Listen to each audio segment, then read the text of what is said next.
Tabling of documents, dépôt de documents. Introduction of government bills. Ms. Finley for Mr. Flaherty, seconded by Mr. Van Loan, moves for leave to introduce a bill entitled An Act to Implement Certain Provisions of the Budget, tabled in Parliament on March 21st, 2013, and other measures. This motion is deemed adopted. Ms. Finley for Mr. Flaherty, seconded by Mr. Van Loan, moves that the bill be now read a first time and be printed. This motion is deemed adopted. First reading of this bill, première lecture de ce projet de loi. When should the bill be read a second time? At the next sitting of the House. Déclaration des ministres. Statements by ministers. Report de délégation. Reports from interparliamentary delegations. Reports from committees. Introduction of private members' bills. Okay. First reading of Senate public bills. Motions. Motion. The l'honorable député de Hull-Aylmer. Honourable member for Hull-Aylmer. Thank you, Mr. Speaker, and I have a motion to move, and I think that I have the unanimous consent of all parties that at the conclusion of the debate today on the opposition motion, standing in the name of the member for Toronto Danforth, all questions required to dispose of the motion be deemed voted on, and that a recorded vote be deemed called for and deferred until Wednesday at the end of oral questions. Thank you, Mr. Speaker. Does the honourable member have the unanimous consent of the House to move this motion? Yes. The House has heard it. Is it the pleasure of the House to adopt this motion? Agree? Agree. Yes. Motions. Motion. Presenting petitions. Présentation des pétitions. The honourable member for Palliser. Thank you, Mr. Speaker. Mr. Speaker, I rise today to present two petitions on behalf of the residents of Regina who express deep concern about the continuation and continuing threat posed by nuclear weapons across the globe. The petitioners call upon the Government of Canada to call upon national governments to negotiate a treaty banning nuclear weapons, leading to their complete elimination. Presenting petitions, the honourable member for Vancouver Kingsway. Thank you, Mr. Speaker. Approximately 75% of the world's mining and exploration companies are registered in Canada. Various Indigenous and non-Indigenous communities, both in Canada and abroad, have raised serious concerns regarding the impact of mining activities in their communities, including by certain Canadian companies. These concerns include environmental destruction, weak environmental assessments, failure to fully and adequately secure the consent of local communities, complicity in human rights violations, and the use of government-sanctioned militias. In response to partner organizations in affected countries, the United Church of Canada is asking the Canadian government to implement binding legislation that will, among other things, regulate the activities of Canadian mining companies abroad, allow Canadian courts to hear claims originating overseas, and ensure compliance with international human rights standards to promote long-standing Canadian values of respect for the rule of law, good governance, and democracy. And I'm proud to table this petition that has a signature of many hundreds of people across this country.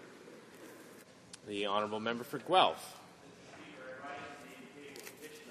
Of constituents in Guelph with regard to the Rogers proposal for a 40-metre tall cell phone tower at 987 Gordon Street. My constituents are very concerned about the possible health concerns, including cancer, of the proposed tower, which lie 120 metres from residences and an area populated by many families with young children. They're also concerned about the negative impact on the value of residential properties in close proximity to the proposed tower. Residents and the Guelph City Council are against the proposed tower. The petitioners are calling on the Minister of Industry to stop the building of the proposed tower. Thank you very much, Mr. Speaker. The honourable member for Lac St. Louis. Thank you, Mr. Speaker. I have two petitions to present today. The petitions are in response to a delegation of 14 Canadians from across the country, led by the Reverend Sean Friday of Beaconsfield United Church, to study the impact of Canadian mining interests on the Indigenous peoples of the Cordillera region in the Philippines. The report, known as the Beaconsfield Initiative, contains recommendations, including for the calling of this petition and other representations which were made to the International Subcommittee on Human Rights in May of 2012. The honourable member for Saanich Gulf Islands. Thank you, Mr. Speaker. I rise today to present two petitions, as other members today have risen to present a petition. That's, the one I have has literally hundreds and hundreds of signatures, Mr. Speaker, from Canadians from coast to coast, Nova Scotia, Alberta, British Columbia, Quebec, and it's calling on the Government of Canada to take action to regulate Canadian mining company operations abroad. It has several parts. In summary, to establish a forum for non-Canadians to make claims if they've been negatively affected by overseas operations of Canadian companies, to adopt a legally binding mechanism for greater accountability, to ensure that the Export Development Corporation also is mindful of the negative impacts of extraction processes abroad, to ensure that all projects funded by CETA meet the criteria for ODA Accountability Act, and to adopt legislation to ensure that bilateral agreements such as FIPAs are also protective of rights in the countries in which Canadian mining companies operate. The second petition, Mr. Speaker, relates to the requirements the petitioners from mostly from British Columbia, from Comox, from Vancouver, from Burnaby, calling for legislation to ensure that all products containing genetically modified organisms be properly labeled. Thank you, Mr. Speaker. The honourable member for Etobicoke North. Mr. Speaker, the Somali community left a war-torn country to come to our peaceful country, only to have many of their children die at the hand of violence. Almost 50 young Somali Canadian males have been killed in Ontario and Alberta since 2006. In 2012, 6 of 33 Toronto shooting homicides befell Somali Canadian men. The petitioners call upon the government to investigate these deaths through the Standing Committee on Public Safety and National Security, develop federal provincial job programs, particularly with the RCMP, and examine witness protection. Thank you, Mr. Speaker. Now, but a deputy. The honourable member for HoC. Thank you, Mr. Speaker.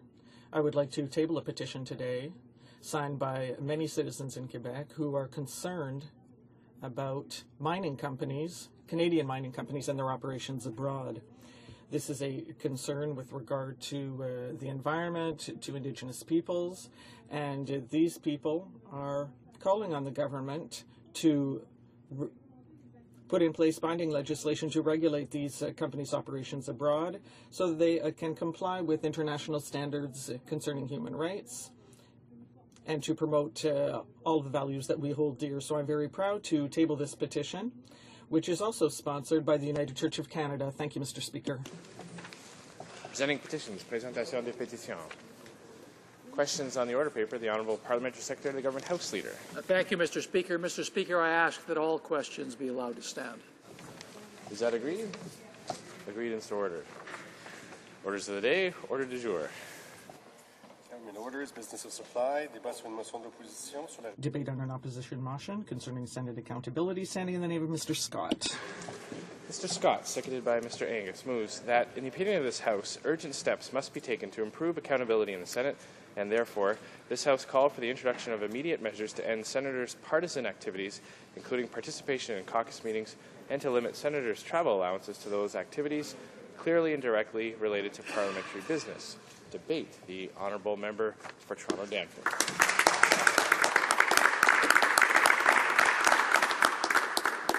Merci, Monsieur le Président. Thank you, Mr. Speaker. I rise today to present in this House our practical ideas seeking to make the Senate more accountable to Canadians. When Stephen Harper and the Conservatives, when the Prime Minister and the Conservatives were elected, they promised Senate reform. They also promised to clean up the appointment process. 7 years later, nothing has yet been done in this regard, except that the Prime Minister has appointed 59 new senators. The Liberals and the Conservatives claim that the Senate is essential to our parliamentary system because it is, in their opinion, the House of sober second thought, which also gives a voice to the regions. In reality, Mr. Speaker, the Senate is simply a den for organizers, contributors, and fundraisers of the Conservative Party, and most of the time they act in the sole interests of their political party.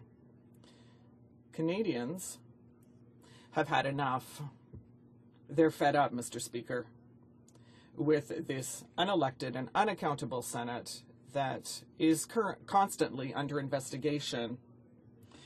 Most Canadians agree with the NDP and feel that the Senate should be abolished. The abolition of the Senate has long been part of a broader vision of democratic reform on the part of the NDP, and this idea still underpins our vision of this country, and most Canadians agree with us. But in the meantime, the path to abolishing the Senate means that the Conservatives and Liberals must take measures to correct their errors because the status quo is no longer good enough. The NDP is defending Canadians' values with this proposal and is proposing concrete measures to make the Senate more accountable to all Canadians. And I should say, Mr. Speaker, that I will be splitting my time with the honourable member for Timmins James Bay. No explanation can justify the fact that unelected officials should use taxpayers' money and Senate resources for partisan purposes. The Liberals and the Conservatives defend the Senate, claiming that it is the House of sober second thought. But if that is true, then senators should drop their partisan talking points and study legislation in an impartial and nonpartisan manner as persons who are appointed rather than elected, like judges or other government officials who are paid by taxpayers. They must do very specific work. They must start to do their work in an impartial fashion and in a nonpartisan manner as well. Very perceptive observations of a century ago, recorded literally half a century ago in Robert McKay's classic book, The Unreformed Senate of Canada. And the quotation from 1913, published in the National Review in London, is from a certain gentleman named Professor Stephen Leacock, who had the following to say, quote, "Liberals and Conservatives combined, we made our Senate not a superior council of the nation, but a refuge of place-hunting politicians and a reward for partisan adherence." End of quotation. Mr. McKay in his book, Mr. Speaker, goes on to say the following, quote, "Such statements, though rhetorical, are on the whole still true." And he's speaking in 1963. "Appointment of party supporters is an all but unbroken tradition. During his 19 years of office, Sir John Macdonald appointed only one Liberal and one Independent. Sir Wilfrid Laurier appointed none but Liberals." End of quote. Mr. McKay then goes on to draw attention to a debate in the House of Commons in 1906, where the Prime Minister of the time, Sir Wilfrid Laurier, was asked the following question: "Does the right honourable gentleman say that under our present Constitution he feels he must select appointees of his own party when choosing them?" That was the question asked of the Prime Minister, and Sir Wilfrid Laurier responded, quote, "If I have to select between a Tory and a Liberal, I feel I can serve the country better by appointing a Liberal than a Conservative." End of quotation. Mr. Speaker, nothing better conveys the connection between prime ministerial prerogative, patronage, and the undue hyperpartisanship of the chamber we call the Senate. And I would end by quoting again Mr. McKay, where he says, quote, "Senatorships have often been granted as pensions to the deserving poor among party supporters in the House of Commons and provincial legislatures, or as honours to editors of the faithful press, party organisers, or to contributors to the war chest." What has changed, Mr. Speaker? My colleagues today will lay out how too many current Conservative and Liberal senators fit this tradition all too well. I won't go into those details, but one figure perhaps tells all. In the government's own factum before the Supreme Court in the reference on the question of Senate reform and abolition, the government itself tells us that 95% of appointments to the Senate since the Senate began have been of persons of the same party as the appointing Prime Minister. 95%. Nothing has changed, Mr. Speaker, from those quotations from 1913 and 1963. I think Canadians would be interested, Mr. Speaker, to know about the Senate Administrative Rules of 2004, which are not online, which are not available for Canadians to see unless they go through a special effort to ask for a copy to be sent to them. In Chapter 1, Clause 3, various principles of parliamentary life are set out. Quote, the following principles of parliamentary life apply in the administration of the Senate.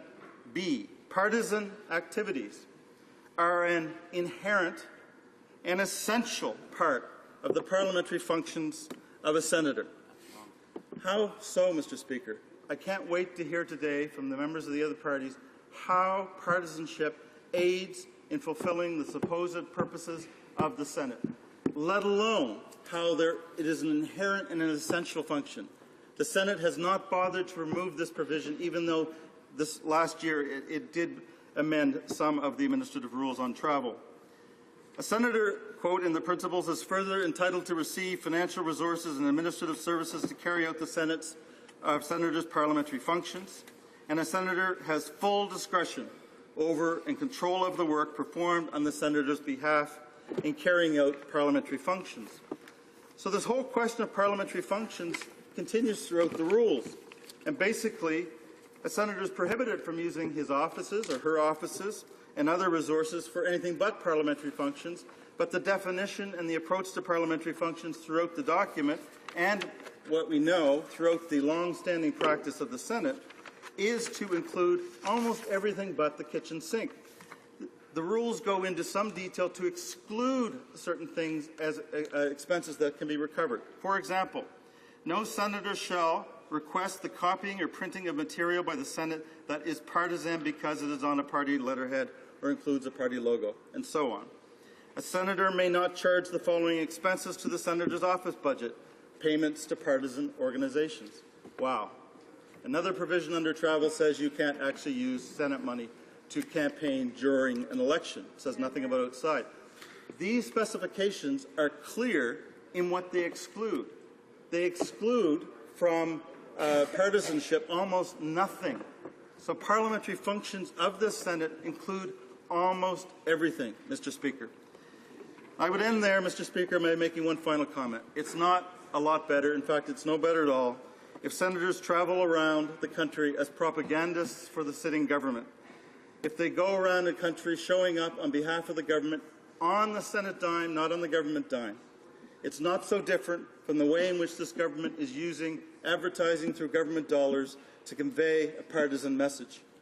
So much more I could say, Mr. Speaker, but I will leave it to my honourable colleagues who will no doubt say it much better than I. Thank you.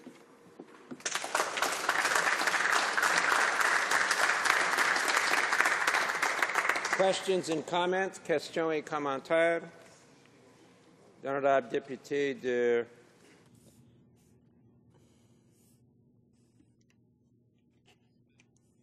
The honourable member for Westmont-Ville-Marie. Thank you, Mr. Speaker. That I heard yesterday, and I have to admit it was a bit of a surprise to me. The member on the other side from Oak Ridge's Markham, in answering one of the questions in question period, talked about how once the NDP had asked for 6 senators, and I was totally flabbergasted by this, but maybe because I've only been here for 5 years, but can the member enlighten us on either the truth or the falsity of that particular comment? Thank you. the honourable member for Toronto Danforth. I thank indeed the member for Westmont-Ville-Marie. I can indeed enlighten the House on the total and complete and utter falsity of that claim. And I would not like to know that it was knowingly propagated no less than 3 or 4 times by the member. In the time in question, when there were discussions about a possible coalition between the party for the member who's just asked the question and ourselves, the NDP asked for 6 cabinet positions, which is somewhat different from asking for 6 senators. We never asked for a senator. We have never wanted a senator in the Senate. when a senator has a person appointed to the Senate has claimed to be an NDP, or we have asked them not to stay in our caucus.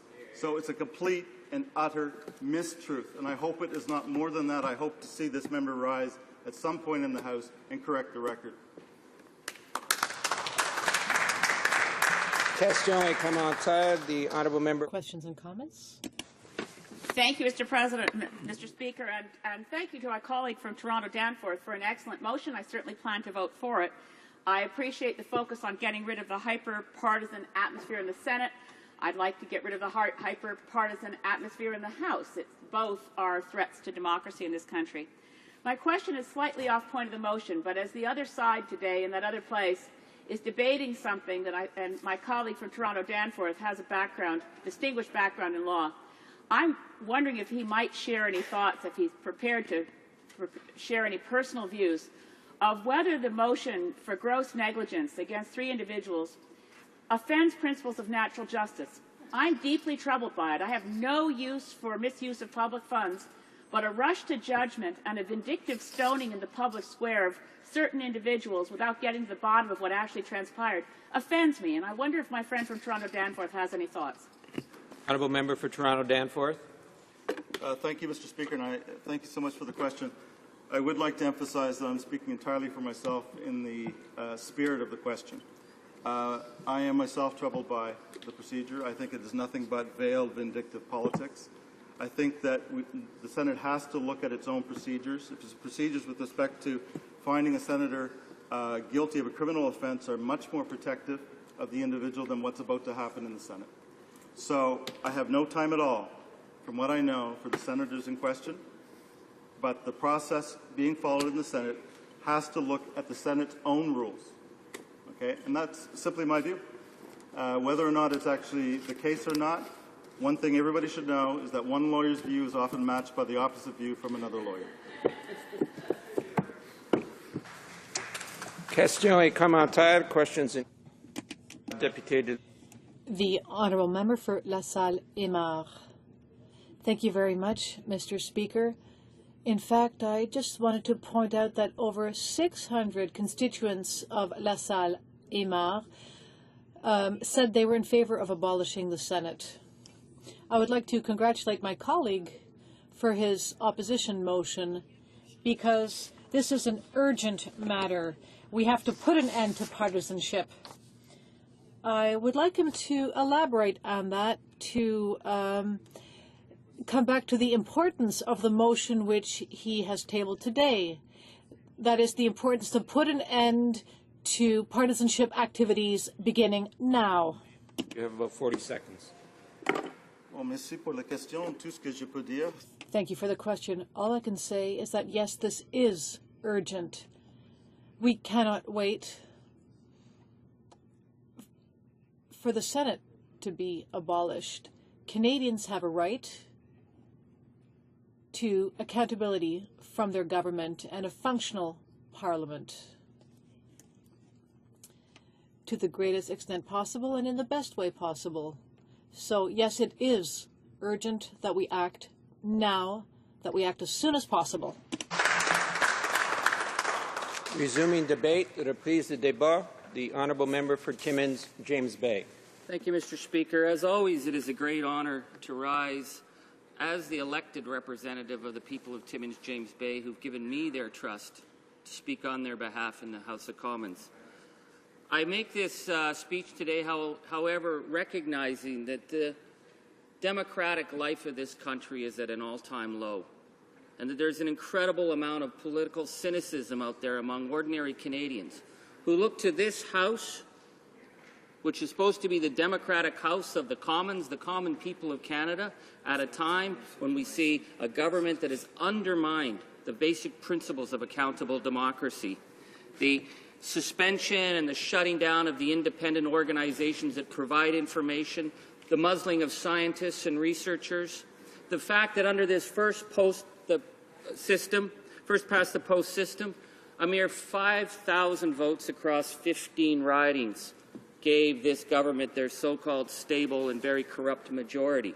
So when one looks at how much electoral fraud and robocalls were used in ridings where some members were winning by 6 and 7 votes, when phone calls were being made misdirecting Canadian people to their right to vote, such as in Nipissing and other areas. No wonder Canadians are frustrated with the democratic system. And then even more so, Mr. Speaker, they look at this squalid example of the so-called upper chamber, the people who are supposed to be above the fray, the people who are so important, these senators, that we're supposed to just trust whatever they say, trust whatever they do, because they have the bigger picture. They aren't supposed to be sullied by the ordinary partisan nature of politics. And we see today they're debating in the so-called upper chamber, and even the language of the chambers, that we are the lower people, and these upper people are debating the fact that 3 to 4 members completely misappropriated funds, completely abused the system, and what we're being told is, well, you know, they're senators.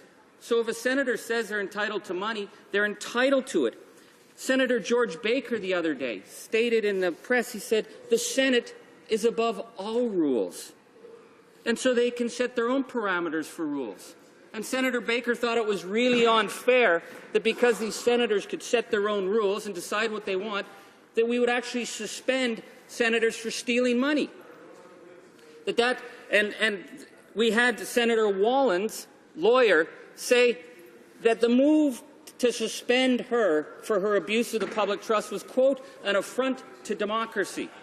Mr. Speaker, I was trying to find a comparison to compare how an unelected and unaccountable senator who cannot be fired, who can abuse the system, who can finally, they can't do anything with her except cut off her pay, and that's somehow an affront to democracy. But, Mr. Speaker, it goes much further, as we've learned yesterday with the latest revelations from Mike Duffy, that we have now a widening picture of a Prime Minister involved with his key fundraiser, Mr. Mike Duffy, where they were threatening each other, blackmailing each other, working out a deal to make a payoff of hush money, that there was numerous senators involved, and that part of the payoff of this hush money was that they were going to actually not comply. They were not going to work with the Senate audit. And, of course, within the Senate, we had no belief that the Senate was out doing the right thing with the audit anyways, because it was the old boys club. But we found out that in the Prime Minister's office, this sitting Prime Minister had access to all of Mike Duffy's travel records, what the auditors didn't have.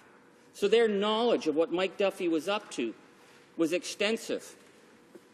It is unprecedented, Mr. Speaker, that we have the case of a police investigation into a sitting Prime Minister. It's unprecedented, the lack of the legitimation crisis that we're seeing in the Senate.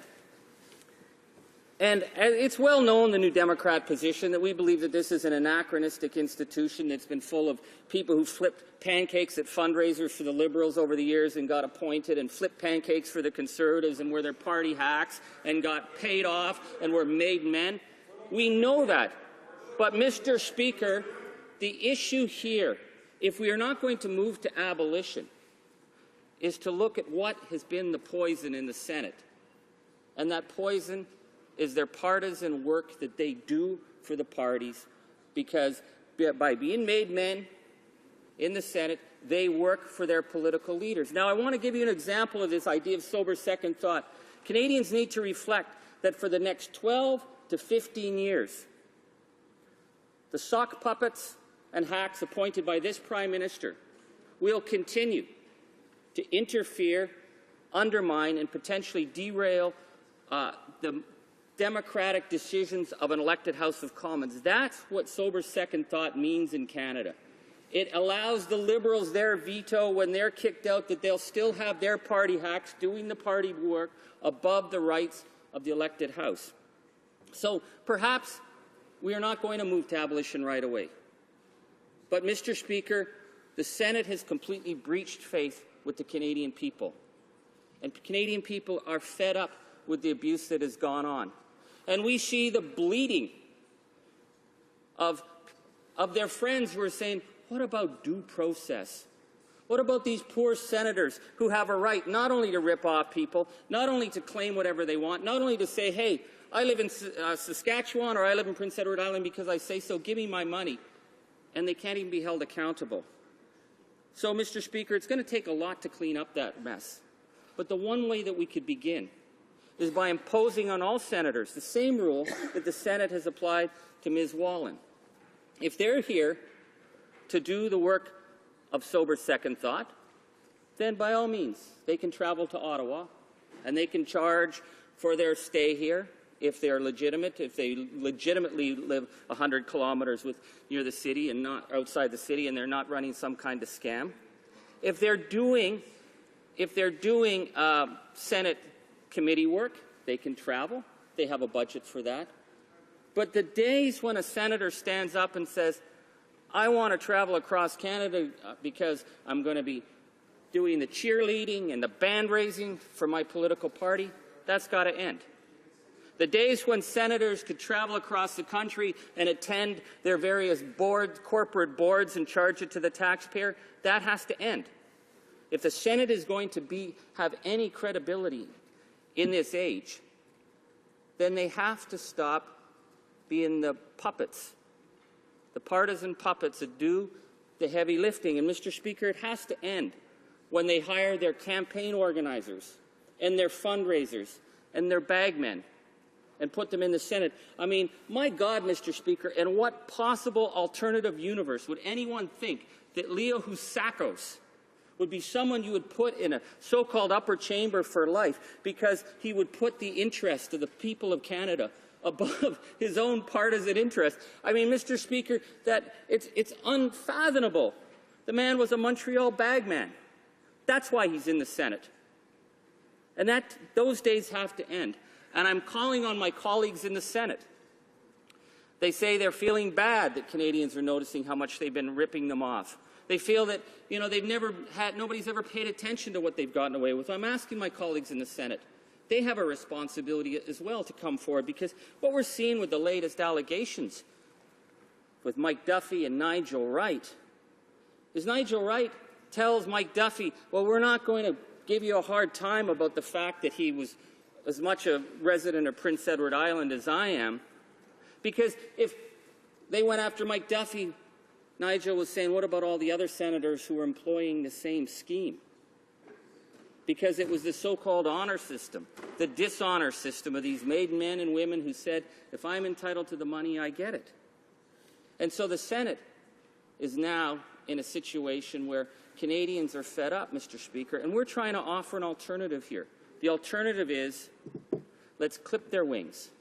Let's say that until the day comes when Canadians get a vote on replacing that anachronistic institution, that we end the poison in the Senate, and the poison in the Senate has been the fact that it has been the partisan dumping ground, and they're doing the partisan work, and that all the other work that they're doing, Mr. Speaker, has become a facade for the real purpose of that, which is it's a party political machine, and it has to end.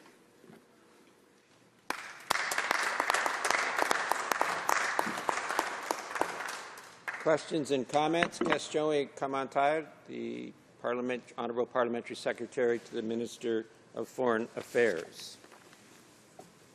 Thank you, Mr. Speaker. And a member opposite wants to talk about honour and accountability. We hear him talk about this regularly. Apparently, I think on this side we would suggest that he's making things up rather than being accountable and honourable himself. And so I want to ask him this morning.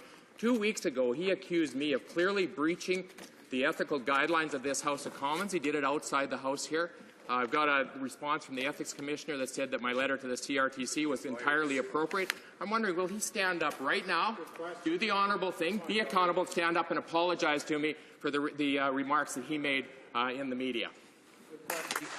Honourable Member for Timmins, James Bay. Well, thank you, Mr. Speaker. I'm very glad to have my honourable colleague stand up. Of course you know, Mr. Speaker, it's a very serious issue when a parliamentary secretary writes to a semi-judicial body because it is against the rules of Cabinet.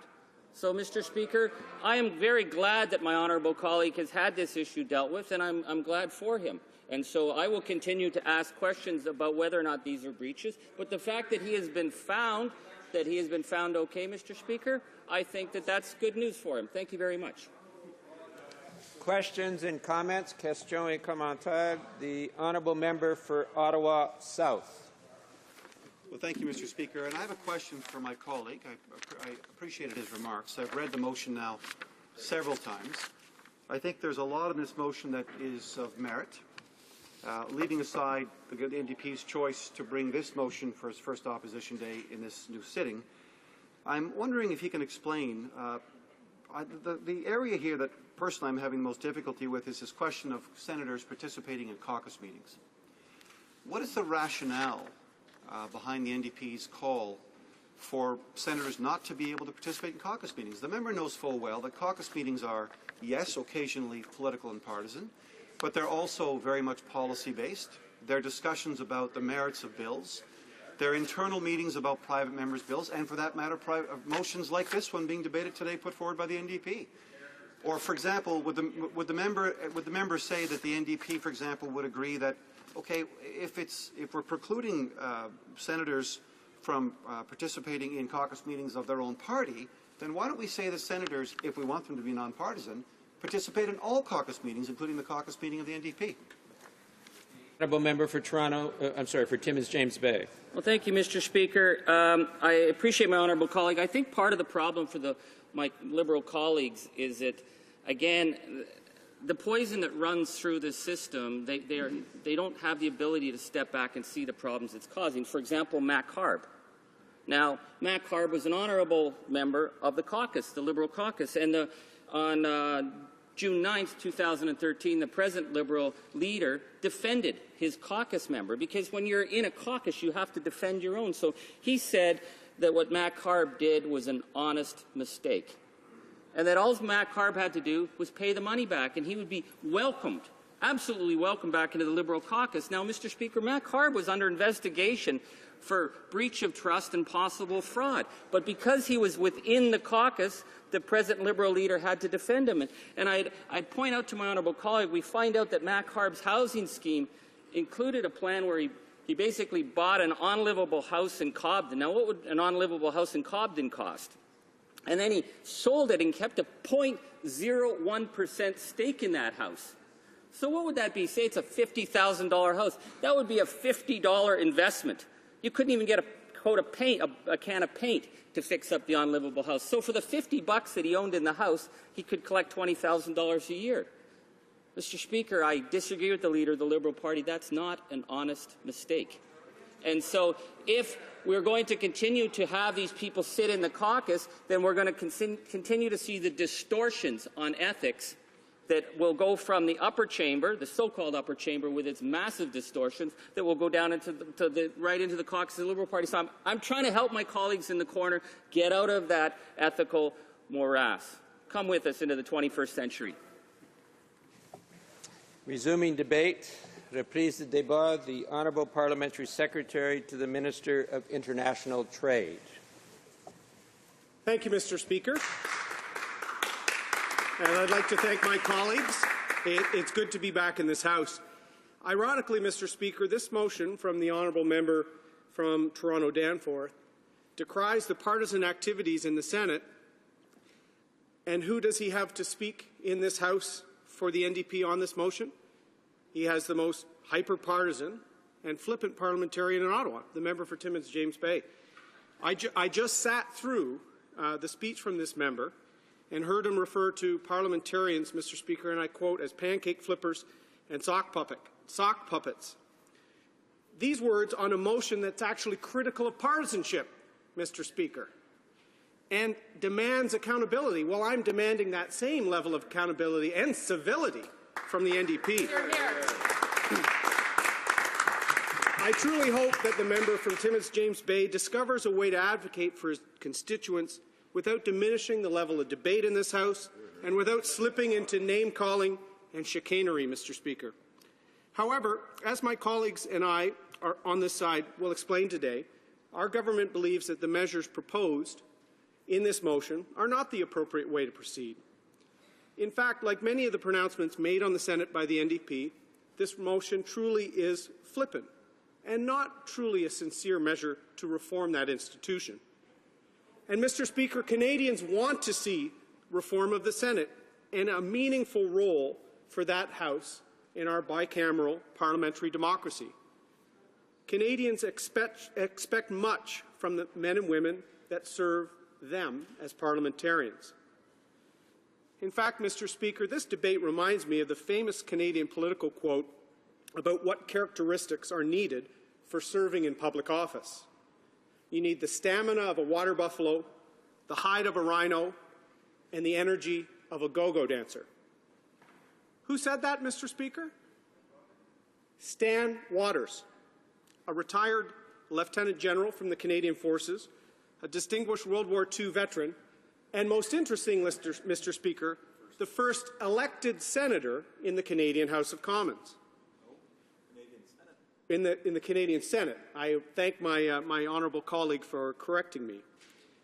With that quote in mind, by the first elected Canadian senator, I would like to devote my remarks to highlighting a major step taken by this government to ensure that Canadians' desire for Senate reform becomes a reality.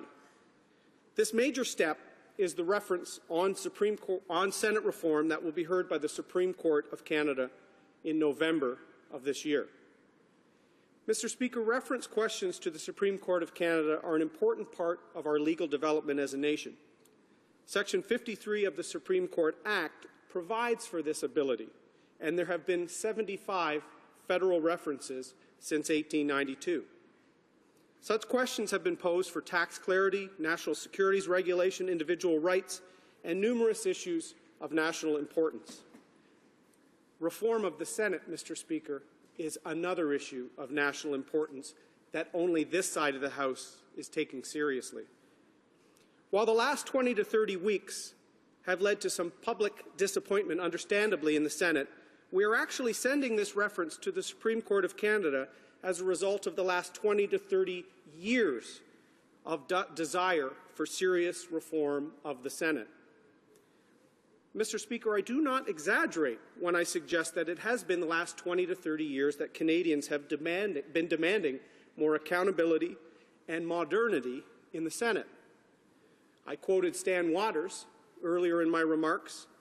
He was elected by voters in Alberta in 1991 and served in the Senate with distinction. One of my former colleagues, Senator Burt Brown, retired from the Senate just months ago, Mr. Speaker. For 30 years, he led the campaign for a Triple E Senate that we'll all remember. Burt was perhaps most famous for plowing Triple E or else in a farmer's field in Alberta.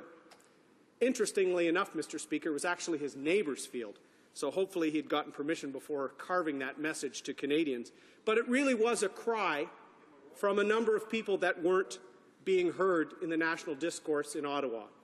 And for 20 to 30 years, people like Burt Brown, people like Stan Waters, the voters in Alberta have been asking for change. The common thread between these Canadians pushing for the reform of the Senate over the last 30 years, what is that common thread, Mr. Speaker? They're all Conservatives. The Triple E Senate proposals came out of Alberta during the early 1980s. These approaches called for changing the method of selection of senators to one based on election, and for changes to the distribution of senators among the provinces, as well as changes to powers of the Senate. In other words, the Triple E Senate would have been elected, equal, and effective. Truly reform of the Senate that has been called for 30 years.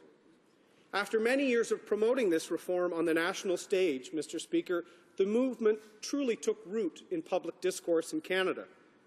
First came the appointment of the elected Stan Waters by then Prime Minister Brian Mulroney.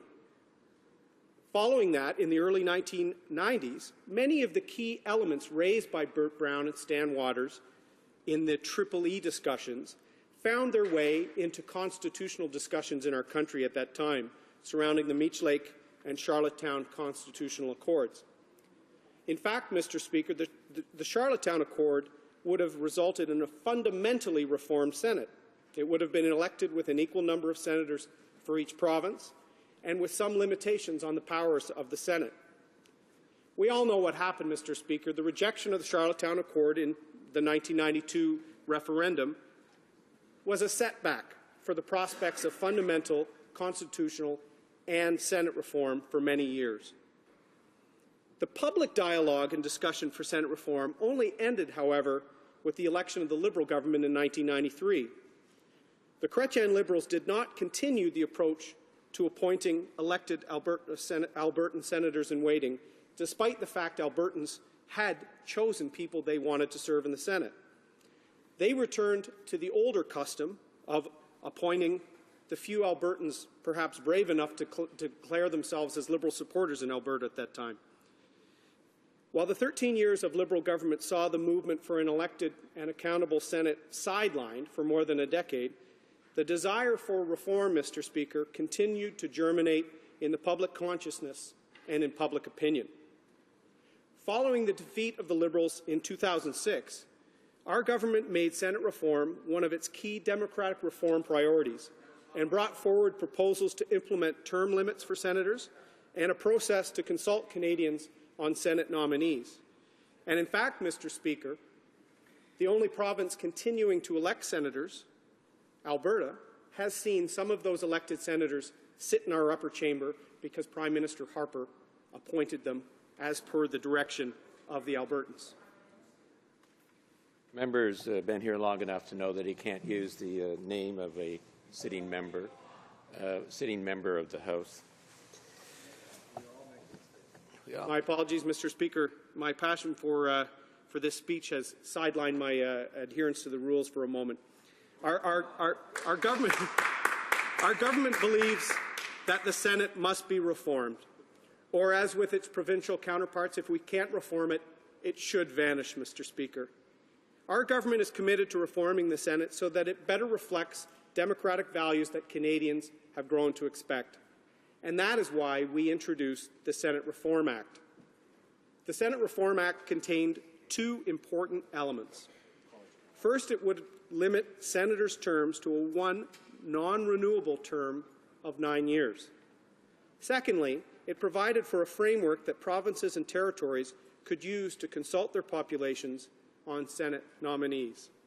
While we know Alberta has been electing its senators for some time, Mr. Speaker, other provinces have considered it, with the province of New Brunswick talking about electing its senators sometime in the next few years.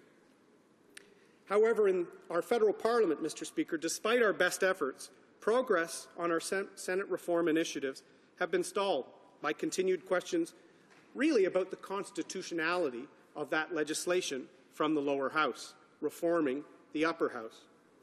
While we remain confident that Parliament alone does have the authority to proceed with the amendments found in the Senate Reform Act, it appears, Mr. Speaker, that any progress will continue to be stalled until we can put these important constitutional questions to rest. And that brings us to our Supreme Court reference, Mr. Speaker. On February 1st of this year, our government launched this reference question to the Supreme Court of Canada to gain clarity on the constitutionality of the Senate Reform Act, as well as on a broader range of Senate reform questions and issues. The clarity achieved as a result of the reference will allow debate in this House to proceed on the basis of the merits of reform and without the uncertainty surrounding constitutionality of the Act. Ultimately, by addressing these questions now, we can move forward and accelerate the pace of reform.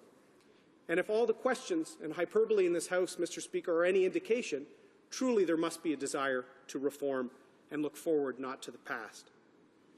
The reference process poses 6 questions concerning the amending procedures of Part 5 of the Constitution Act 1982.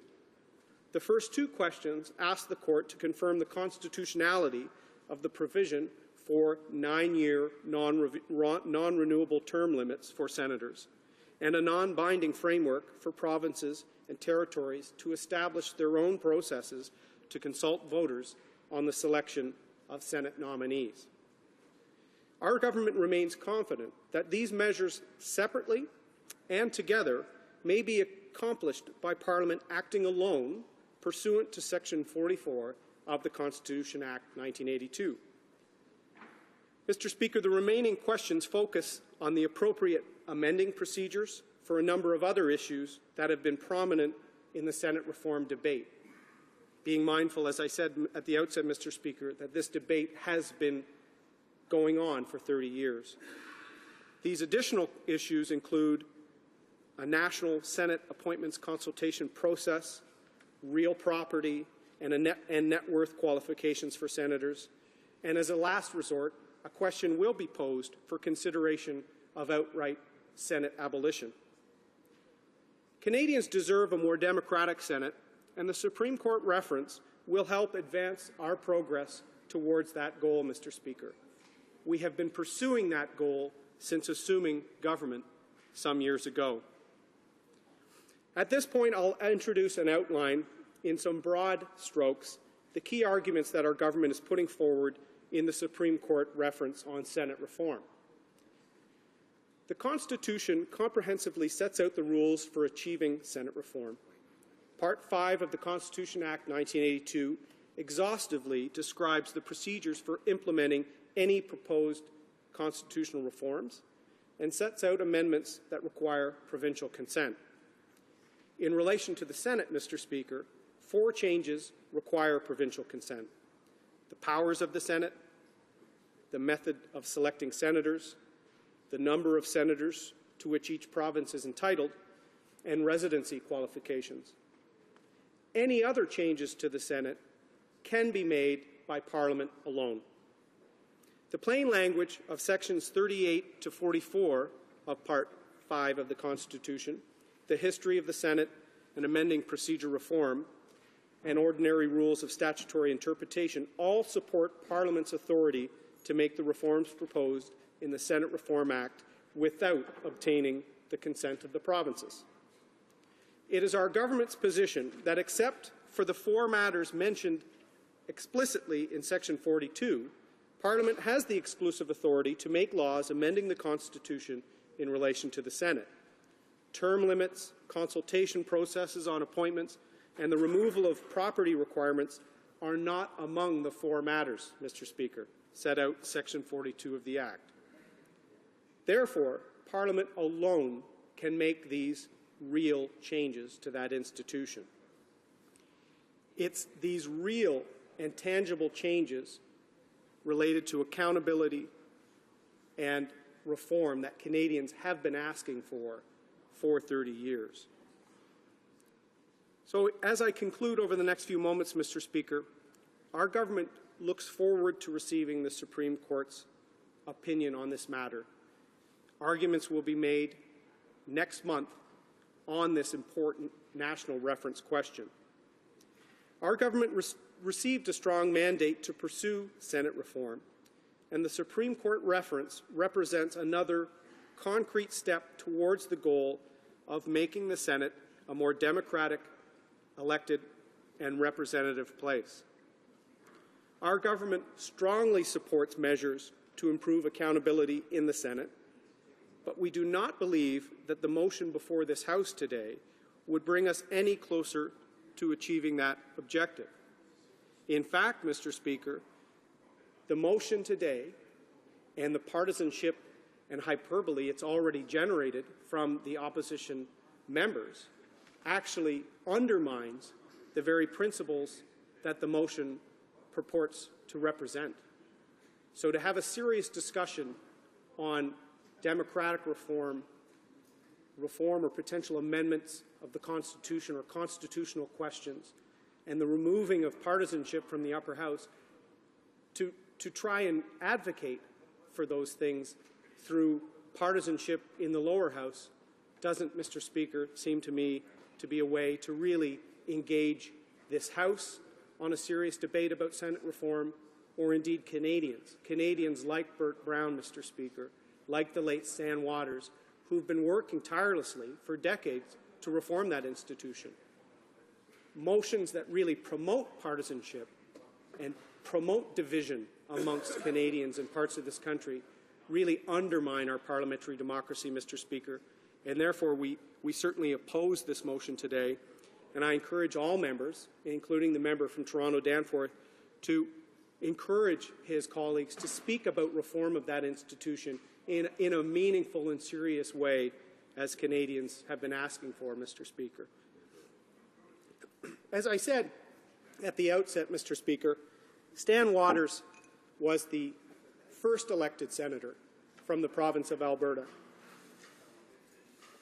There have been several since, and these are Canadians that not only step up wanting to serve the public in this unique capacity of our upper house, but they are asking the public to support them in their pursuit of public office. And as any members of this House, Mr. Speaker, would know from knocking on the thousands of doors that I know we all knock on in elections, that degree of connection and accountability that you seek on the doorstep of Canadians translates into accountability in elected office. The very fact of going to Albertans, asking for their vote, and knowing that you will not serve beyond the end of your term will build accountability into each seat in that upper chamber, Mr. Speaker. In fact, fighting against reform, which the opposition appear to do, particularly my friends in the Liberal caucus, will breed the opposite result. How can we truly believe, Mr. Speaker, that any Canadian man or woman from any region of the country, any territory, if they never have to ask Canadians for their support, and they could technically sit in the upper chamber for 30 or more years, how can we really expect accountability to exist in every case, Mr. Speaker? As any elected member of the lower house knows, going and seeking the trust of voters through an election builds accountability. And term limits will build in accountability and respect for the institution in a way that has not been seen. And I should note, Mr. Speaker, that reform of the Senate is truly what Canadians want. It can be done, Mr. Speaker, in a way that I've outlined in my remarks. Many of the changes can be done by this House alone. And effective senators, Mr. Speaker, can play a significant role. As I said yesterday in some remarks on the subject, while I was in the Canadian Forces, Mr. Speaker, during the Chrétien Liberal government, the Canadian Forces was being dismantled. There was morale problems. The decade of darkness. The only people speaking for the Canadian Forces were two senators, a Conservative, the late Senator Forstall, and with respect, Senator Kenney, a Liberal senator, that took it upon themselves to advocate for this institution. So, Mr. Speaker, this side of the House wants serious reform. This side of the House has been advocating for that for many years, and we wait with heated anticipation for the Supreme Court reference in November that we hope, Mr. Speaker, will give this House and all members in it a roadmap for reform of our Senate. Thank you. Questions and comments? Question et commentaire. The honourable member for Toronto Danforth. Thank you, Mr. Speaker, and I thank the honourable member for outlining the government's position, and I don't doubt his own sincerity in putting it forward, but unfortunately we're really sidestepping the question. And throughout the presentation, the honourable member did more to reinforce our position than I think he realizes, because he spent so much time talking about how election and accountability are tied together. Basically, the idea of an appointed partisan Senate is completely at odds with everything that he claims this government and his party standing for. And so really all your argument amounts to, his argument amounts to, Mr. Speaker, is saying that the perfect, that is at least in the conservative vision of the world, the perfect is the enemy of the good. Why? For goodness sake, can we not at least make some steps in the direction that we've been asking? The Senate really is unduly partial to parties and political power. Partisanship has meant it has never been a serious defender of either principle or the provinces, let alone the people. And that's obvious. It's so obvious. And yet all we get is a half-measure reform that's been sitting on the books for well over 7 years, and that used as an excuse for no action at the moment. I'd like to ask the member, really, can you not join us in making the Senate somewhat better now until either your reform or our goal of abolition takes place? I'll remind all members, including the member for Toronto Danforth, to direct questions through the chair rather than directly to members. The Honourable Parliamentary Secretary. Thank you, Mr. Speaker, and I'd like to thank the honourable member, the mover of this motion, for his question.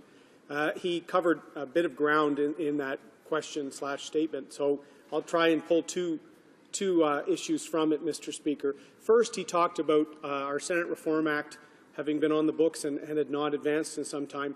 I'd remind the honourable member, through you, Mr. Speaker, that the Supreme Court reference is occurring in November. As a learned law professor from one of our fine institutions before his election to Parliament, I would urge him to consider a proactive step in the reform debate. He should get involved. He should make a submission. The NDP could intervene and to try and add to the debate of that reference, Mr. Speaker, where serious discussion will occur.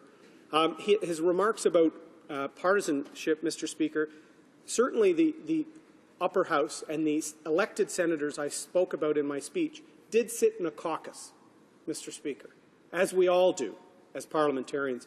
And I really think it shows how really insincere the motion is, Mr. Speaker, when you would say that such caucuses could not exist in the upper house when elected senators in Alberta are running on principles as conservatives. So certainly the caucus structure in the Westminster system, Mr. Speaker, is important, and I hope that the honourable member acknowledges that. Questions and comments? Question et commentaire. The honourable member for Scarborough Agincourt. Thank you, Mr. Speaker. Mr. Speaker, my question to the member across is very simple, but I mean, we've watched since this party came to power. They've appointed 57 members of 57 senators, including Duffy, Senator Wellen, and Brazeau, and there's the problem. So that's 2% of the Senate that they appointed. Now, my question is very simple. In caucus, where the member sits, has the Prime Minister revealed to them some of the information that we are seeing right now between Mr. Duffy and the Prime Minister? Has the Prime Minister revealed to them when Mr. Duffy was going across the country and Pamela Wellen was going across the country speaking to during the election? And was he also part and parcel, maybe did he benefit of Mr. Duffy coming to his riding to speak? So it's very simple. Do they know what is going on in the Prime Minister's office since they sit in the caucus, or are they in the blind too? The Honourable Parliamentary Secretary. Mr. Speaker, the member from Scarborough Agincourt talks about what happens in caucus. I can't speak about what happens in caucus other than the fact that our caucus is truly united on a desire to reform that institution. That is a singular common thread between this side of the House. I'd remind the honourable member that it was actually Prime Minister Chrétien who stopped the tradition of appointing the elected senators. So Albertans had expressed the desire to send elected upper house parliamentarians to Ottawa. That was done by Prime Minister Mulroney. They actually stopped the movement for Senate reform, Mr. Speaker.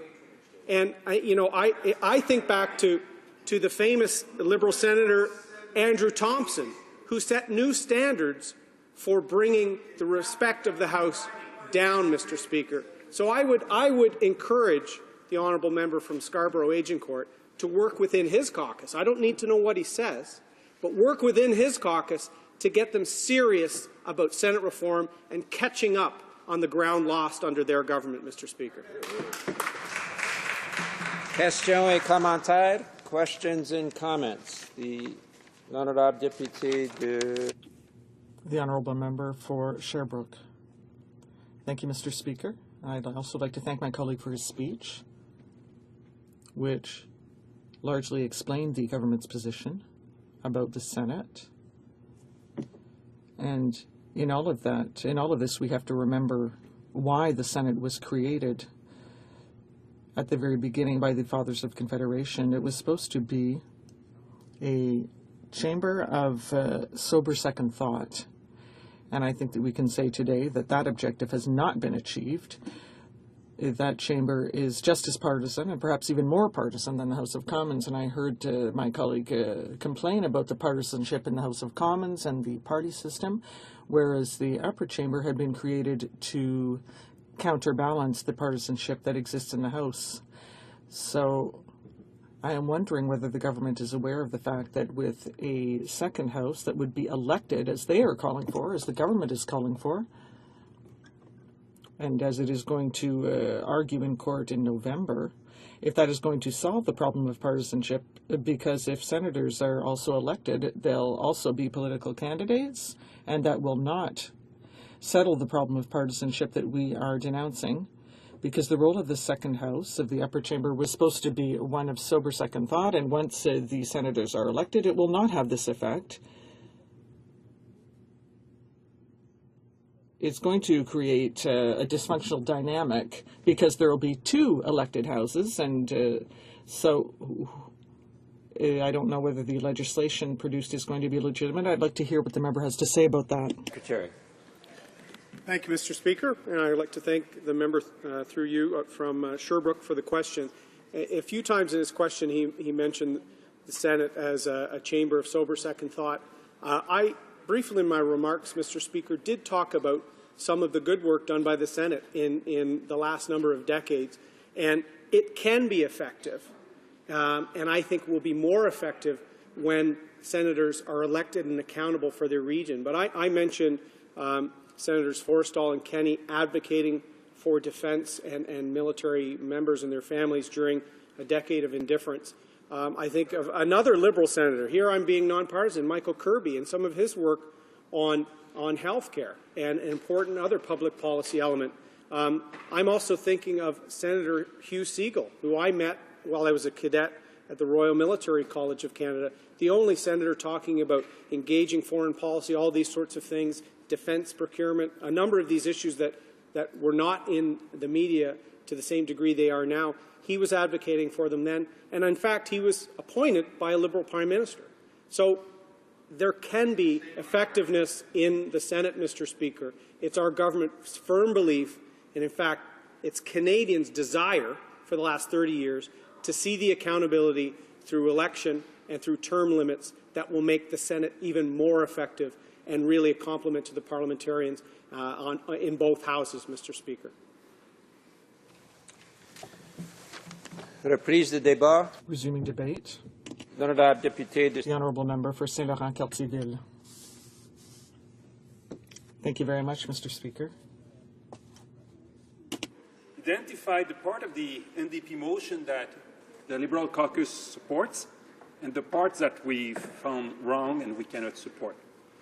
That in the opinion of this House, urgent steps must be taken to improve accountability in the Senate. Yes, we agree, but we should add in the Senate and in the House. And therefore, this House called for the introduction of immediate measures to end senators' partisan activities, including participation in caucus meetings. Well, that's ridiculous, and it's certainly against the Constitution. And to limit senators' travel allowances to their activities clearly and directly related to parliamentary business, can we also ask the same for the members of Parliament, Mr. Speaker? So the Liberal Party agrees with the first part of the motion to improve accountability in the Senate, but also in the House. We believe that Canadians want to see improved accountability in both the Senate and the House of Commons, which is why we have taken the lead on making that happen.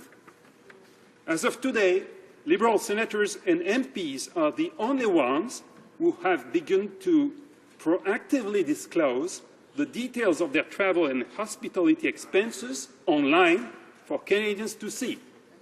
In fact, Liberal senators are now far more accountable to their spending than NDP MPs, who continue to hide how they spend taxpayers' dollars for their constituents.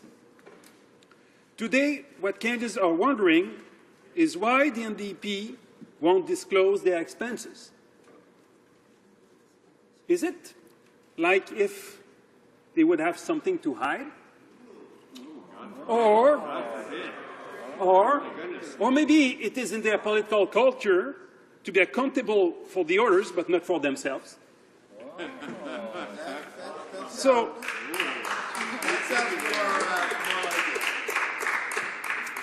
the question is why we would not support unanimously in this House the 4 measures that our Liberal leader proposed publicly some months ago, that hospitality expenses made by MPs and senators and their staff be disclosed, introduce legislation to make meetings of the Board of Internal Economy of the House of Commons open and transparent to the public, create a common quarterly and more detailed online expense report for spending by members of Parliament and the Senate that is also more easily accessed and usable by the public from the homepage of the Parliament of Canada website, and that the House and Senate boards of internal economy should work with the Auditor General to develop mandatory performance audits of the House of Commons and Senate administration every 3 years.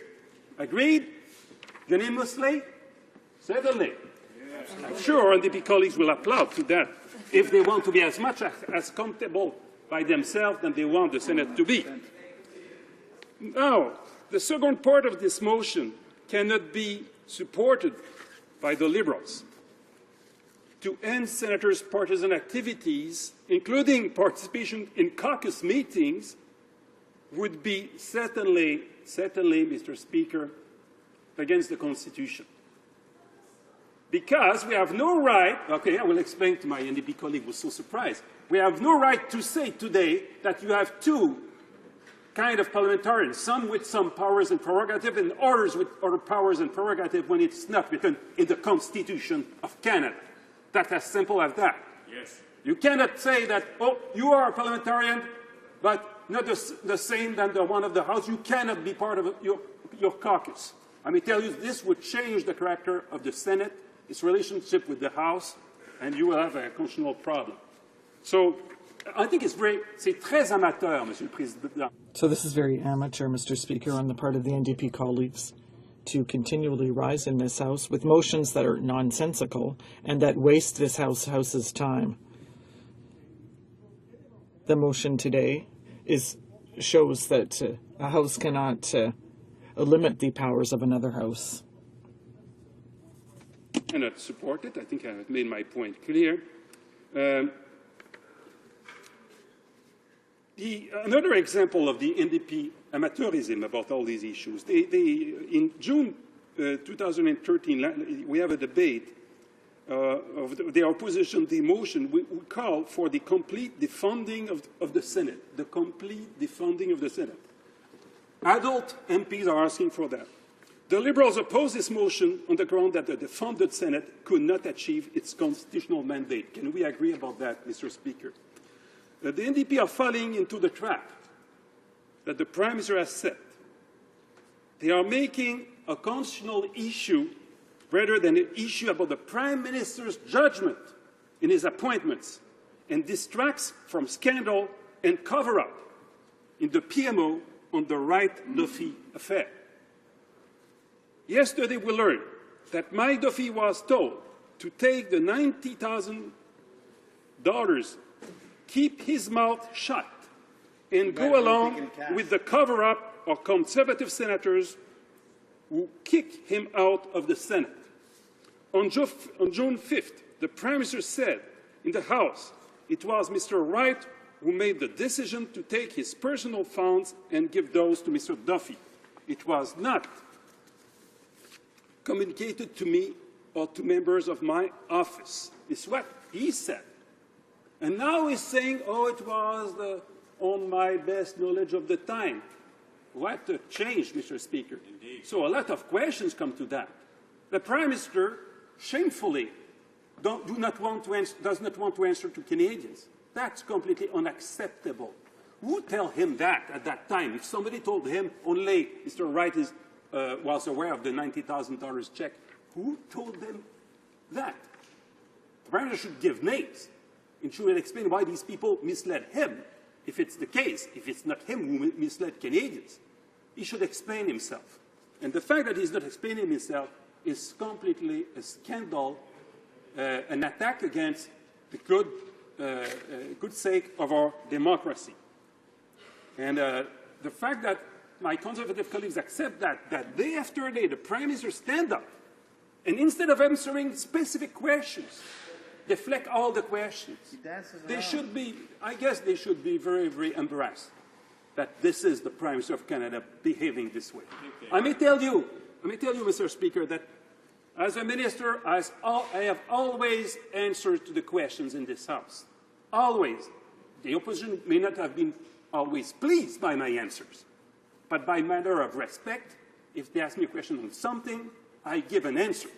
And most of these ministers do the same than the Prime Minister. When you come with a specific question on anything, they are, most of them, so please to read the note, and sometimes they don't have the good sheet anyway, and they give an answer that has nothing to do with the question. When they don't answer questions to the opposition, it's not only this House that they are not respecting. It is the people of Canada. So, to come back to, pour revenir à mes collègues. To come back to my NDP colleagues, this is not logical. The entire question of abolishing the Senate, for example. Because the senators have mismanaged their budgets, and Mr. Duffy apparently simply thumbed his nose at the most basic rules of respecting taxpayers. So it was simply unbelievable, Mr. Speaker, that the NDP wants to reopen the constitutional debate on that basis, because that's what we're going to have to do. We're going to have to say to the public that the government mismanaged the economy and things are going badly, but that's not our economy. The Prime Minister of Canada, the House of Commons, and the premiers of all the provinces and all the assemblies of the provinces as well are going to start a mega negotiation under the Constitution in order to reform the Senate. Probably the Supreme Court will say that it will call for a unanimity or at least 50% of support. But my colleagues from the NDP rise and say that they're prepared to take away Quebec's right to veto, its veto power, and they want to talk about constitutional, so why don't they talk about that? If for them it's just a laughing matter, Quebec's veto power with regard to constitutional reform, and then for them 50% plus one is the equivalent of provincial unanimity. So, of course, the province will say, if you want to abolish the Senate, well, this is what I want. And really, this would lead to mega negotiations, which would cause us to lose an enormous amount of time. That is irresponsible, Mr. Speaker. Irresponsibility on the part of the NDP. The irresponsibility of the Conservatives is to propose senators be elected without changing anything else, as if an elected Senate without any accountability mechanism, as has the House of Commons, would not lead to the same type of repeated paralysis of government as we see in the United States. So the Conservatives want to import from the U.S. a system of government paralysis, and this needs to be denounced. Further, Mr. Speaker, if the Senate was elected, the Prime Minister would be coming down hard on BC and Alberta because these two provinces are underrepresented in the Senate. Because the Senate is not elected, it does play an important role, but most of the time the Senate leaves the last word to the House of Commons. The fact that Alberta and BC are underrepresented, which is a problem, is controllable. But from the moment the Senate is elected and every senator campaigns to get re-elected, the underrepresentation of Alberta and BC would be unacceptable. But we don't know which provinces would want to give up their seats for these two western provinces. And if the Senate was elected, this chamber would have less weight. Would Quebec be willing to give up some seats? No, not at all. What about Ontario? Ontario as well would not want to give up seats. As for the North and Saskatchewan and Manitoba, well, they have no Senate seats to give up. So really, with the Prime Minister, irresponsible Prime Minister's plan, we would be heading towards a mega constitutional crisis. And as it now stands, the Senate is not transparent. Canada is the only party with a comprehensive plan to make Parliament more accountable and transparent. And publicly disclosing our expenses is just the first step. With the return of Parliament, Canadians can count on the Liberal Party and its leader to continue pushing for measures to prevent ethical breaches, increase openness and transparency, and strengthen the integrity of our electoral system and our great democracy. Thank you very much. Questions et commentaires. Questions and comments? L'honorable député de The honourable member for Montmorency, Charlevoix, Côte-Nord. Thank you very much, Mr. Speaker. I would like to remind members from the outset that the member has advanced false facts. In fact, the NDP was the first party to publish its expenses, and the member omitted to say this. And in fact, this is the first thing he attacked. But to the contrary, we were the first to post our expenses even before the Liberals started doing so. Second, this motion deals with the Senate. If anyone here wants to present a motion on the House of Commons and on the way the Prime Minister manages the House of Commons, well, a motion can be tabled to that effect. But this motion has to do with the Senate. It seems that the member previous mixed the two subjects. The Liberals have not made their case clear with regard to the Senate. It seems that they like the status quo. So they are confusing things, and we are going to stop doing that and speak to the motion which is before us. So if anyone wants to table a motion on the House of Commons, they can do so, and we'll debate it and vote on it. I simply wanted to speak to the false facts presented by the member from the Liberal Party, the honourable member for Saint-Laurent-Cartierville. Well, Mr. Speaker, the member claims that he and his caucus put up all their expenses on the Internet. Well, we'd like to see that. We haven't seen that yet. Second, why not unanimously support the measures proposed by the Liberal leader? The NDP refused to support the Liberal leader's leader's project of disclosing expenses. So I don't think the member wants to oppose Quebec's veto under the Constitution. And really, it is irresponsible to spend as much energy talking about the things that he has talked about when there are more pressing issues at stake, like the economy or the environment. This motion is unconstitutional. You cannot limit the prerogatives of one of the chambers of Parliament by simply tabling a motion in the House. It's an amateur move on the part of that party. There are many more important things that we need to debate, including the refusal of the Prime Minister to explain the attempts at hiding what happened in the Senate.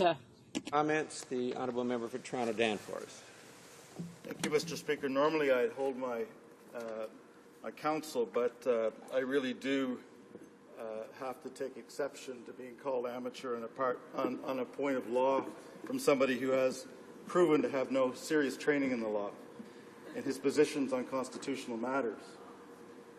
The question is that the House take urgent steps. It is not actually saying what steps to take. It could well be by calling on the Senate later to adopt these measures itself. It could be for the parties to actively make sure senators do not sit in the caucus. As for the earlier claim that the Constitution is violated by this, I'd urge the member to read a case called New Brunswick Broadcasting in Nova Scotia. It makes very clear that the privileges of the House block any application of the rest of the Constitution. Secondly, to read the Charter of Rights and Freedoms and understand how Section 1 works. Reasonable limits on rights in the Constitution are absolutely possible. And the idea of making sure that senators do not sit in caucus has everything to do with departisanizing the Senate. And so the rational objective, the minimal infringement on such prerogatives as sitting inside the House in caucus are not touched upon. And there I would ask him to read the case of Osborne, how the Supreme Court said that high functionaries of the civil service themselves can be prohibited from engaging in partisan activities, and that would not violate the Charter. Okay? So rather than these broad sweeping claims that this member does not know anything about constitutional law, I would prefer you make your precise arguments. The honourable member for Saint-Laurent-Cartierville. Colleague, get out of his mind like this. And sometimes jurists have difficulties with political scientists, it's true. But I'm very proud to be a political scientist, Mr. Speaker. To speak for my profession, we know a lot about the Constitution and the political consequences of some of the legalities involved. And the political consequences to reopen the Constitution because Mr. Duffy mismanaged his budget are enormous, and certainly it's amateur to pretend the contrary. As it is amateur, oh no, I should not say that anymore. Okay, my colleague is not amateur. I withdraw this word. My colleague is wrong on this issue. For example, when he put an equivalency on the rolling on the top bureaucrats and parliamentarians, because a senator is a parliamentarian according to the Constitution, Mr. Speaker. And to say that there are limits to the ability to express your political opinion and preferences when you work for the government as a public servant, and to say because of that, we are entitled to deprive a parliamentarian to be part of his caucus or her caucus, this is something that doesn't make sense and will not reach the first base in baseball, Mr. Speaker. Questions and comments? Questions et commentaires. L'honorable député de Sherbrooke. The honourable member for Sherbrooke. Thank you, Mr. Speaker. I'm pleased to put a question to my colleague. Throughout his speech, he seemed to be confused about certain facts, which my colleague from Toronto Danforth addressed. This motion, as worded, well, it's clear that if senators are not supposed to be partisan, they should not be allowed to sit in caucus, because that would be a partisan act. They could create their own caucus, but in our opinion, they should not be part of a partisan caucus, since we do not wish the Senate to be a partisan institution. With regard to his statement that the Senate has done, that we feel the Senate has done good work, well, we have called for the abolishing of the Senate for the last 50 years. And thirdly, my question,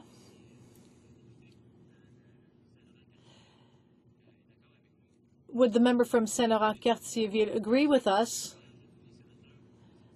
or rather, would he sanction travel by senators for partisan activities? Does he believe that it is fair for senators to travel through the country for electoral purposes and for other partisan purposes? Is it right for senators to use taxpayers' money to engage in partisan activities?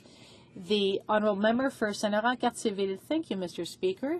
I completely disagree with any misuse of public funds which parliamentarians would use for partisan ends in the Senate and in the House of Commons as well, which is why I'm astounded that my NDP colleagues have tabled a motion which only applies to the Senate and not to themselves.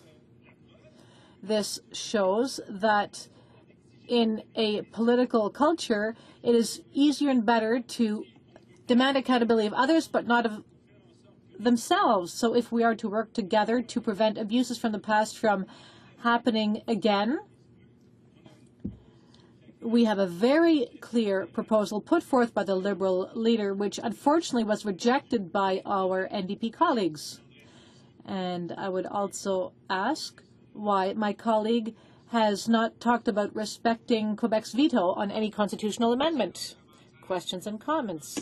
The honourable member for Cape Breton-Canso. Short question. A quick question? Yeah. Well, Mr. Speaker, appreciate the opportunity to join in this debate. My colleague, I think most Canadians, anybody watching this debate, most Canadians understand that his integrity is foremost. His opinion is beyond reproach. One thing he garnered a great deal of,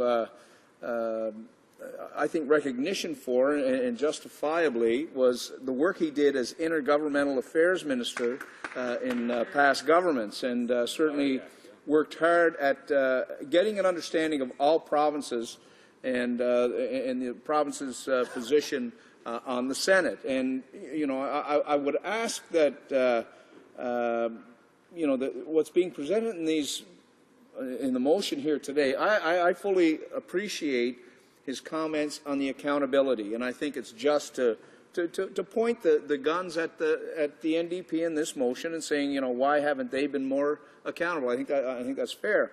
But, you know, the other aspects of the motion, which are you know, we're concerned about, or at least confused about, you know, were these issues that would have come forward during his days as Intergovernmental Affairs Minister, you know, issues around the Senate. Would these have been issues that premiers would have come to him with concerning Senate and Senate reform?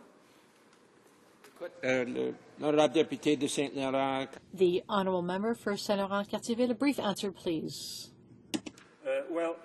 Certainly issues about accountability, transparency, honesty are always being important, and it's why our caucus is so much motivated to improve these matters so important for Canadians here in this House as much as in the Senate, and we would be very willing to go ahead, and we wish that our colleagues from the other parties will be as motivated than us about that. Regarding constitutional reform, I must admit, Mr. Speaker, that Canadians come to the conclusion that we may make a lot of improvements on many issues without starting mega constitutional changes and negotiations that may deprive us of the ability to focus on the very concrete issues that we have today. And it is irresponsible from the NDP and the Conservatives to suggest today that we need to reopen the Constitution when we may improve the Senate about its accountability, its ability to work as a sober second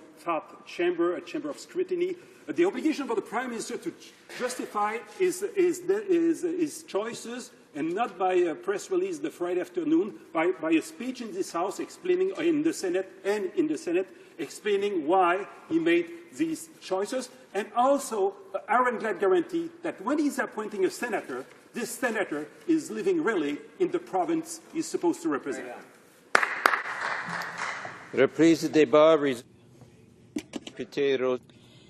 The honourable member for Rosemont-la-Petite-Patrie. Thank you very much, Mr. Speaker. I would like to indicate off the top that I'll be sharing my time with my honourable colleague from Newton North Delta. Well, Mr. Speaker, after 5 years of being locked out of the House of Commons by the Conservative government, really it's with great joy that I am here to participate in our discussion, and it's always a pleasure to listen to my colleagues and especially listen to my colleague from Cartierville to talk about very sensitive issues, Liberal and Conservative senators, which may have been caught red-handed and who are under investigation by the RCMP. So an attack we heard a little earlier today with regard to the motion which my colleague from Toronto Danforth tabled, and for which I thank him. We're not asking for members of Parliament to bear the same burden as senators. The NDP's position is very consistent. MPs should not self-regulate themselves. That's why we bring in third parties to audit MPs to make sure they're honest and spend taxpayers' money well in the interest of their fellow citizens. So we believe there is a need for more transparency, but we don't believe that we should be judge and jury, as does the Liberal Party. Now, we've had a majority Conservative government for many years. And really, they have not listened to Canadians. They are deaf to the scandals which are accumulating on their side day after day, week after week. But fortunately, we have opposition days which allow us to address issues important to our constituents. I think it's a step in the right direction. That is, this motion tabled by my colleague from Toronto Danforth. The motion will help improve transparency and perhaps restore a bit of trust into the sick institution, which unfortunately is the Senate today. However, let's remember what the point was: to have an upper chamber to complement the lower chamber in the Westminster system. So the upper chamber was to be a chamber of wise men and women to make sure that the lower chamber had done its legislative homework. This, of course, was a very noble cause. So from the outset, it was a good idea. However, if the Senate had remained a place of wisdom, a place of expertise, and a place of reflection, in fact, a place of sober second thought, a place to review legislation adopted by the House, that would have been good. But unfortunately, over the last several decades, the Senate has lost its way, and it did so under Conservative and Liberal governments. This chamber of wise men and wise women became a chummy club. If you were a fundraiser for the Conservatives or the Liberals, well, you would be rewarded with your Senate seat and an income until the age of 75. If you had been a member of Parliament or a minister, and if you were not re-elected, if you were defeated in an election, well, this Prime Minister would name those people to the Senate. So Canadians did not want you as an MP, but you become their senator. So slowly, over time, the old political parties perverted the role of the Senate and made it a place where people are rewarded for their partisan activities. Not only are the appointments partisan, they have nothing to do with the expertise or skills of the people. They are rewarded for their partisan work.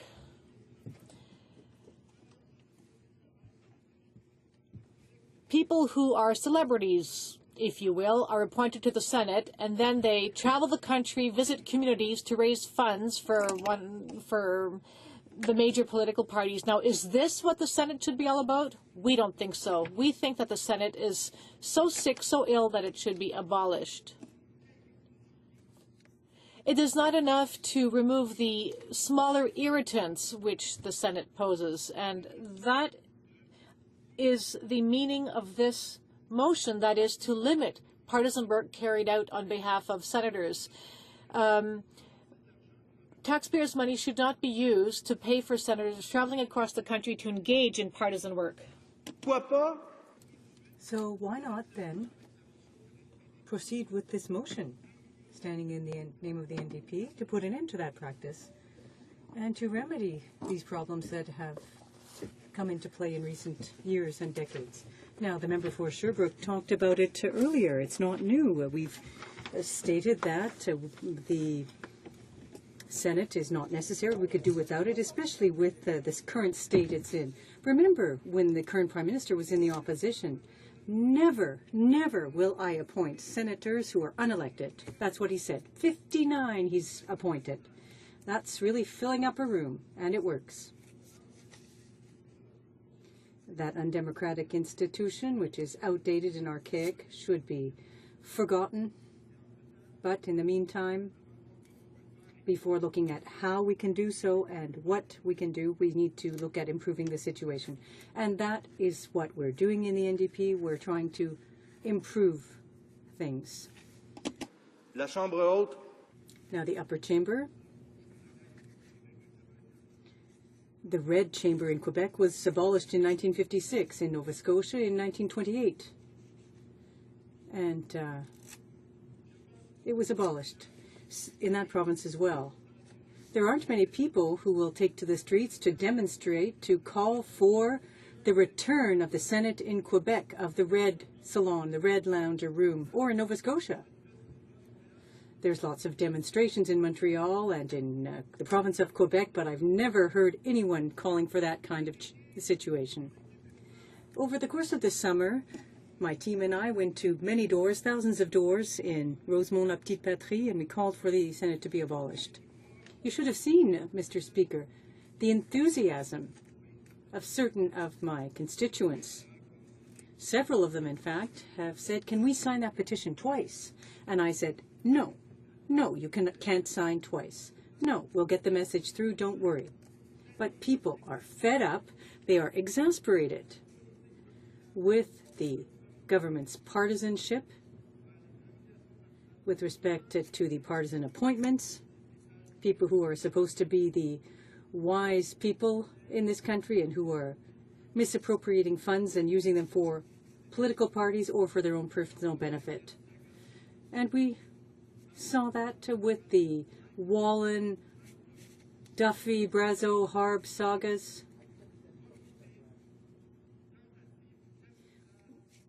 There was an orchestrated attempt to camouflage or cover up the situation, and the NDP has called on the chair to rule on whether this House has not been misled by the Prime Minister when the Prime Minister answered questions last spring. In the NDP, we believe that it's high time to remove the partisan work from those parliamentarians there and to ask them to focus exclusively on what they're supposed to do, to review legislation, sometimes remedy, correct, and improve them. And we saw that with C-377, and in that case, the Senate, much to my surprise, adopted amendments that were in the best interest of union organizations, much to my surprise. What we want is to see quick change. We don't need to see any procrastination, hesitation, debate over weeks to come. The NDP motion before this House today can be put into place quickly in order to bring about change. Now, if people in the Liberal Party and the Conservative Party were acting in good faith, if there was a real desire to improve the situation, I don't see why they would vote against this motion, this NDP motion, which would make it possible to help restore the confidence of Canadians, Quebecers, in that institution. After all of the scandals that have hit the Senate, all of the partisan appointments to that place, all senators who have used funds for personal gain, so for the benefit of transparency, in order to restore public confidence in the Senate, to put an end to this crass partisanship in the Senate, I call on everyone and urge everyone in this chamber to vote in favor of our motion. Questions et commentaires, questions and comments. The honourable member for Abitibi, Bay James, Nunavik, AU. Merci, Monsieur le Président. Thank you, Mr. Speaker. I'd like to start by congratulating my colleague for his excellent speech.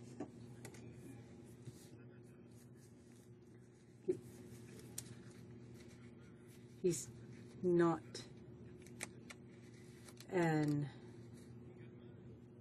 in favor of the Senate, unlike our colleague from Saint-Laurent-Cartierville. To be called an amateur, it doesn't bother me. I've got thick skin, Mr. Speaker, so it doesn't bother me. But over the course of the summer, I traveled throughout my riding, Abitibi, Bay James, Nunavik, EU, which is the second largest riding in the country. And everywhere I went, in my highly diversified riding, I've got 2 Algonquin communities, 14 Cree communities, and a number of others throughout the community. And everywhere I went, people talked to me about the Senate and the need to abolish the institution, this outdated, archaic institution. So if someone calls me an amateur, well, that doesn't bother me, but I do have a problem with people calling my constituents that. Now, I wonder if my colleague has heard the same types of remarks in his riding. The Honourable Member for Rosemont-la-Petite-Patrie. Well, I'd like to thank my colleague for his comments, his pertinent remarks, and his question. Because, yes, people who follow the news and read the papers are overwhelmed by this overflowing amount of scandals that have hit the Senate, and they've seen scandals in certain municipalities in Quebec. It's deplorable. Following that, they're seeing that at the federal level with the federal Conservative government, there have been apartments, and they're in the other place, and they can see just how much it's undermining the respect that people have now for politicians. We're seeing that, we're feeling that in our communities. People are talking to us about it in the field. They're asking us when we're going to throw the Conservative government out and when we're going to change the rules so that we can put an end to scandals. Scandals that enable politicians to line their pockets with taxpayers' money. People are exasperated. We need to respond to that. We need to put in place measures to enhance transparency and accountability.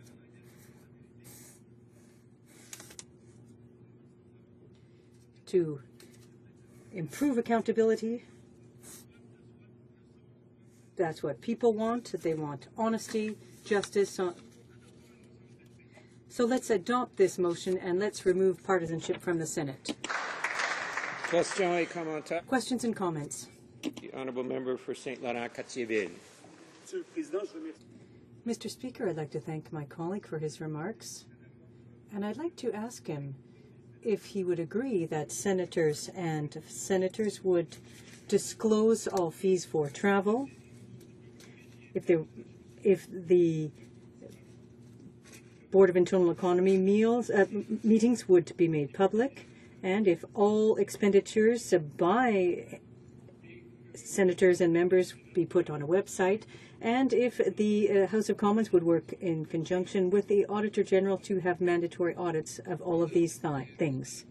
The Honourable Member for Rosemont-la-Petite-Patrie. Well, thank you, Mr. Speaker, and I'd like to thank the member for Saint-Laurent-Cartierville for his very precise question. It was a bit of a shopping list with points A, B, C, and D. Now, I won't get into the details of each of his points. I think it would make him much too happy. But I can assure you of one thing. In the NDP, our operating expenses for our offices are public. They have been put on a website. If he hasn't gone to look at them, well, that's a different kettle of fish entirely. But I have a neighbor who's a champion of that, and it's even made it to La Presse, to the newspaper. The information was amalgamated, and it was a bit misleading, and I think it's important to clarify that in that regard. However, we are proactive, Mr. Speaker. We will continue to be, as we have with our office expenditures, so that Canadians know how this money is being spent. And if we were to work in conjunction with the Auditor General or other third parties to take a look at expenditures and to ensure that the rules have been applied, I would be more than happy to agree to that kind of suggestion. Debate. Reprise de débat. The Honourable Member for Newton North Delta. Thank you, Mr. Speaker. First of all, let me say what a delight it is to be back here in the House of Commons, and a little bit disappointed that we were not back here a month earlier to deal with the business of the people, major concerns I heard in my riding. But let me also assure you that I've had a wonderful time in Newton North Delta, listening to the concerns of citizens as they worry about their future, whether it comes to high youth unemployment, the lack of decent paying jobs, and I would say the Senate and issues surrounding the Senate were a key focus in many of the conversations I had in my riding, whether it was in the grocery store or at official meetings or even at social gatherings. And I also want to thank my colleague from Toronto, Danforth, for bringing forward, I would say, a motion that is practical and that tackles the issue of the Senate one step at a time. And the reason I say that it is practical, because everybody knows and I fully support the abolition of the Senate. I can think of a myriad of ways to spend the $92.5 million on addressing the high student debt load, high youth unemployment, more money into skills training, addressing our seniors, addressing our veterans. I can think of a million ways to spend that money and the way Canadians would like to have it spent. But that is our goal, and that is what we will keep pushing for. But in the meantime, the NDP prides itself that we are not just here to critique what the government does, but we're here to put forward solutions. And here is a solution put forward to address, in the short term, in a very practical way, some of the serious problems in the Senate. Now, I'm not saying that this is going to address the problems around some of the scandals that escalated yesterday and with all the allegations. But what this will do, and this motion actually does, is try to take away some of this energy, some of this kind of confrontation between the government and some of its own appointees, and look at putting forward a practical first step into addressing some of the abuses and some of the partisanship. So really, when I look at this motion, and I always forget I need to have my glasses on to read a motion, is that our colleague from Toronto Danforth has put forward a very, very simple resolution, which I cannot imagine any member, whether they sit on that side of the House or this side of the House, no matter which political party they belong to, being opposed to this. And that is, urgent steps must be taken to improve accountability in the Senate. Surely we all want that. And here's how some of that can be done. And therefore, this whole House calls for the introduction of immediate measures to end senators' partisan activities, including participation in caucus meetings, and to limit senators' travel allowances to those activities clearly and directly related to parliamentary business. Mr. Speaker, we've heard every political party saying that there are some needs for change. This motion that is here before the House today does not require a constitutional change. This is a practical step that this House could take and then go over to the Senate, and with the kind of partisanship that exists right now, this could be addressed very, very quickly. So first of all, as I said, every person has said that. Now, there are some people that they think they can do doublespeak. And I was thinking of a very, somebody who made this quote, and I really puzzled over it as an English teacher, and where this is a direct quote from a member of Parliament in the opposition, the second opposition, not the official opposition, where it was said it would imbalance so many things that we just have to focus on making it a better quality Senate rather than trying to change the Senate. Well, when I read quotes like that, the first thing that came to my mind is, how do you go about making it a better quality Senate without making some changes? Because obviously the status quo isn't working. And it isn't working because there is so much partisanship. The House of Sober Second Thought. The House of Second Sober Thought. Do we really believe that Canadians across this beautiful country now believe that the Senate is a house of second sober thought? I think that the institution has been so badly damaged, And this motion that the official opposition has brought forward actually goes in part way to take some short-term steps. And by the way, they are very, very straightforward. And before we get into a kind of well, of course, all these people are independent, they're appointed because of their skill sets. because they represent the diversity of our great country, which actually was the goal at the beginning. Then when you think about who is actually appointed to the Senate, and I'm not going to read you a long list. Here we have Irving Gerstein, Chief Fundraiser and Chair of the Conservative Fund of Canada; Judith Seidman, Quebec Co-Chair of Harper's Leadership Bid; Donald Plett, Conservative Party President. And it goes on and on and on. And, you know, Mr. Speaker, I don't want my friends in the far corner on the other side to think that they have been exempt from some of these appointments that they made.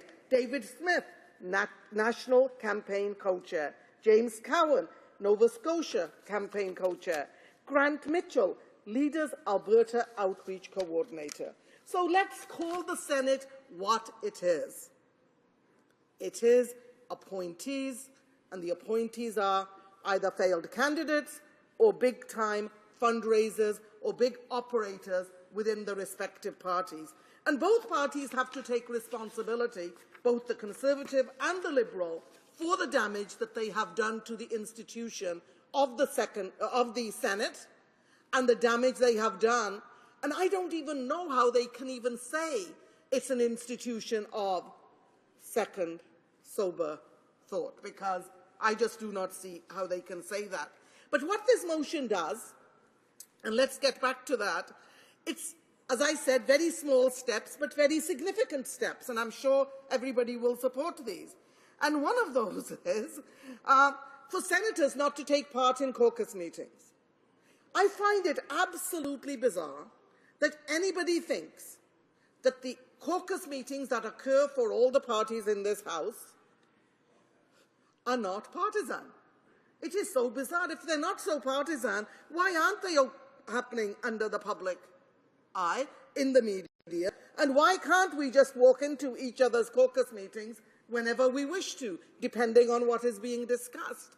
Look, I'm not saying that there is anything wrong with political parties having caucus meetings, but surely the senators who are independent, sober second thought, once they are appointed, and they're non-partisan, surely you do not want them in that room as the caucus meetings unfold. And I think we would have to go a long, long way to convince even my granddaughter in grade 12 that they are anything but partisan. And also, look at the second aspect of this suggestion, to limit travel allowances to those activities clearly and directly related to parliamentary businesses. Remember, we're not talking about elected people who are going around talking to their constituents, hearing from them about legislation, etc., but also talking to them about issues that are important to them. We're talking about only limiting travel expenses, allowances, to those activities that are related to parliamentary business, and putting an end to campaigning and fundraising junkets that happen right now. So, Mr. Speaker, I hear a lot about all different parties saying we need to do something. Now, I hear my colleagues across the way that they're waiting to hear from the Supreme Court. Well, there is nothing the Supreme Court is going to say that will stop them from voting on this issue. So I urge every member in this House to vote for this motion. Question et commentaire, questions and comments. Honorable Député de Sherbrooke. The Honourable Member for Sherbrooke. Thank you, Mr. Speaker, and I would like to thank my colleague for her excellent speech. She has recalled very important facts that remind us that the upper chamber, the Senate, is supposed to be a chamber of sober second thought, and where laws are studied that are submitted by the House to counterbalance what goes on in the House. So this motion is very reasonable because it ensures that senators have the duty to no longer take part in partisan activities, such as caucus meetings. And I think that that is a very reasonable way of preventing too much partisanship. The primary reason for a caucus is to get together as a party and to discuss the party's positions and to put forward arguments based on the party. So does my colleague agree that these measures are very reasonable and that they are applicable as of now? And I think that that is what is important. We have to apply them now, and that it is important that this House adopt this motion in the next few hours. For Newton North Delta.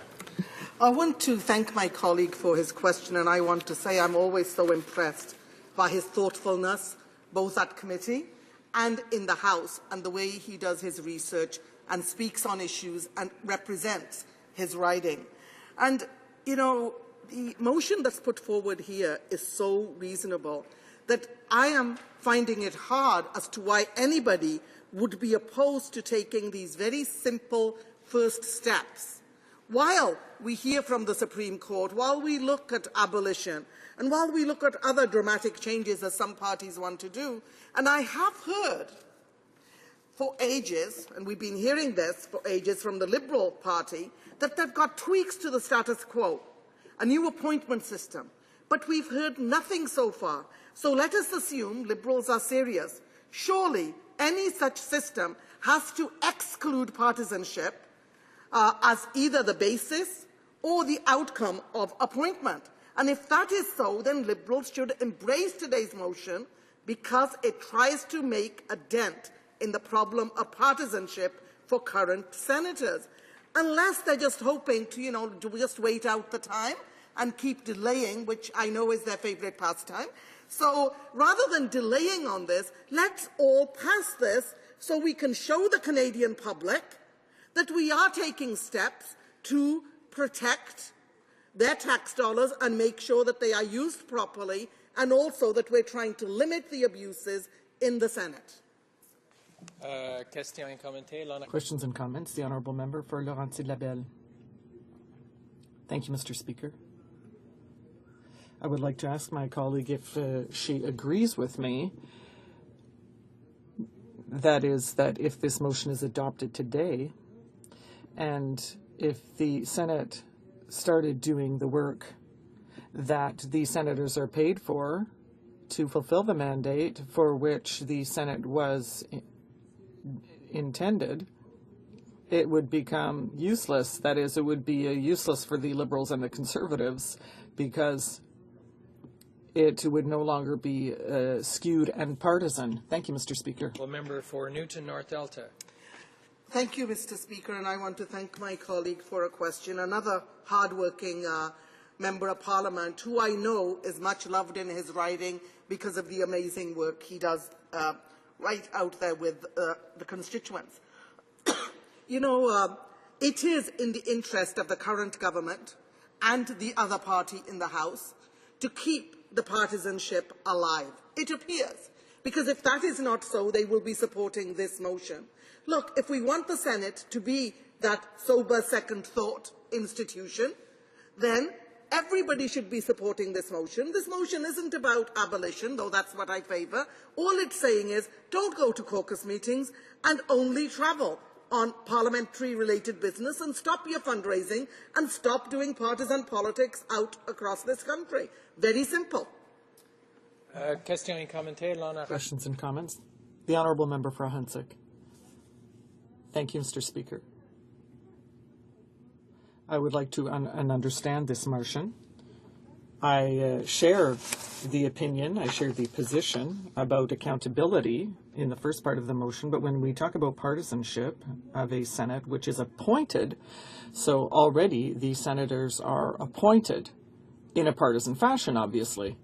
So in our current system, I don't understand how senators who are appointed by different successive governments who are in power, how can they no longer be partisan? Obviously, they're going to be partisan. They're going to participate in caucus meetings and so forth. And the other point I don't understand is the link between partisanship and dishonesty, because that's what the NDP is saying. They want to remove partisanship because they want accountability. But I don't understand that, because all of us are partisan here in this House, and yet I think all of us are honest people. So there are a number of things I don't understand in that motion. The honourable member for Newton North Delta. I want to thank the honourable member for her question, and let me say, absolutely, we're partisan in this, but at the same time, we are elected. Every 4 years, we go back to our constituents, and they get to either send us back here or not. And that is a decision that is made, and that's where our accountability comes in. Yes, because you are appointed, and by the way, I'm not in favour of appointments. I'm not even in favour of the Senate. But what this motion does is it stops that overt and very active partisanship by going to caucus meetings and travelling around the country, doing fundraising and working during election campaigns on the taxpayer's dollar, which I think is not right. However, if each party wants to pay people to campaign for them, that's a separate issue altogether. But what we're talking about here is senators doing this in their role using government money. Resuming debate, the Honourable Parliamentary Secretary to the Prime Minister. Thank you very much, Mr. Speaker. It's, of course, an honour, always an honour to get up in the House of Commons and speak to the issues that people have elected us to speak to. I'm particularly happy to be up today to talk about this because it gives us an opportunity not only to highlight some of the inconsistencies in the NDP messaging on this, Mr. Speaker, but also an opportunity for us to highlight the very significant reforms that we've put on the table with respect to the Senate to try to move it into the 21st century, to try and make it an institution that is accountable to Canadians, one that Canadians can again be proud of, Mr. Speaker. You know, one of the most important things that any of us can do as parliamentarians is make sure that Canadians have pride not only in their country but in the institutions that serve their country and make it such a great place to live, Mr. Speaker. But I have to admit, Mr. Speaker, that after having read the motion, and let me quote it. I don't want to get it wrong. The NDP motion says.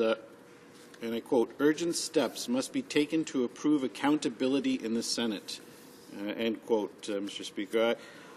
I have to ask myself why the NDP, if this is so important, why the NDP, since we've been elected, have chosen not to support any of the reforms that we have put on the table with respect to the Senate. Now, Mr. Speaker, we have been in office 8 years, this is true, but the vast majority of that time was spent in a minority government when we needed the support of one or both of the opposition parties in order to move legislation through this House and into the Senate. And quite often that was not the case when it came to the Senate, Mr. Speaker. Now, we've put in place a number of, I think, significant proposals that Canadians have long been asking for, and we have been consistently frustrated, in part because of the NDP, which for so long have maintained one position, and that position is that the Senate needs to be abolished. And yet today, Mr. Speaker, they have changed their mind yet again and now have moved and said that the Senate actually needs to be reformed.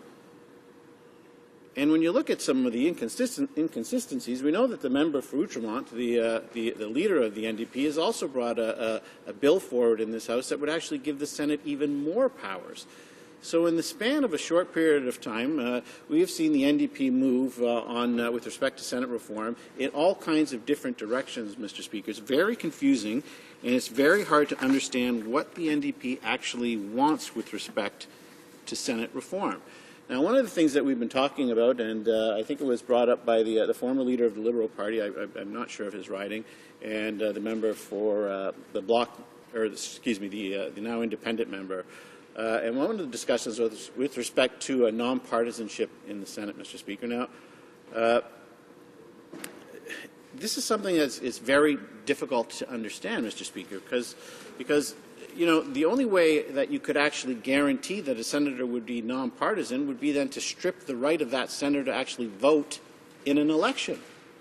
Because every senator has the right to vote in an election. By their nature, they're going to be making decisions. Whether we strip them of their rights to come to a caucus meeting or not, we're not going to be stripping them. I don't think the NDP, or I hope at least the NDP are not suggesting now, that we need to strip senators of their right to actually vote in elections to ensure that they remain nonpartisan, Mr. Speaker. So I think it reflects not only the immature nature by which the NDP are approaching this, Mr. Speaker, or as it was said earlier by a Liberal member, the amateurish, if that's a word, nature of this motion, Mr. Speaker. It's another attempt really to waste time in Parliament, Mr. Speaker. And the reason that it's wasting time in Parliament is because we have so many serious things that we should be talking about right now. And that's not to minimize, Mr. Speaker, the events that have occurred in the Senate over the last number of months. That's not to minimize that. Canadians have expressed and should be extraordinary, and they are, very, very disappointed in what they have seen in the Senate, not just recently, but for a long period of time. The lack of accountability of the Senate, the lack of transparency in their spending, our inability to extract accountability from our Senate colleagues, or Canadians' inability to extract accountability because they're not elected, and there are very few opportunities for a senator to be removed, Mr. Speaker. What we also have seen, of course, in the recent past was the sad spectacle of one senator who was being tried, brought to court with respect to spending infractions, and was being paid for the entire time it took him to get this case through court. He was subsequently found guilty and was sent to jail. But throughout that period of time, he was still receiving a paycheck from the people of Canada, despite the fact that he was unable to attend the Senate or perform any of the functions that we would expect of our senators. Now, as I've said, Mr. Speaker, we have on this side of the House, Conservatives, since being elected, we have brought in very meaningful reforms. Or we put on the table very meaningful reforms with respect to the Senate, because we understand that the status quo it's not an option. It's not an option for a country as great as Canada in the 21st century. It's not an option for a country that is going to be seizing on extraordinary opportunities, a country that will be leading in terms of economic growth, a country that will be leading in so many different areas that are important not only to Canadians, but to people around the world. We are a country that is going to do our part in making sure that Canadian values are protected not only at home but abroad, Mr. Speaker. So to do that, we also need to move forward, and we needed to make some changes to the Senate. Now, if you look at the Senate, you have two options. Of course, you could abolish the Senate, or and go through the process that is required of abolishing the Senate, seek the approval of the provinces to do that, go through that process, or you could try to work within the Constitution and reform the Senate, and that's what we have brought forward. We brought forward some very positive proposals that would see us working with our provincial partners in order to have a more accountable Senate, Mr. Speaker. And one of these initiatives, of course, is the election or the selection of senators. We know that right now that senators are called by the Governor General on the advice of the Prime Minister, and they serve up to 45 years. They can serve in the Senate. And that happens without, in many instances, without the consultation of the provinces. Well, what we brought forward was a bill. We looked at the Constitution. We said, how can, within the current constitutional framework, how can we reform the Senate so that we work with our provincial partners, we don't reopen the Constitution, we don't go down the battle of distracting Canadians from the real job that we need to do during a time of global economic downturn. We continue to focus on creating jobs, hope, and opportunity, but at the same time try to reform some of those institutions that Canadians are asking us to bring into the 21st century. So we looked at that, Mr. Speaker, and we thought, and we looked at the Alberta model, which sees Albertans electing senators. Now, it's already been talked about, I know, by a number of my colleagues, that a number of senators from Alberta have actually been elected. There's elected senators serving right now from Alberta, and they have a selection process where they consult with the people of Alberta. They have their elections, and then that list is then provided to the Prime Minister, who then selects from the list of elected senators to fill vacancies for the province of Alberta in the Senate. Through that, I know we heard the member for Durham quite eloquently talk about Stan Waters, who was the first elected senator. And I know there was a lot of hope back then when former Prime Minister Mulroney appointed the first elected senator to the Senate following this election or selection process. But that unfortunately stopped with the election of the Chrétien Liberals. Now, they had a different approach to the Senate. They also had their own challenges that they had to face. They had a different approach. In some areas, they are protective of the status quo.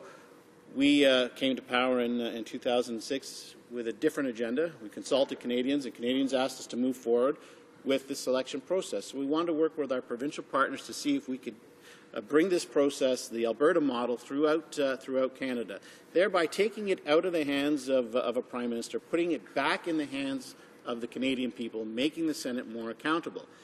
At the same time, Mr. Speaker, we thought that in order to be truly accountable, to have the type of diversity that we need in the Senate, to have the type of sober second thought, I guess is a term that a lot of people are talking about, we thought we would also bring in, at the same time, term limits for our senators. And the proposal that we brought forward has a 9-year term. So we would select senators. The Canadian people would have the opportunity to select their senators. They would serve for one full term of 9 years, and there would be another selection process. Now, what this didn't do, Mr. Speaker, was it didn't force upon the provinces this system. In order to do that, of course, we'd have to reopen the Constitution. We'd have to have a large, long, protracted negotiation with the provinces. A lot of provinces have different feelings with respect to what should actually happen in the Senate. But this was a cooperative way of bringing about meaningful reform in the Senate. So, having brought that forward, when we were first elected, of course, in a minority government, and trying to proceed along seeking these reforms, of course, we were frustrated quite often in the process of doing that by the opposition parties. Obviously, as you know, Mr. Speaker, that in order for a government in a minority situation to pass legislation, it does need the support of other opposition parties to do so. And at the same time, of course, we were dealing with a very difficult circumstances in terms of the global economy, Mr. Speaker. So there was a number of things that we were trying to focus on, not only as a government but parliamentarians together. And then, of course, there was a number of 2 elections at the same time, and the good people of Canada decided that we deserved a majority government. And in that time, of course, since then, we have continued to move forward with meaningful Senate reform as something that not only is important to us, but is important to Canadians. Now, again, just to go back on some of the rationale for what we did with what we're putting on the table, for proposals with respect to the Senate, one of the things that we can do, that we know that we can do as parliamentarians, without seeking the advice of or without seeking constitutional amendments, is making changes to how our systems work here. We can do that. Believe it. Give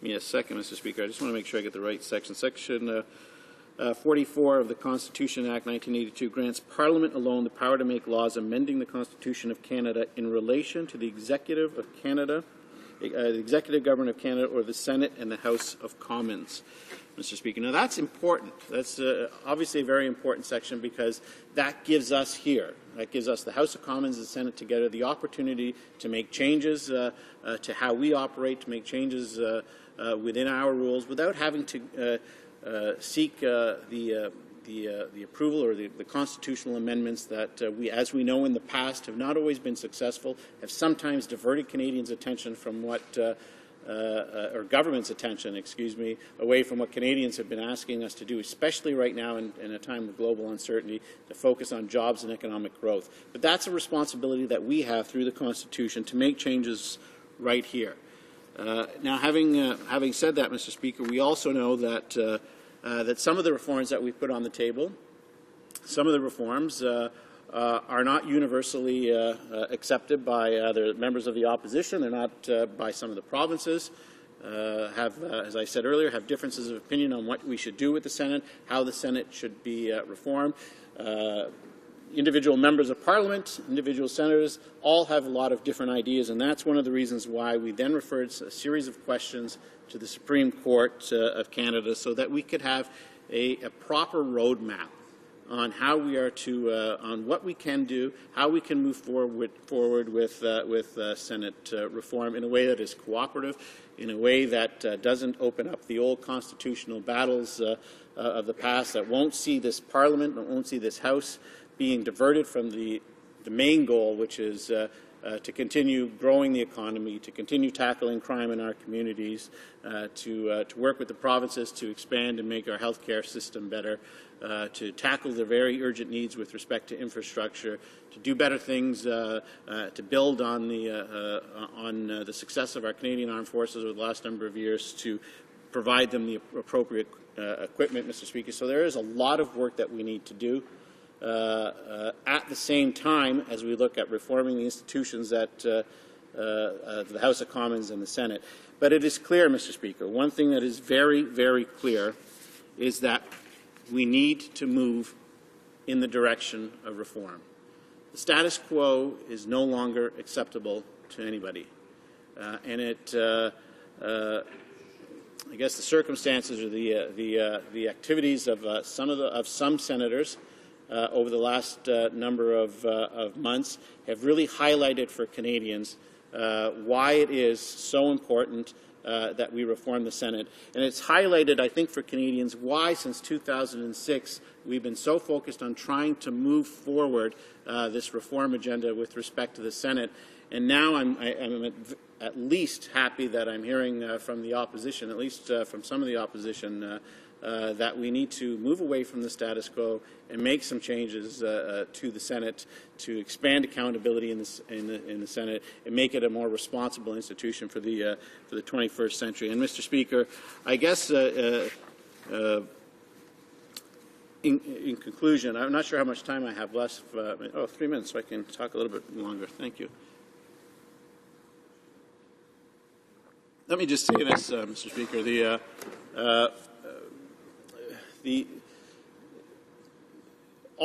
I think all of us in this House would agree that what we've seen over the last little while with respect to the Senate isn't something that reflects just poorly on the Senate. It is something that I think reflects poorly on all of us as elected officials, as people who serve Canadians. When we are given the awesome responsibility of serving people, whether it's through election or through an appointment to the Senate, we are also given the responsibility by the Canadian taxpayers who pay us a lot of money to do the jobs that we do. They entrust us with a lot of money in order to do those jobs, and they expect that we would use those funds appropriately and that we would understand how hard they have worked in order to provide us with the resources that we need to get our job done. I think what we've seen lately in the Senate is an embarrassment, not just to government, it's embarrassment to all members of Parliament, it's an embarrassment to all senators, and we have to get to the bottom of this. We have to work as best as we can as parliamentarians to reform that institution, and if we can't reform the Senate, Mr. Speaker, I think we have to move forward working with our provincial partners and, like many of the provinces, like all of the provinces, have done, abolish the Senate, because at this point, it just is quite clear to us that Canadians have lost faith and trust in the Senate as an institution the way it is right now, Mr. Speaker. So we're going to move forward with that reform agenda. But at the same time, Mr. Speaker, we could no way support a motion like this because, as was very eloquently said by the former leader of the Liberal Party, this is a very amateurish, very amateur motion. It is void of any substance whatsoever, and if we're to make real meaningful changes with respect to an institution like the Senate or the House of Commons, we have to do it properly and not in the spirit that this was brought forward, Mr. Speaker. So with that, I'll conclude and just thank you for allowing me the opportunity to speak on this. Questions and comments. The honourable member for Sherbrooke. Thank you, Mr. Speaker. I'm pleased to put a question to my colleague, the Parliamentary Secretary to the Prime Minister, who ended his speech by talking about the embarrassment all parliamentarians should feel with regard to what's happening in the Senate and the importance of getting to the bottom of things. And this leads me to ask a question. Why, yesterday, the same Member of Parliament received a distinction for the best non-answer to a question on the part of a reporter who said that his answer yesterday to a question put in question period was the best crafted non-answer of the year. And yet now he's saying that we have to get to the bottom of things, to the bottom of this scandal, which is embarrassing all parliamentarians. Yet yesterday, he in the House of Commons changed the subject when answering a question. So he's saying we have to get to the bottom of things, and yet he's trying to distract Canadians from providing an answer. So I'm wondering why, when questions are put to him, he cannot answer in a forthcoming way. Mr. Speaker, let me say how crushed I am that the press gallery is not supportive of me, and that they are somehow upset at the way I answer questions in the House of Commons, Mr. Speaker. I'll do better to make the press gallery happy with me, Mr. Speaker. I'm just happy that they don't live in my riding, and that the press gallery won't be passing judgment on me in the next election. The reality is, Mr. Speaker, the Prime Minister, with respect to the circumstances that have happened in the Senate, has answered all the questions that have been put forward to him with the information that he had available to him at the time. And the appropriate authority, I think I have an email here from a constituent of mine, Carol. She's a senior, and she emailed me yesterday, and she said, if I wanted to watch Matlock, I'd turn the TV on and watch repeats of Matlock. It's time for you guys to get back to doing what you're supposed to be doing and working on our behalf. And the reason, when I called her, I asked her about that, and she said, you know what? Let the police do their job. Let the authorities who are investigating the senators do their job. If there are charges that need to be brought forward, they'll bring those charges forward. You guys should concentrate on jobs, growth, and economic activity, and that's what we're going to continue to do, Mr. Speaker. Questions and comments. The honourable member for Saint-Laurent-Cartierville. My colleague for his speech. I agree with many things he has said, not all, though. I agree with him that the motion we have today from the NDP is amateurish. Not the sponsor of the motion, I have respect for him, but the motion as such is not at the level we should have as a first motion to discuss. I agree with him that the misconduct of the last months by some parliamentarians is affecting all of us. But where I would insist is that my colleague doesn't seem to realize how much the situation is serious. It's possible that the Prime Minister himself misled the House and Canadians. And if it was him or me that was involved like that, I'm sure I would answer to prove that it's not the case. I would give the facts. So, for example, when the Prime Minister claims that he answers of the best of his knowledge when he said to the House that the $90,000 given to Mr. Duffy by Mr. Wright was the decision of Mr. Wright alone, and nobody was aware. And now we know it's untrue. He said, I answered at that time at the best of my knowledge. So the question is very clear. Who gave him this false information? Who gives him this false information? Why it's so impossible to have an answer to this very precise question? Before I go to the Parliamentary Secretary, I would just like to ask the cooperation of all members to speak to the matter before the House and to ask questions related to it. In this context, while the subject matter clearly is relevant, asking for an explanation of an answer that was given in question period yesterday is severely straining that logic. So I will allow this question to go forward, but I ask members to stick to the matter before the House more narrowly than has been the case in the past few days. The Honourable Parliamentary Secretary. Well, Mr. Speaker, you know how much I value your opinion and how important I think the rules of the House are. So I'll abide by your decision to make sure that I stick to the substance of the motion that we're talking about today.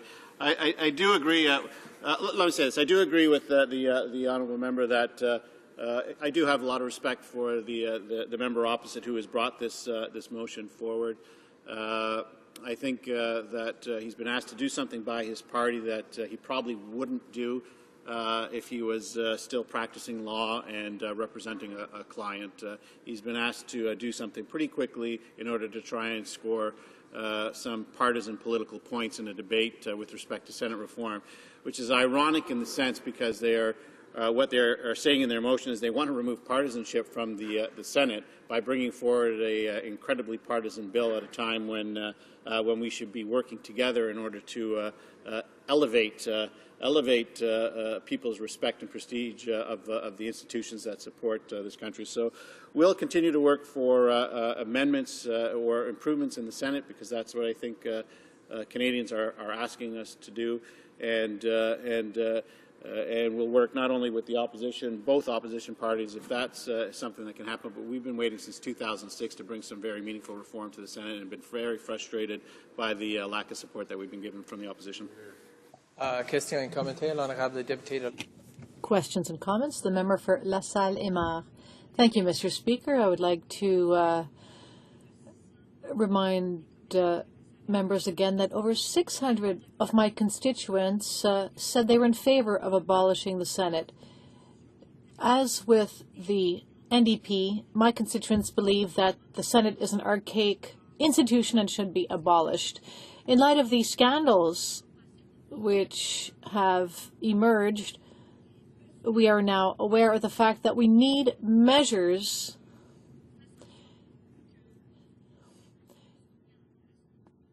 we need to implement measures to improve the Senate's accountability. We also recognize that the government, the current government,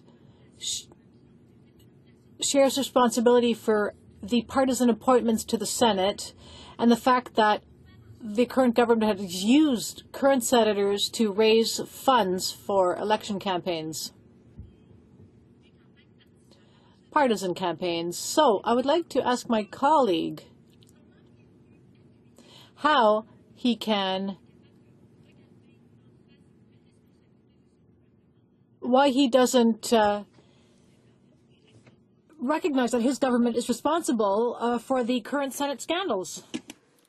Well, Mr. Speaker, I think the people that are responsible for the current Senate scandals are the people who were entrusted by the people of Canada to represent them in the Senate and then took actions that were an offence to not only the rules of the Senate but an offence to Canadians who have sent us here in order to represent them, Mr. Speaker. This isn't this is something that these senators, these four senators, need to account for. That's what's happening right now with respect to accountability in the Senate. But in her own question, Mr. Speaker, she flip-flopped twice. I mean, the NDP's position is to abolish the Senate, but not necessarily abolish the Senate. Reform it first, spend House time talking about reforming the Senate, debate the member from Outremont's bill, which would actually then give the Senate more power, but at some point in time then come back to the debate and talk about abolishing the Senate, Mr. Speaker. They're all over the map on this, and it shows how really amateur and immature the NDP are. But I guess that comes with losing 16 straight elections. They're at the point right now where they'll try to do anything to get from that side of the House to this side of the House, no matter how stupid they look, no matter how ridiculous they look. They'll put anything on the table. They don't care about the consequences of doing that, of bringing forward motions like this, of wasting taxpayers' time, Mr. Speaker. We have issues with respect to criminal justice that need to be addressed. We have issues with respect to Canada, European free trade that need to be addressed. We have sectors within that trade agreement that want to talk more about the agreement. And what do they bring forward? The most important thing to the NDP right now is to try to remove partisanship from the Senate. Try to remove partisanship from the Senate, Mr. Speaker. unbelievable. They should really get thinking, there's a lot of Canadians in the galleries watching this. I know that the last thing they're probably thinking about is how can we remove partisanship from the Senate? You know what Canadians are talking about? They're talking about how can they keep their jobs? How can they keep their taxes low? How can they keep their communities safe, Mr. Speaker? The last thing they're thinking about right now is, oh my gosh, we've got to remove partisanship from the Senate. It's a vital national interest. Let's stop all debate on everything else and let's get to removing partisanship from the Senate. The only people who think that's important are the NDP, and that's why for 16 straight elections they've been sitting on that side of the House. Resuming debate, the honourable member for St. John South, Mount Pearl. Thank you, Mr. Speaker. I would say that what Canadians are thinking about right now is how to get rid of the Conservatives. Hear, hear. Hear, hear. And to start, Mr. Speaker, I'll be splitting my time with the member for Charlesburg, HoC, St. Charles. I rise today to speak in support of the Opposition Day motion put forward by the honourable member for Toronto Danforth. A very fine member he is, Mr. Speaker. There needs to be accountability in the Senate, and that's obvious. Measures should also be taken to end partisan activities of senators, including participation in caucus meetings, and to limit senators' travel allowances to those activities clearly and directly related to parliamentary business. I don't think that that's asking too much, Mr. Speaker. I see this motion, I see it as common sense. I see this motion as good for Canadian democracy. I see this motion as asking for what's right. Mr. Speaker, as Member of Parliament for St. John South, Mount Pearl, I tend to view the world, the parliamentary world, through a Newfoundland and Labrador lens. I make it my mission, actually, Mr. Speaker. It's how I'm wired. How does this legislation, how does this bill, how does this body, how does this agreement, how does this discussion, how does this debate, how does anything impact Newfoundland and Labrador, including this question, Mr. Speaker? How do the partisan activities of senators impact Newfoundland and Labrador? In so many ways, Mr. Speaker. Let me give you a glimpse through the Newfoundland and Labrador lens at one senator, Mr. Speaker, Conservative Senator Fabian Manning. He was a Conservative member of Parliament. He lost his seat after he was defeated in the 2008 general election. He was appointed right after that to the Senate. Then Fabian Manning was cherry-picked for the 2011 election to run again for the Conservatives in the federal riding of Avalon. Manning lost again in that general election, his second defeat. Then he was appointed again, Mr. Speaker, to the Senate. So let me summarize. We have a sitting senator who was rejected by the people, by my people, the people of Newfoundland and Labrador, not once, Mr. Speaker, but twice. And we have him speaking on behalf of the Conservative government all over my riding of St. John South, Mount Pearl. Yes, Mr. Speaker. Senator Manning represents the Government of Canada in my riding at funding announcements and at official functions. I've asked this question in this House before, Mr. Speaker. This question. Is Senator Manning supposed to be Newfoundland and Labrador's voice? Because he is not. We're supposed to represent Newfoundland and Labrador in Ottawa. We are not supposed to be representatives of Ottawa in Newfoundland and Labrador. It's not supposed to work that way, Mr. Speaker, but it does. That's the reality. The reality is that senators represent the party, they represent the parties that put them there. Liberal senators for Newfoundland and Labrador represent the Liberal Party of Canada, not necessarily the best interests of Newfoundland and Labrador. Conservative senators for Newfoundland and Labrador represent the Conservative Party of Canada, not necessarily the best interests of my province. I've heard the question asked, Mr. Speaker. I've heard this question asked. Why would New Democrats want to abolish the Senate, to eliminate the upper house, when Newfoundland and Labrador will end up with fewer voices? But that's not the case, Mr. Speaker. Senators represent the parties, Liberals and Conservatives, that put them there. Their voice is not the voice of the people. Their voice is not the voice of Canadians. Their voice is not the voice of Newfoundlanders and Labradorians. When the Fathers of Confederation assigned the Senate to review and scrutinize legislation passed by the House of Commons, this House of Commons, Mr. Speaker, the Senate was supposed to act as a chamber of sober second thought. The Senate was supposed to be less partisan and to ensure representation of minorities and of provinces and of regions. The Senate was supposed to offset the House of Commons with its representation by population so that the interests of smaller provinces like Newfoundland and Labrador would be protected, would be defended, would be looked after. That's not the way that it works, Mr. Speaker. Senators vote according to the interests of the parties they represent rather than the regions that they're supposed to represent. The Senate has become a home for Conservative and Liberal Party organizers, bagmen and women, and failed candidates. Senators act in the narrow interests of their political parties. Senators attend weekly party caucuses when they are handed party lines. That should stop, Mr. Speaker. Senators participate in party fundraising. That should stop, Mr. Speaker. Senators have publicly advocated on behalf of a political party or parties using Senate resources. That should stop, Mr. Speaker. It should stop right now for the good of democracy, for the health of Canadian democracy. I used to say that we have a triple U Senate, Mr. Speaker. Triple U as in unaccountable, unelected, and under investigation. But there are two more U's, Mr. Speaker. Two more U's. Number 4, unapologetic. Number 5, Mr. Speaker, useless. Unaccountable, unelected, under investigation, unapologetic, and useless. 5 U's, Mr. Speaker. Now it's time, Mr. Speaker. Now it's time for a U-turn. A U-turn towards abolishment of the Senate. That's our firm commitment. At the same time, Mr. Speaker, we do not believe that Canadians should be forced to wait for accountability.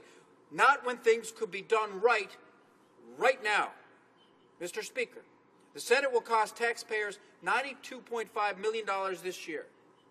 $92.5 million for a gold-plated retirement home, a gated country club, a political pasture, and golden handshake for the politically connected. $92.5 million for party bagmen and women. $92.5 million for failed candidates and party lackeys. A lackey is a yes man or a yes woman. $92.5 million that could be better spent on seniors, Mr. Speaker, on the unemployed, on student debt, on eliminating student debt. The list is endless, and that list does not include the Senate.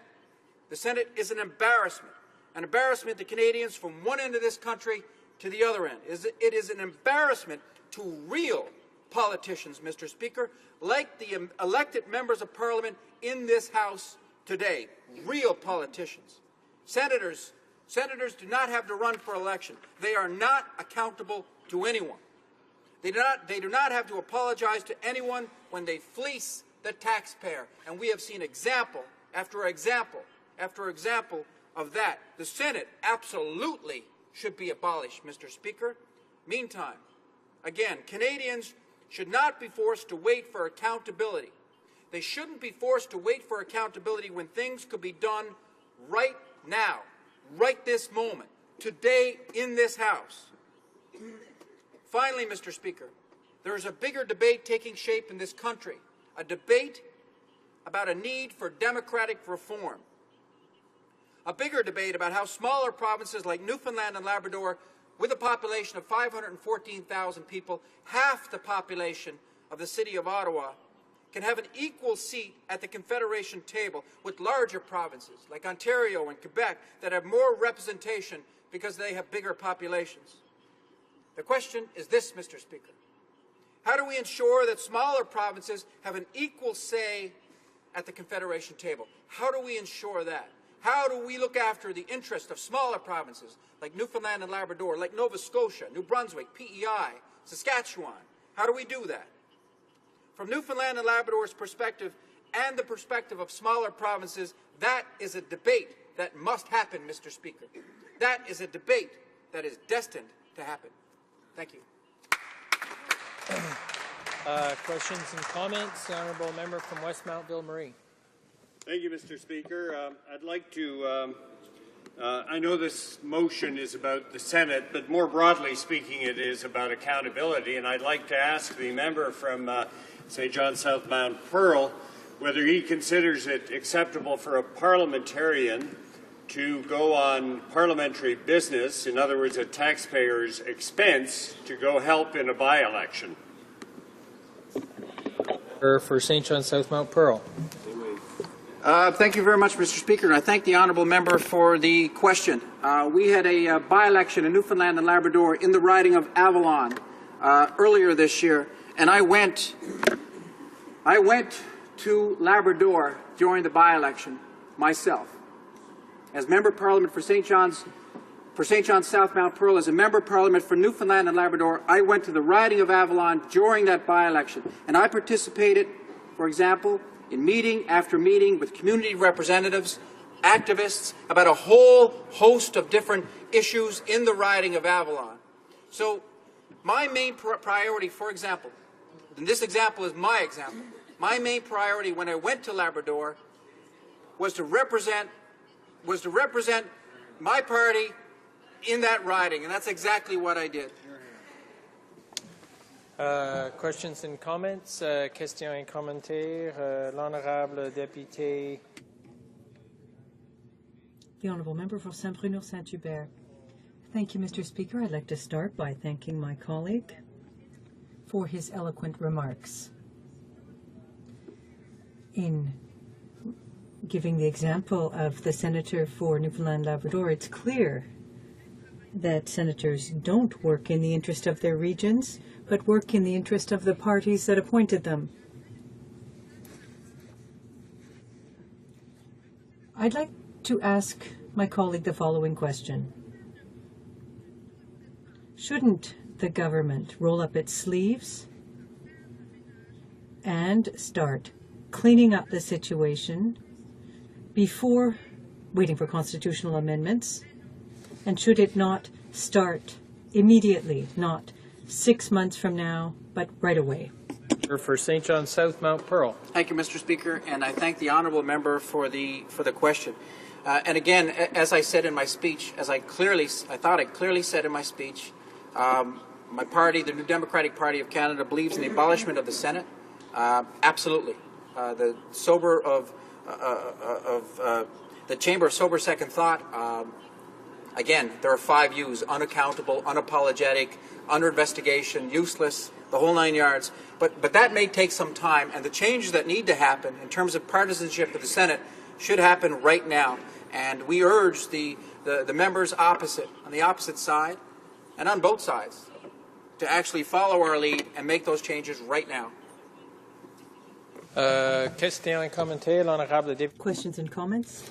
The Honourable Member for Montmorency, Charlevoix, Côte-Nord. Thank you, Mr. Speaker. I'd like to know if my colleague agrees with me, because we've been hearing the Conservatives and the Liberals saying that we should be talking about the economy. Now, does that mean that from now on we'll no longer talk about Aboriginal women or about democratic reform for the Senate, or that we won't talk about anything if it doesn't directly affect the economy? Or is it important to address all of these difficult issues for certain regions? Because Canada is a big country. The same situation isn't happening everywhere. Shouldn't we not address all of these issues to improve the country, to improve our parliamentary system? Or should we focus exclusively on what's of primary interest to the Liberals and the Conservatives? Thank you very much, Mr. Speaker. And again, I thank the honourable member for an excellent question. It's funny because we on this side, Her Majesty's official opposition, because this debate is taking place today, we've been accused of not caring about the economy, not caring about a free trade agreement, not caring about this, not caring about that. Nothing can be further than the truth. We believe in a strong economy. We believe in justice for Aboriginal women. We believe in untold number of different issues for this country, but one of the fundamental principles of this country, one of the fundamentals that this whole democracy is based on is the House of Commons, is a Senate, is the whole shape of our democracy. But the Senate, again, triple U. There are 5 U's. It has to go. It should go. That doesn't mean that we care any less about the other major issues that are before this country right now. Reprise de débat, l'honorable député. Resuming debate, the honourable member for Charlebourg-Old-Saint-Charles. Thank you, Mr. Speaker. Now, before I start, I'd like to take a few moments to welcome back all of my colleagues to the Hill. As you know, there was a prorogation, and that deprived us from a month that would have enabled us to discuss fundamental issues. And I strongly hope that this new parliamentary session will be full of constructive debate and short on partisanship so that we can work together to achieve a common objective, which is to improve the lives of all Canadians. From this perspective, I'm proud to rise today to speak in support of the motion in the name of my colleague for Toronto Danforth, which is calling for this House to adopt urgent measures to increase accountability in the Senate and to put an end to senators' partisan activities, including participation in caucus meetings, and to limit senators' travel allowances to those activities clearly and directly related to parliamentary business. As parliamentarians, it's our duty to reflect on the most objective way possible about the future of the Senate, its role, and what it is currently contributing to the helping advance our society and our democracy. Before I express my views on the topic, I would like to provide some historical context that I hope will enable us to better understand this issue that we are discussing here today, i.e. the relevance of the Senate. Mr. Speaker, we all will recall that the Conservatives made an election promise to reform the Senate. It was included in the throne speech by the same party. Not only have we not made progress, we've gone backwards. There are 59 new senators who've been appointed by this government, including partisans, defeated Conservative candidates, friends and party organizers. It's a very sad story. Those senators have been appointed, and it's the Conservative government's fault. Now, they know how to shoot themselves in the foot and to throw out banana peels so that everyone will slip up on them. And while we're discussing this motion today, the Senate is currently discussing the expulsion of 3 senators with the, and we can see the notoriety here. The government hasn't talked about these 3 senators being removed. Now, we could have talked about this lack of authority, but they are primarily responsible, the Conservative Party and the Liberal Party, who have put in place in the past this procedure used to appoint partisan senators. Now, we know that many of the provinces are calling for the Senate to be abolished. And that is the case, Mr. Speaker, of Saskatchewan, which during the conference or during the meeting of the provinces and territories in July 2013 called again for the Senate to be abolished. And the Prime Minister of Saskatchewan, Brad Wall, called again for the Senate to be abolished. Nova Scotia abolished its Senate in 1928, and no one has been calling for it to be restored. Canadians want the Senate to be abolished, and it's high time for the 2 parties who've appointed senators to listen to us. There's no more room for unelected senators who can block legislation that has been democratically adopted.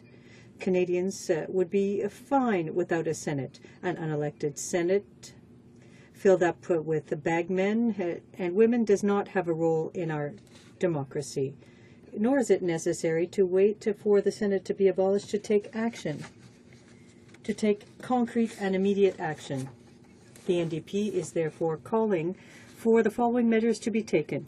We want to see an end put to the partisan work being done at taxpayers' expense. We want their participation in caucuses to be ended, and that senators should not be allowed to do fundraising activities. They should also not be authorized to travel for activities that are not related to their parliamentary duties.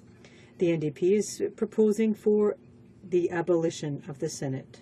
It's proposing that it be completely abolished because it is outdated. It's been filled with friends of the party, former candidates, and fundraisers. Senators act on behalf of the parties that have appointed them. Remember that the Senate dates back to Confederation. At the time, the Senate was entrusted with the responsibility for sober second thought to look at legislation that had been adopted by the House. It should be less partisan. It was also put in place to ensure that minorities were being representative, the majority of regions. The Constitutional Act of 1867 divides the country into 4 regions: Ontario, Quebec, the Maritimes, and the West. And it determines and sets out the number of senators for each of those regions. The problem is that the Senate has never fulfilled the role that it was entrusted to it. Senators vote in the interest of the parties that they represent rather than defending the interest of regions they are supposed to be representing. Recent examples of partisanship has, in fact, been much more prevalent in the views of thousands of Canadians. The Senate has been reduced to a platform used by party faithful to raise funds and to promote the government's agenda. Many senators have been appointed to the Senate, not based on merit, but as by way of a reward for their loyal services to the party that's in power. The Liberal Party and the Conservative Party both appointed defeated candidates, campaign directors, close collaborators, and party donors. In the view of the NDP, this seriously jeopardizes our democracy because senators are not elected by the people and they're not accountable to anyone. Just think about Senator Pamela Wallin, a Conservative senator, who claimed $300,000 in travel expenses to travel to her province of origin. She was also seen at many activities which involved party fundraising for the Conservatives. During question period on February 13th, 2013, the Prime Minister confirmed that he had looked at the Senator's travel expenditures and that they were in order. Last August, in fact, a report by Deloitte stated that Ms. Wallin had abused Senate resources, namely by claiming fees relating to campaign when she attended events relating to fundraising activities.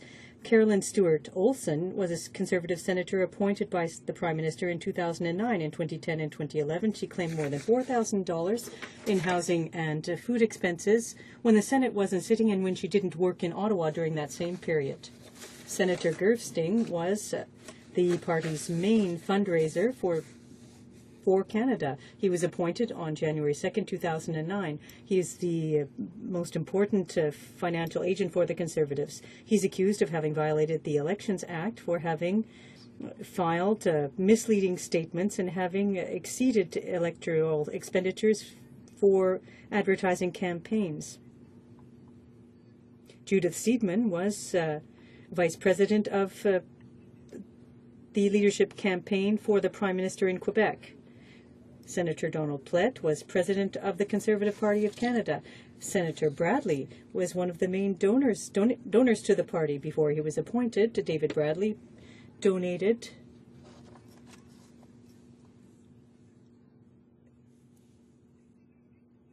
money to the Prime Minister and the Conservative Party. So the Prime Minister appointed between 51 and 57 senators. I would ask all people to join with the NDP and to vote in favor of this motion. We need to protect taxpayers' dollars, and that is the mandate that we have received from Canadians. Thank you, Mr. Speaker. Questions et commentaires? Questions and comments? The Honourable Member for Sherbrooke. Thank you, Mr. Speaker, and I'd like to thank my colleague for her speech. She reminds us of a number of facts with regard to a number of Conservative and Liberal senators who broke the rules. Certain senators do have merit and had a glowing career and followed the rules, but many of them are utter partisans. All we have to do is think about the candidate for the Quebec region who used to be a member and who was defeated. And the voters in that region in Quebec City said they didn't want anything to do with her anymore. And all of a sudden the Prime Minister announced that this person had been made a senator. So it is clear that partisanship in the Senate is alive and well. So I would like to know from my colleague why it is important to take tangible measures right now, because our position is clear. We want the Senate to be abolished, but in the short term. Why is it important to take tangible measures to ensure that there is more Senate accountability and less partisanship? The Honourable Member for Charlebourg-Saint-Charles. I'd like to thank my colleague, Mr. Speaker. Once upon a time, the senators were considered wise people who were able to, who had a great deal of knowledge about policy. But now we realize that the Senate has taken and is sliding down a slippery slope, and we have an example in the region of Quebec City with a senator who was appointed after she had been a minister in the cabinet and then was defeated in the 2011 election. So she was appointed, and that is clearly a partisan appointment. So we do not want that kind of thing, Mr. Speaker. Questions et commentaires, l'honorable. Questions and comments, the Honourable Member for La Salle-et-Marne. Thank you, Mr. Speaker. I'd like to thank my colleague for her speech, which was an excellent summary of a number of very interesting facts and of the events that have occurred in the Senate recently. And she also emphasized the urgency of this motion that it has been tabled, while considering that the NDP's ultimate goal, and it has been part of our platform for 50 years, is the abolition of the Senate. I would like to hear her expand a little bit more on the topic of Senate abolition and why the NDP wants the Senate to be abolished, given that it does not take into account that Canada is a modern democratic country and our institutions are no longer worthy of the 21st century. The Honourable Member of Charlebourg-Saint-Charles. I'd like to thank the member for La Salle-et-Marne. Mr. Speaker, right now, the Senate costs us some $90 million, and so I don't think that we need this institution, because it used to be an institution that was full of wise people, but now the government moves legislation, the Senate can defeat it, they're not elected, they're appointed, and I think that those are some of the main reasons why we need to abolish the Senate, in addition to the fact that it is unpopular from coast to coast to coast. Questions and comments, the Honourable Member for Montmorency, Charlevoix-Côte-Nord. Thank you, Mr. Speaker. I listened to the Prime Minister's Parliamentary Secretary earlier, and he said at the end of his speech that they cannot support this motion because there is no tangible measure therein. But to end the partisan activities of the senators, that is participation in caucus meetings, they do fundraising, and they promote political parties, and travel that is not directly related to parliamentary business. I mean, all of that. I think perhaps that my colleague should enlighten the Parliamentary Secretary to the Prime Minister as to the fact that these are concrete measures. The Honourable Member. Thank you, Mr. Speaker. It is a shame that the Conservative Party does not want to support our motion, because what we're doing is we're reaching out to them. We're helping them. We're trying to help them to get out of the quagmire they're in. And by proposing concrete solutions, they promised to reform the Senate back when elections were held. It was part of the throne speech. So they need to look at solutions that are being proposed to them, because it's perhaps the last chance they're going to have to solve this matter. Resuming debate. Resuming debate. The Honourable Parliamentary Secretary to the Prime Minister. Thank you very much, Mr. Speaker. I am very pleased to speak to this Opposition Day motion and to debate the motion that is moved today. I'm going to read this motion because I think there are things within my speech that I will be able to provide certain clarifications to. That in the opinion of this House, urgent steps must be taken to improve accountability in the Senate, and therefore this House call for the introduction of immediate measures to end senators' partisan activities, including participation in caucus meetings, and to limit senators' travel allowances to those activities clearly and directly related to parliamentary business. Mr. Speaker, as parliamentarians, I feel that we have the obligation to, as needed, undertake Senate reform in such a way as to promote and ensure accountability, as we have already been doing here on this side in the House of Commons. Transparency, also, as we did when we took power in 2006, and the reliability of this system, as well as to maintain public trust. And I think it is very important to underscore here the fact that public trust is required in the Senate. This is one of our main objectives, and this government has ardently defended the Senate and called for more accountability, even though the opposition has never supported any of our efforts. Now, that being said, I firmly believe that the motion that is before us today in this House shows that the opposition has no clear position on the Senate. Our government has always preferred to have elected senators, elected by Canadians in each province, but to date, only Alberta has held such elections. And finally, Mr. Speaker, the Prime Minister has honored the choices of the Albertans and appointed the senators who were recommended by Albertans themselves. We would wish to see other provinces do the same thing, because imagine if each province elected their own senator, then the new representation in the upper chamber would be extremely relevant. What is striking, Mr. Speaker, is that Alberta held senatorial elections in 1989, 98, and 2004, and the NDP and the Liberals boycotted all three of those elections. On this side of the House, Mr. Speaker, we respect the choice of Canadians. We have encouraged each province to hold senatorial elections. And we went even further by asking the Supreme Court for a legal instruction guide to decide how to set up these consultation processes in order to ensure accountability of senators towards Canadians. The Prime Minister's position is clear. The status quo in the Senate is unacceptable. The Senate must be changed, or, like its provincial counterparts, vanish.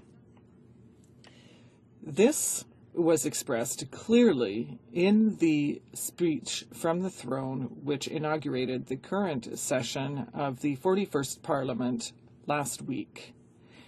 And I quote, "The government firmly believes that the status quo in the Senate of Canada is no longer acceptable. The Senate must undergo reform or, like its provincial counterparts, vanish." End of quote. All members know that Senate reform has currently been referred to the Supreme Court of Canada. This order of reference will allow for further clarification with regard to what options are viable and how they can be exercised. Our government is determined to introduce real change in the Senate while respecting the Constitution of Canada. And that is something that I'm sure all my colleagues in this House support. That is why, as it was mentioned in the throne speech, our government is eager to receive the ruling from the Supreme Court of Canada before going ahead with Senate reform. My colleagues will present the government's argument in more detail on the various issues that were referred to the court. However, I would focus on the very important work that our government has been doing to ensure Senate accountability. More particularly, I would like to review some of the initiatives taken by the government to ensure that the obligation to be accountable is applied across all of our parliamentary institutions. In the motion, it is indicated that urgent steps must be taken to improve accountability in the Senate, which the government has already been doing actively since it came to power in 2006. To achieve the objectives of democratic reform, we have already implemented a broad array of measures that have improved accountability in the Senate.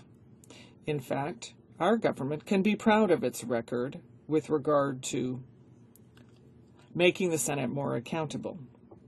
I would like to emphasize the fact that our government is focused on significant Senate reform through elections,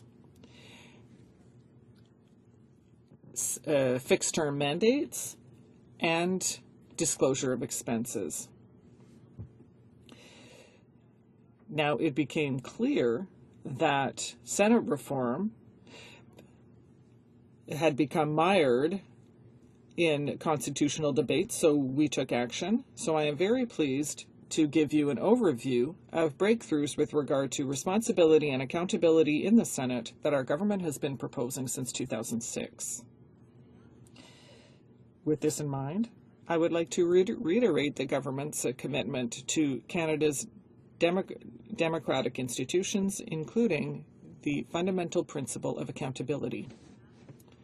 Our record clearly shows that our objective of strengthening the accountability and transparency of the government has been achieved so that citizens can trust their political institutions. This is very important. If our democracy is to work properly, we must have the will to make the changes required. Canadians can be sure that we are the only party that seeks to introduce real reform. For example, it is our government that turned its attention to accountability by improving the Senate rules governing travel expenses. We set out 11 measures to increase Senate accountability and transparency. Since 2006, our government has made Senate reform one of its priorities as part of overall democratic reform, and it has made proposals to implement fixed terms for senators, as well as the implementation of a democratic consultation framework. It has also moved for selection of senatorial candidates in the provinces. Canadians entrusted our government with a strong mandate to push ahead with Senate reform. We have made considerable efforts to adopt a piece of legislation that would give democratic legitimacy to the Senate, as well as accountability. Our government firmly believes that limiting terms of office in the Senate and consulting voters concerning the appointments of senators are changes that Canadians want to see, and we are acting accordingly. These measures will help us forge tighter links between Canadians and senators, because it will be Canadians. It will be to Canadians that all parliamentarians must be accountable. This question has been referred to the Supreme Court to receive an instruction guide for Senate reform. These issues include the appropriate procedures of amendments to the Senate Reform Act, as well as the redefinition of anachronistic property requirements. The fact that our government has referred this matter to the Supreme Court is tangible proof that we are determined to reform and not just to talk about it. I therefore believe that it is important that our democratic system evolve in this regard so that political bodies can remain responsible to taxpayers and so that our democratic process continues to enjoy the trust and confidence of all Canadians. Thanks to the initiatives that I have mentioned, the government will be able to implement tangible measures in order to increase transparency and accountability in the Senate, and we will continue to make every effort to maintain our voters' trust. In closing, Mr. Speaker, although the NDP is contradicting itself by calling for the abolition of the Senate, but then by moving motions that call for Senate reform, the NDP is already talking about abolishing the Senate, and today they're talking about reforming it. And if we look back to the years when we were a minority government, behind closed doors, they had negotiated seats in the Senate by seeking to form a coalition with the Liberals. So who's telling the truth here, Mr. Speaker? The government remains convinced that Senate reform is important, and we think that the Canadian Parliament can make improvements to the Senate given our legislative measures on Senate reform. The government is convinced that these measures must be taken in order to increase accountability in the Senate. I do not think that the motion before us today in the House of Commons is any kind of serious or adequate measure intended to obtain such an objective. So personally, Mr. Speaker, I am opposed to this motion, and I urge all members here in this House to oppose it as well. But we will continue to work to reform the Senate with good proposals that we are going to receive under the order of reference to the Supreme Court of Canada, and everyone all together in this House. I hope that we will all be able to work together to engage the trust of Canadians in our democratic institutions here in Canada. And so it is, I say this with great pride. Thank you, Mr. Speaker. I'll be happy to take questions. Questions and comments? Honourable Member for Churchill. Thank you very much. C'était vraiment intéressant. Thank you, Mr. Speaker. It was very interesting to hear my colleague's presentation. To begin, I would like to clarify the fact that the NDP has always espoused the position of abolishing the Senate. There is a fiction out there whereby the government, or rather a fiction which the government is promoting. It is unfair, but what I would ask my friend is what would his constituents say, what would Canadians say? They are shocked at the scandals by Conservative senators appointed by the Prime Minister. So what does my colleague say with regard to what is happening in the Senate? Are members opposite not frustrated after all of the calls for reform of the Senate by this government? Aren't they frustrated to see that there is a lack of accountability in the Senate? It is a stunning lack of accountability towards Canadians. The Honourable Parliamentary Secretary. Thank you, Mr. Speaker.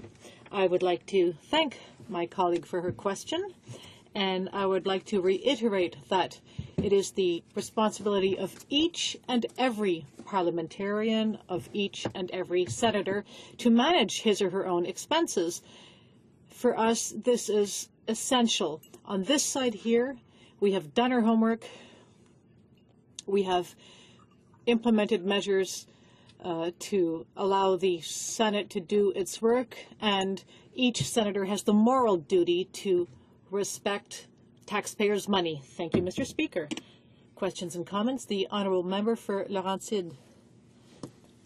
Thank you very much, Mr. Speaker.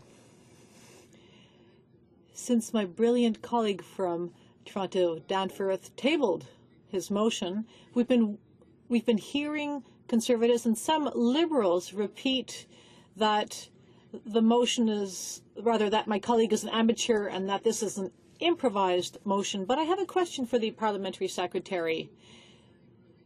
It seems that on the other side, they are improvising.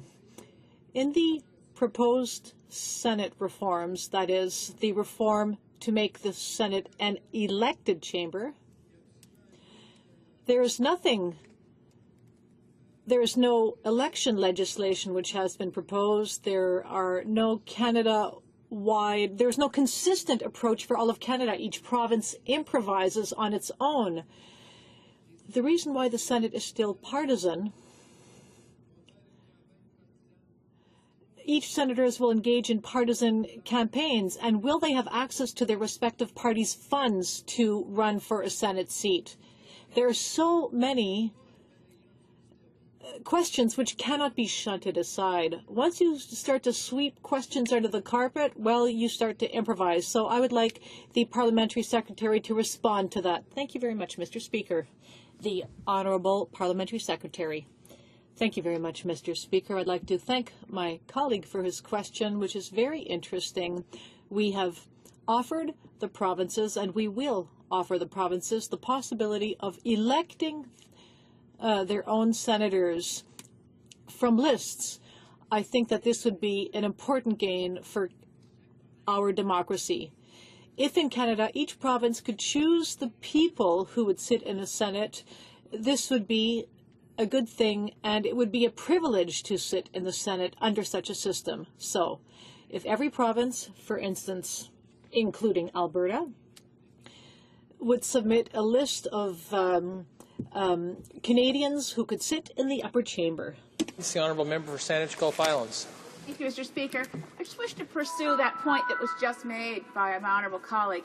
In fact, what the Conservative majority has offered the provinces is not the opportunity to elect their own senators, but to force the provinces to hold elections which they're not compensated under a dog's breakfast of different rules and regulations from one province to the other, different elections, campaign financing rules, and so on, which they will then take on the cost of organizing to offer up a list of possible candidates, but it still would remain under S7 the Prime Minister's prerogative to choose someone to be on the Senate, to be appointed to the Senate, and they're not the Prime Minister would be in no way restricted to the list of possibilities created through this process of forcing the provinces to hold elections.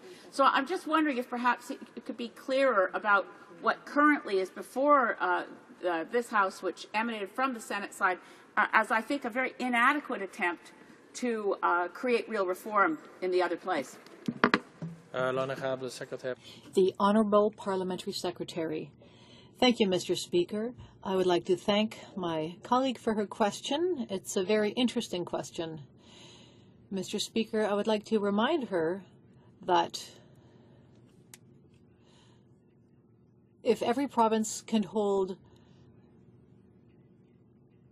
elections to elect senators, each of these provinces will be able to choose its own senators. And I think ultimately it would be the population who would choose these people. And this would be in the interest of democracy, a real gain for our democracy. As for costs, well, democracy has a cost. Of course, I think we can all agree on that. What counts in democracy? The best form of democracy is allowing Canadians to choose their own senators. Questions and comments? The honourable member for Sherbrooke. Thank you, Mr. Speaker. I'm pleased to ask a question of my Quebec colleague, Conservative colleague. In fact, they are becoming more and more rare. They might be an extinct species soon. I have a question on Bill S7, which in fact doesn't exist anymore since prorogation. It died on the order paper. That bill was introduced by the government, and the government also referred the matter to the Supreme Court. As my colleague from Saanich Gulf Islands explained, each province can organize elections, which they would have to pay for, but ultimately it would be up to the Prime Minister to decide to appoint people from those lists.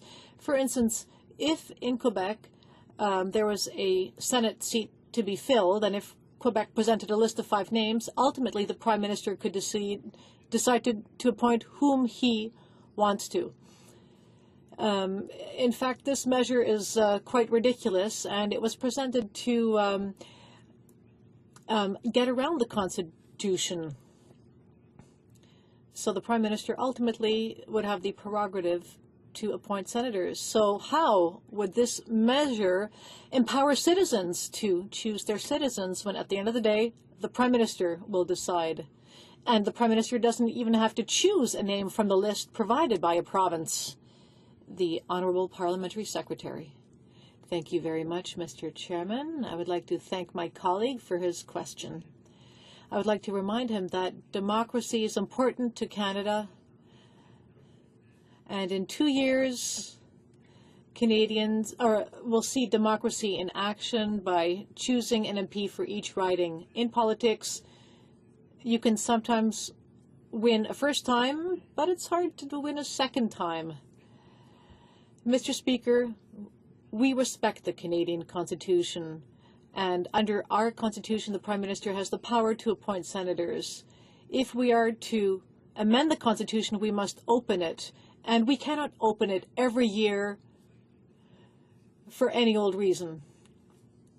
This exercise, that is, of opening the Constitution, happens very rarely, and we'll only cross that bridge when we get to it. For Elgin, Middlesex, London, is rising on a point of order. I think some discussions have taken place, and if you seek it, I'd like to return to routine proceedings on reports from committees.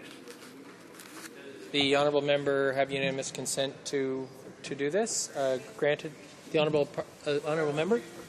I'd like to, pursuant to Standing Order 104 and 114, I have the honour to present in both official languages the first report of the Standing Committee of Procedures and House Affairs regarding membership of committees of the House.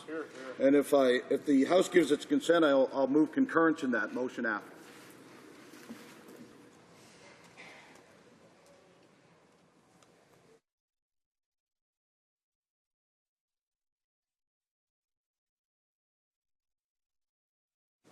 Does the honourable member have the unanimous consent to present the report in the House? Granted. The honourable member for Elgin, Middlesex, London. So far, so good. If the House gives its consent, I move that the first report of the Standing Committee on Procedure and House Affairs presented to this House earlier today be concurred in. Does the member have the unanimous consent of this House? Agreed, and so ordered. Resuming debate.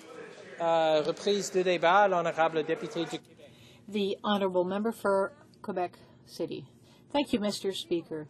I will share my time with my fantastic colleague from Notre-Dame-la-Chine. You know, I am extremely pleased to be back here in the chamber after 1 month of prorogation. That decision was taken by the Conservative government.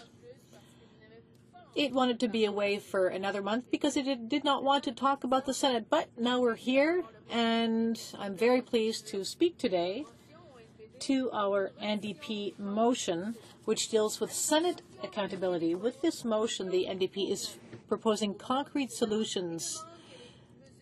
It is calling for the following measures to be put into effect.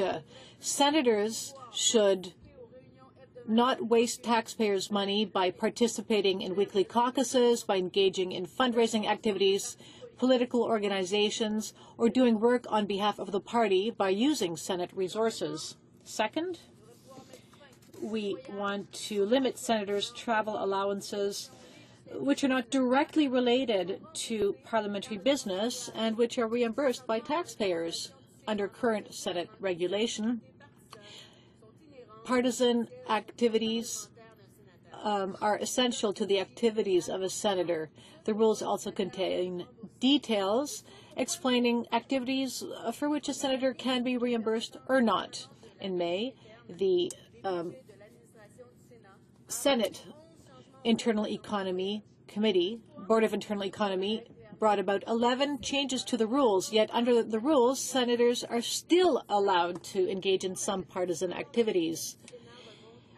The Senate, of course, goes back to Confederation. The fathers of Confederation gave the Senate the mission to review, to study legislation passed by the House. The Senate was created under the Constitutional Act 1867 to protect regional interests, but also to ensure what Georges-Étienne Cartier called the power of resistance, that is, to ensure that democracies will be carried out. So senators came from across the country, and they were to engage in a nonpartisan way in studying bills coming from the House. And yet, in actual fact, the Senate has never really fulfilled that mandate. Senators vote along party lines, and they represent their parties rather than the regions. Today, the Senate is only an extension of the government in power and is just as partisan, even and more so than ever. Even though the Senate is supposed to study House bills and propose amendments, in reality, senators usually defend the positions taken by their party. The Senate does not have a veto on legislation since 1939. As well, senators are appointed by the Prime Minister himself, who never misses an opportunity to appoint people from his own party. In several cases, the Prime Minister even went so far as to appoint Conservative candidates who were defeated in a previous election. Really, the Prime Minister himself in the past qualified the Senate as being of a dumping ground. But today he simply rewards those closest to him. And he appointed 59 senators when he promised never to appoint a single senator. The Senate has become a platform used by party faithful to raise funds and to promote the agenda of the governing party. In fact, senators raise money for the party they represent, and they travel and eat and are housed at taxpayers' expense. The Senate costs Canadians $100 million a year, which does not include their pensions, which are quite generous given the Senate's meager role. Senator Michael Fortier, former Conservative senator appointed by the Prime Minister, said with regard to the Senate in a recent speech, in a recent interview given to CBC. I was very naive at the time. I thought that the Senate would be different, but I found the Senate extremely partisan on both sides, including my side. It really bothered me because these people tried to play the role of MPs, and they are not MPs. If I had to choose today, I would say that I am probably more in favor of abolishing the Senate than ever. I don't see what its use is. Canadians should not have to wait to get more accountability and transparency from the Senate when, in fact, solutions can be brought about now. Liberals and Conservatives have been defending the Senate by saying that the upper chamber allows for a sober second thought on proposed legislation. However, the seats in the Senate are filled with organizers, bagmen, and former defeated Liberal and Conservative candidates. Senators only act in the interests of their own party since they are appointed. They are appointed, and sometimes senators travel to study bills or to conduct studies, but Canadians should not have to pay for their personal travel or partisan travel. 3 senators appointed by the Conservatives, and why not name them? Pamela Wallin, Mike Duffy, and Patrick Brazeau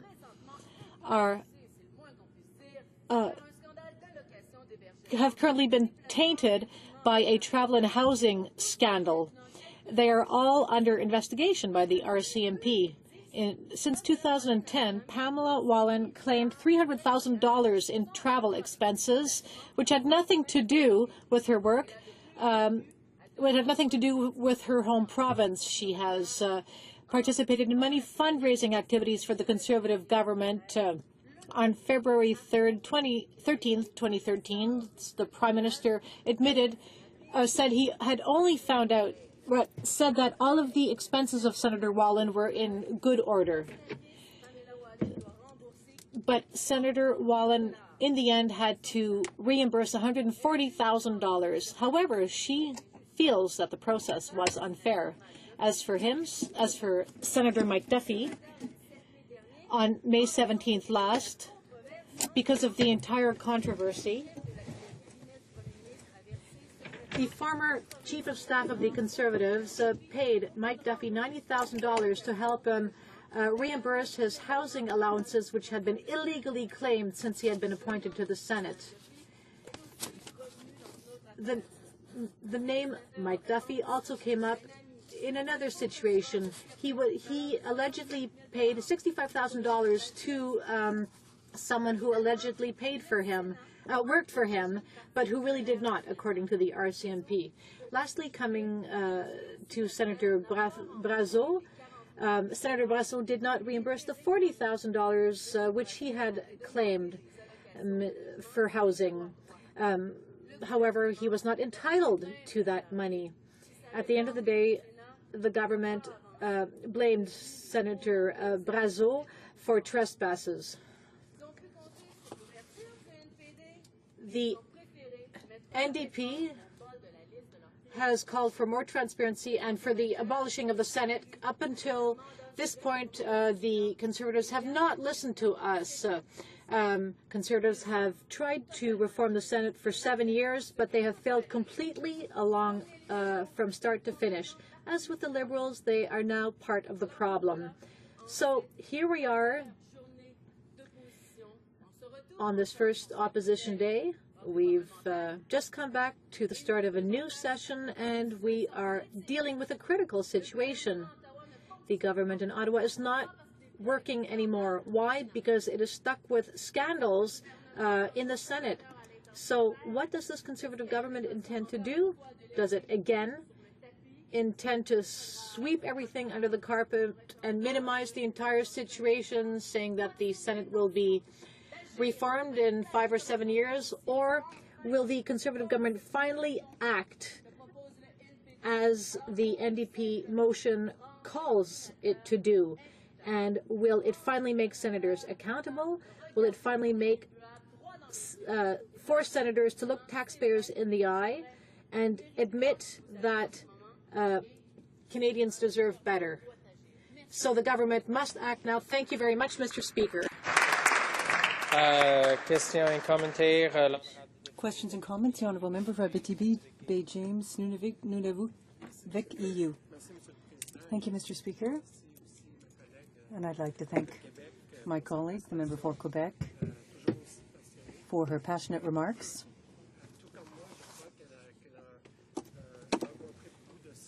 Like me, I think that she met with a number of constituents over the summer, and in my case, everywhere we went, this was a subject on everyone's mind, be it in Chicoutimi, Abitibi, in Kuujjuaq, Passivhayak. It was the subject. Everyone was talking about it.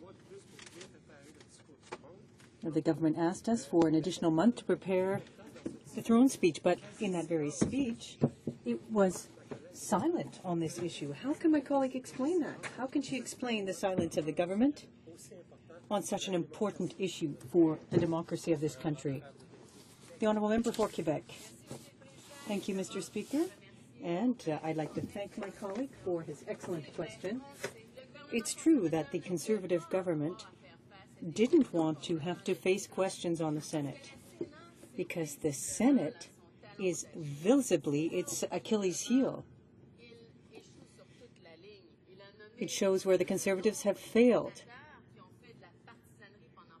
There have been examples of Conservative partisanship for years, and in some cases it was undoubtedly at taxpayers' expense, wrongly so. We'll have to wait to see what the RCMP says about all of that, but visibly it's a serious problem.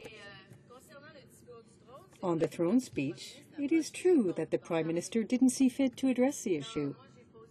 Now, when I asked a question to the Minister of Transport about the throne speech, I was told that I wasn't supposed to speculate on the throne speech, and that's funny because when I turned the radio on, every time I turned the radio or the TV on, there was speculation about the throne speech.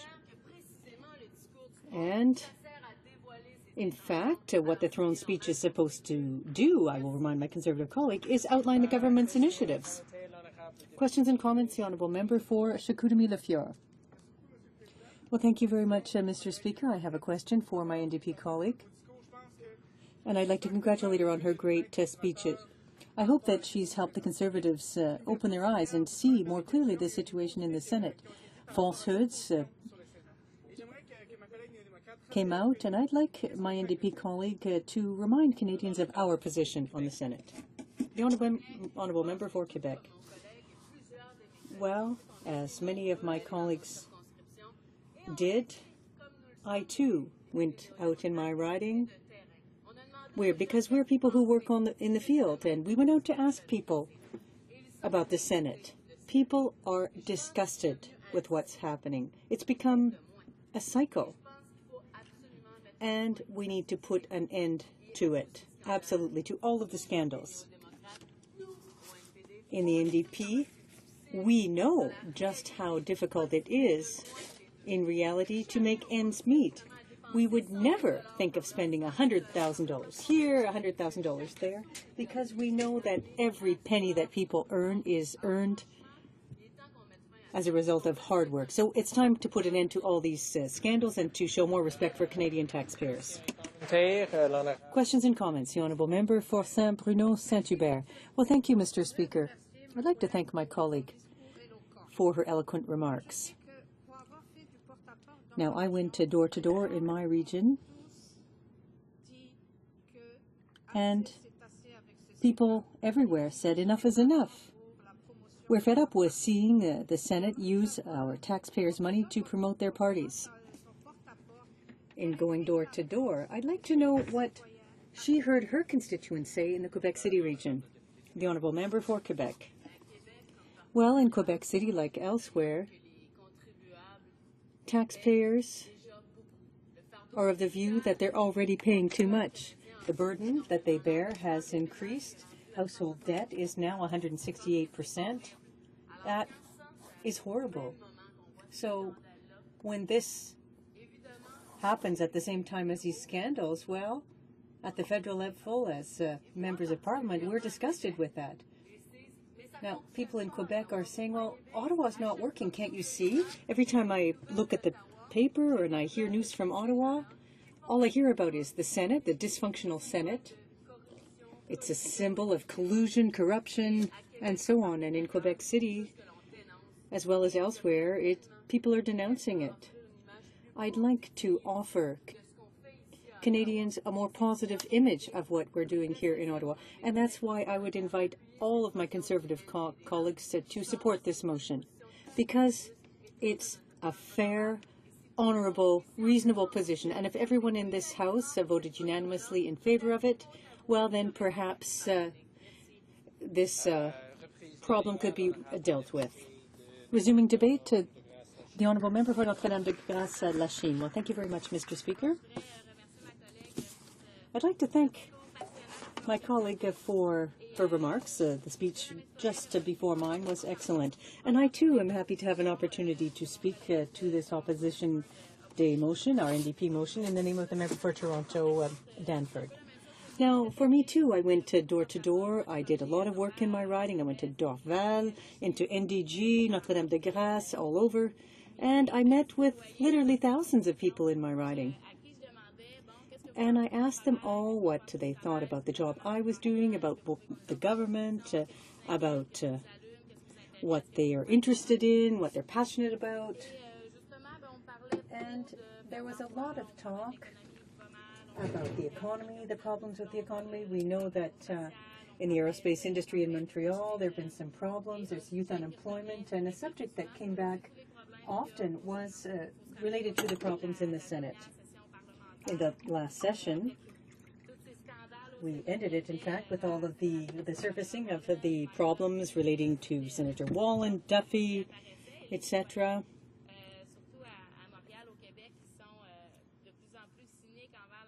And people in Montreal and Quebec are increasingly cynical about politicians, about the current system.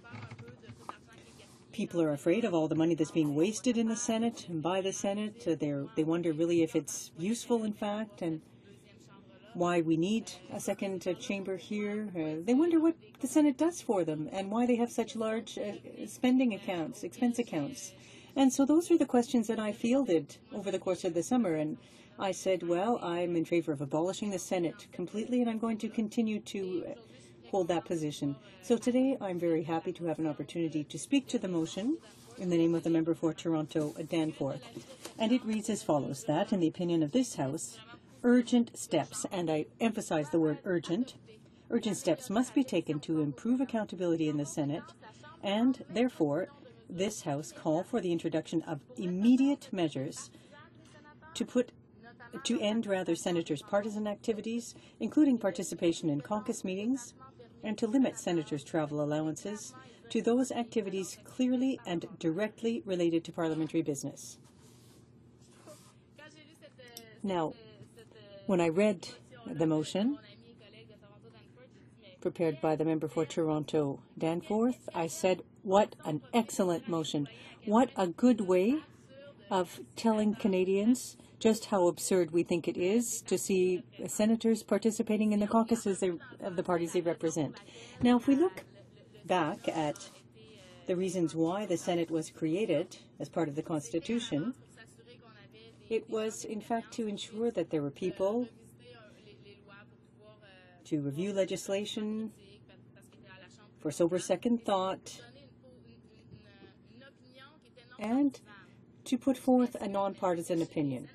But with senators participating in caucus meetings organized by the parties they represent on Wednesday mornings, well,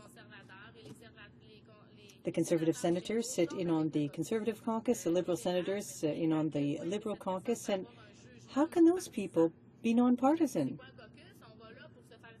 What is a caucus? Well, caucuses are designed to talk about our messages, our lines, our position, and having senators attend those meetings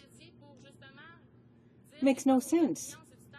Caucuses are time that's set aside to talk about our platform, our position, our values, etc. So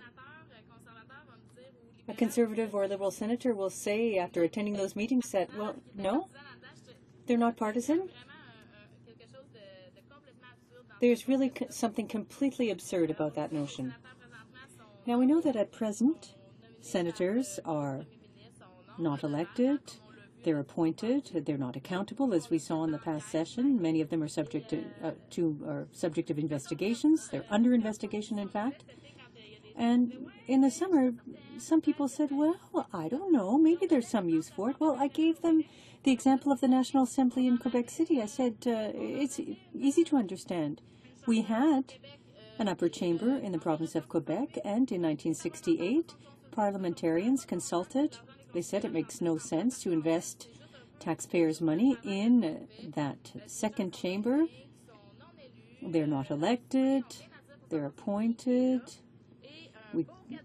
So, on December 31st, 1968, the upper chamber at the National Assembly was dissolved.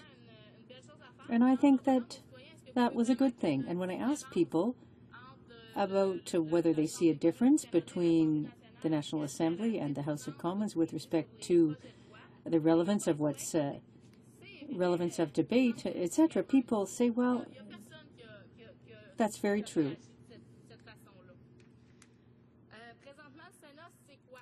Well, what is the Senate? It's a platform used by party faithful to raise funds, to promote the government agenda. defeated candidates, as my colleague said. We saw that after the last election. And in my area, Larry Smith wasn't elected, and so the very next day he was appointed to the Senate. It's disgusting, as my colleague said. What's that all about? People have taken a stand. They rejected that candidate, but the Prime Minister's office did exactly the opposite and appointed him to the Senate. Well, the Senate, it represents $90 million per year, and the budget has went up to 92 point some odd million dollars. I can't believe that. There's also partisanship. They are very partisan in the Senate. It's simply not working. So last May, the Standing Committee on Internal Economy made 11 changes on the Senate side to travel, but senators can still participate in partisan activities. So a senator, for example, can travel into a riding to claim hotel expenses, travel costs, and a per diem for meals to participate in partisan events. There are some policies adopted by the Internal Economy, the Rules Committee, and it dealt with participation during the election of members to the House of Commons. There are also opportunities for senators to travel out to raise funds, to go to a Conservative cocktail event, for example. The current rules, in fact, are simply not enough, and I'll give you some figures to back up what I'm saying, because it's incredible, in fact. I, too, am a taxpayer, and I'm paying for this. That really bothers me. Over 3 years, Irving Gerstein spent over $980,000 in taxpayers' money. Judith Sedman, over $658,000. David Bradley, another Conservative senator, who spent, I don't have a figure for him, but David Smith, a Liberal senator, $935,000. Senator Cohen, $1.6278 million in taxpayers' money. Fernand Robichaud, another Liberal, $998,000 some odd dollars in taxpayers' money for travel expenses. Grant Mitchell, $1.29 million. Larry Campbell, another large amount. And I've just randomly selected 7 senators. It's roughly $7 million. That is incredible. I've just got a minute left, I see, Mr. Speaker, but I've got so much to say about the problems that are occurring in the Senate. It's hard really to fit it all into a 10-minute speech, but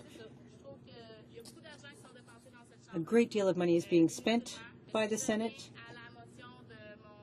But if I go back to the motion, what we want, since we can't abolish the Senate until we take power in 2015, what we want is to see an end put to partisan activities. We wanted to also limit senators' travel for activities not clearly linked to their parliamentary business. I'd like to quote someone who has shed a great deal of light on these issues. Michael Fortier, who's a former senator, a former Conservative senator appointed by the current Prime Minister, in an interview on CBC Radio, what he said, and I quote, "I was very naive at the time. I thought that it would be a place that was different from what I'd seen in the past. I found the Senate extremely partisan on both sides, including mine. That was bothersome because people were playing the role of a member of Parliament, and they aren't members of Parliament. If I had to make a choice today, I'd say that I probably would be more ready than ever before to shut that place down." Thank you very much, Mr. Speaker. Questions and comments? The Honourable Member for Winnipeg North. Thank you, Mr. Speaker. Appreciate the comments from the member. But I must say I'm a little bit surprised in the sense that I've had, like she has, had the opportunity to canvass constituents, I've had ample opportunity to try to get a sense in terms of what are those important issues. And there's no doubt, what the behavior of some of the senators is really being held into question. There's a lot of concern in regards to what's happening on the other side. But one of the biggest concerns that I thought that Canadians have is in regards to the Prime Minister's office. And that whole $90,000 check, what did the Prime Minister know? What didn't he know? Did he mislead the House of Commons? That seems to be the big issue of the day. My question to the member is, given that we have the very first opposition day, does she not believe that her constituents would like to see us focus our attention on the Prime Minister's office and the scandal that appears to be there, that's very real, very tangible, that's in fact what it is that we should be holding this government account to today on this very first opposition day? The Honourable Member for Notre-Dame de Grasse-Lachine. Well, thank you, Mr. Speaker, and I'd like to thank my colleague for his question. Well, for starters, I'd like to say that if a Liberal member came to see me, knowing how close they are to ideas, I wouldn't talk about abolishing the Senate because they support the status quo. So I wouldn't waste my time saying, well, necessarily what I think, because at any rate, they're in favor of the status quo. So that's what I think. But secondly, we're entitled to motions and opposition days. It's our right to select the topic, and what people in my riding told me was that they were dissatisfied with the Senate. This,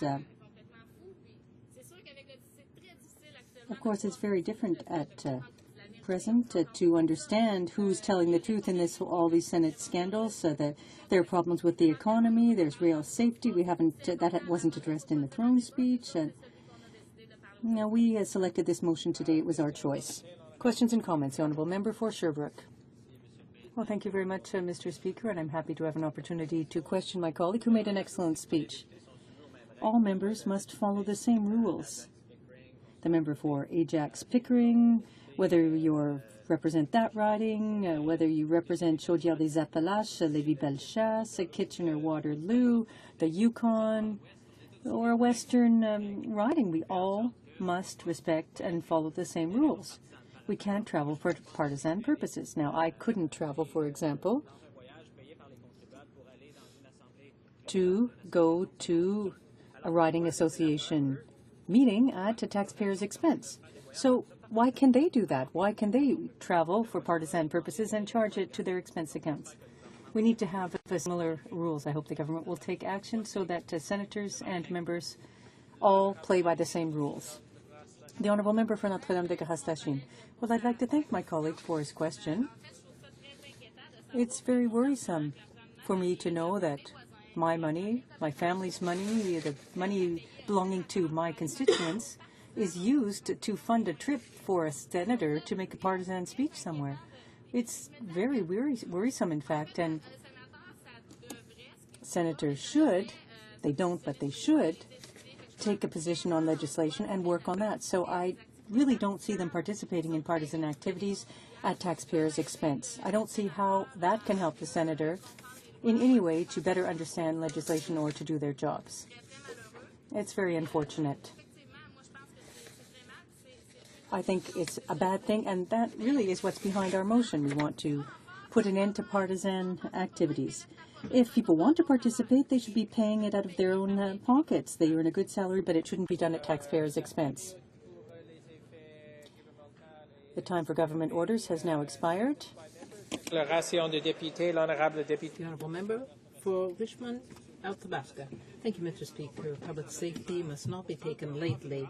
The federal government, though, does not seem to have learned from its mistakes. We've had listeriosis, E. coli, deregulation, and self-regulation, and now we have a study by the Canadian Centre for Policy Alternatives on the Lac Mégantic tragedy, criticizing the government for regulatory failings. The researchers found a drop in the budget of 19% between 2010 and 2014. 2014, the number of tanker cars at the same time rose from $500,000 to $140,000 over the past few years, and there are only 35 inspectors. The government has given MMA the permission to only have one conductor, and we want the government to take these concerns into consideration. Thank you, Mr. Speaker. Parents all across Canada are increasingly concerned their children could be victimized through the misuse of technology. This is why I was honored to be part of Cyber Tip Awareness Day at the Canadian Centre for Child Protection in my riding of Winnipeg South Centre. On September 26th, Mrs. Lorraine Harper and the Honourable Minister of Justice came to Winnipeg to announce a donation of $100,000 from the Government of Canada to the centre. This is Canada's gift on the birth of His Royal Highness Prince George of Cambridge. What a wonderful choice, because many, many children will benefit and be protected as Canadians join in the celebration of Prince George's birth.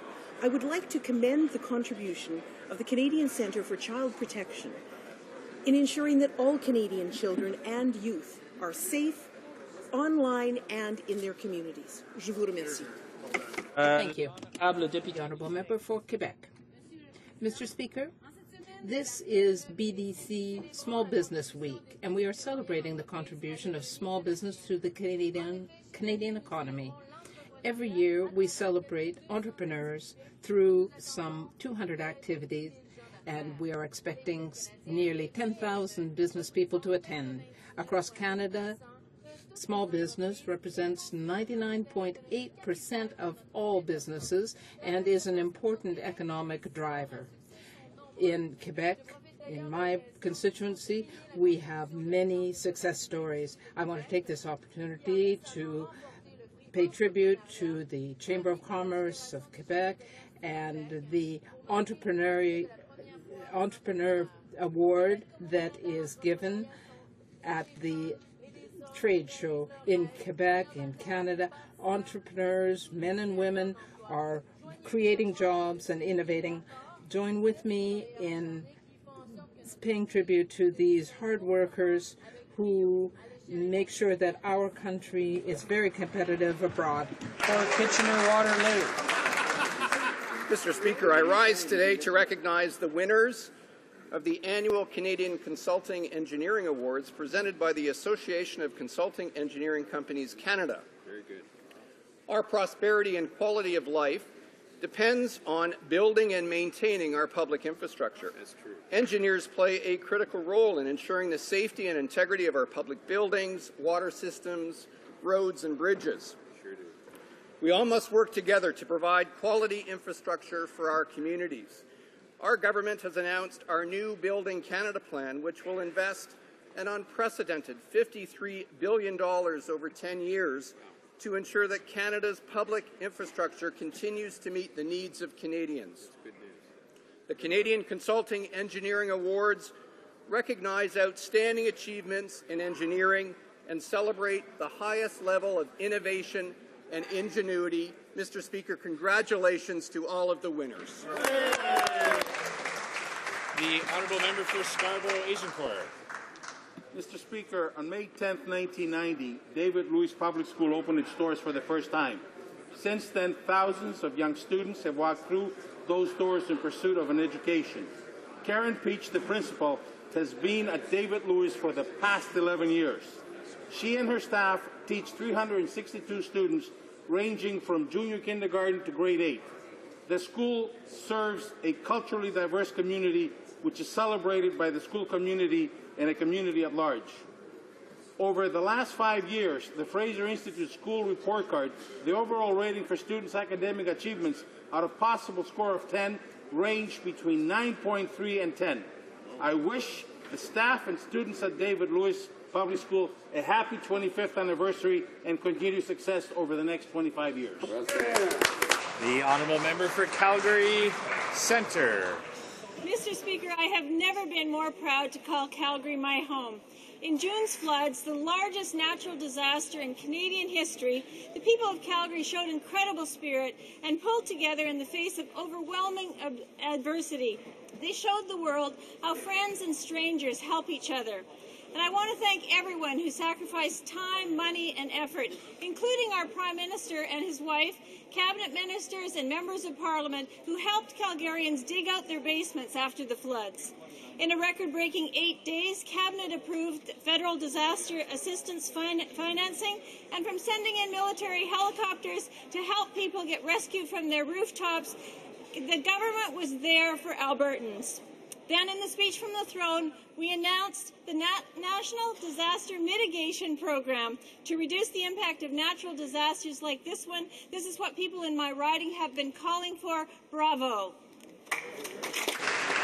The honourable member for Dartmouth, Cole Harbour. Thank you, Mr. Speaker. Everyone has the right to literacy, a fundamental skill and the foundation for participating in society. Yet far too many Canadians suffer from low literacy. I'm proud to say that a national campaign for the right to literacy has begun in my riding of Dartmouth Cole Harbour. Led by Leslie Dunn of the Dartmouth Learning Network, the campaign encourages leaders and citizens across Canada to sign a declaration calling for a national framework for literacy. I'm also proud to say that the very first person to sign this declaration was the leader of the NDP. Hear, hear. Since then, it's been signed by politicians from all stripes and all levels of government. Mr. Speaker, I encourage every member of this House to take the opportunity, show your support, and sign the declaration calling for a national framework for literacy. Hear, hear. The honourable member for Vegreville Wainwright. Mr. Speaker, I believe that farmers are the salt of the earth, and I'm delighted that farming is pretty good right now. Farmers have a lot to be thankful for. Cattle prices are high, hog prices are on the rise, and supply management sectors are relatively stable, with new opportunity being opened up with the Canada-EU Free Trade Agreement. This agreement, of course, is good for all sectors. And grain farmers have produced a huge record crop, Mr. Speaker. When you hear farmers complain about storage shortages and their trucking bill, you know they have a big crop. While these comments are partly in jest, it's true that the movement in prices will depend so much on the movement of this grain by CN and CP rail. I want to assure farmers that my colleague and I are aware of the importance of early and heavy grain movement, and will be strongly encouraging the railways to get at it, Mr. Speaker. This crop is almost in the bin, or so much of it in temporary storage, but it's still a long way from market, and it's still very vulnerable, Mr. Speaker. We'll keep watching out and ensure that this crop gets moved. Good point. The honourable member for Niagara West, Glanbrook. Thank you, Mr. Speaker. I'd like to talk about the tremendous work our government has done to support the growth of small business as we recognize Small Business Week here across Canada. We are continuing our work to reduce red tape by removing unnecessary and ineffective regulations, allowing businesses to grow and create more jobs. We're reducing taxes, and we're reducing the administrative tax burden on small businesses by improving CRA's ability to provide quick and effective services. Mr. Speaker, we are making it easier for small businesses to expand their workforce and further stimulate economic growth by extending the hiring credit. In addition, we are helping young entrepreneurs become the business leaders of tomorrow by contributing millions of dollars to the Canadian Youth Business Foundation. We are also investing in research, development, and innovation programs that directly help small businesses with their efficiency and productivity. Mr. Speaker, it is clear that our government recognizes the critical role played by small businesses in our economy, and we will continue to provide them with our support. Thank you, Mr. Speaker. The honourable member for Shefford.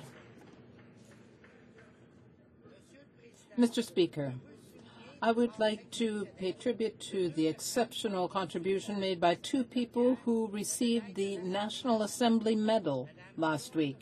Joanne Ouellette is the Executive Director of the Yamaska Regional Ethnic Solidarity Group.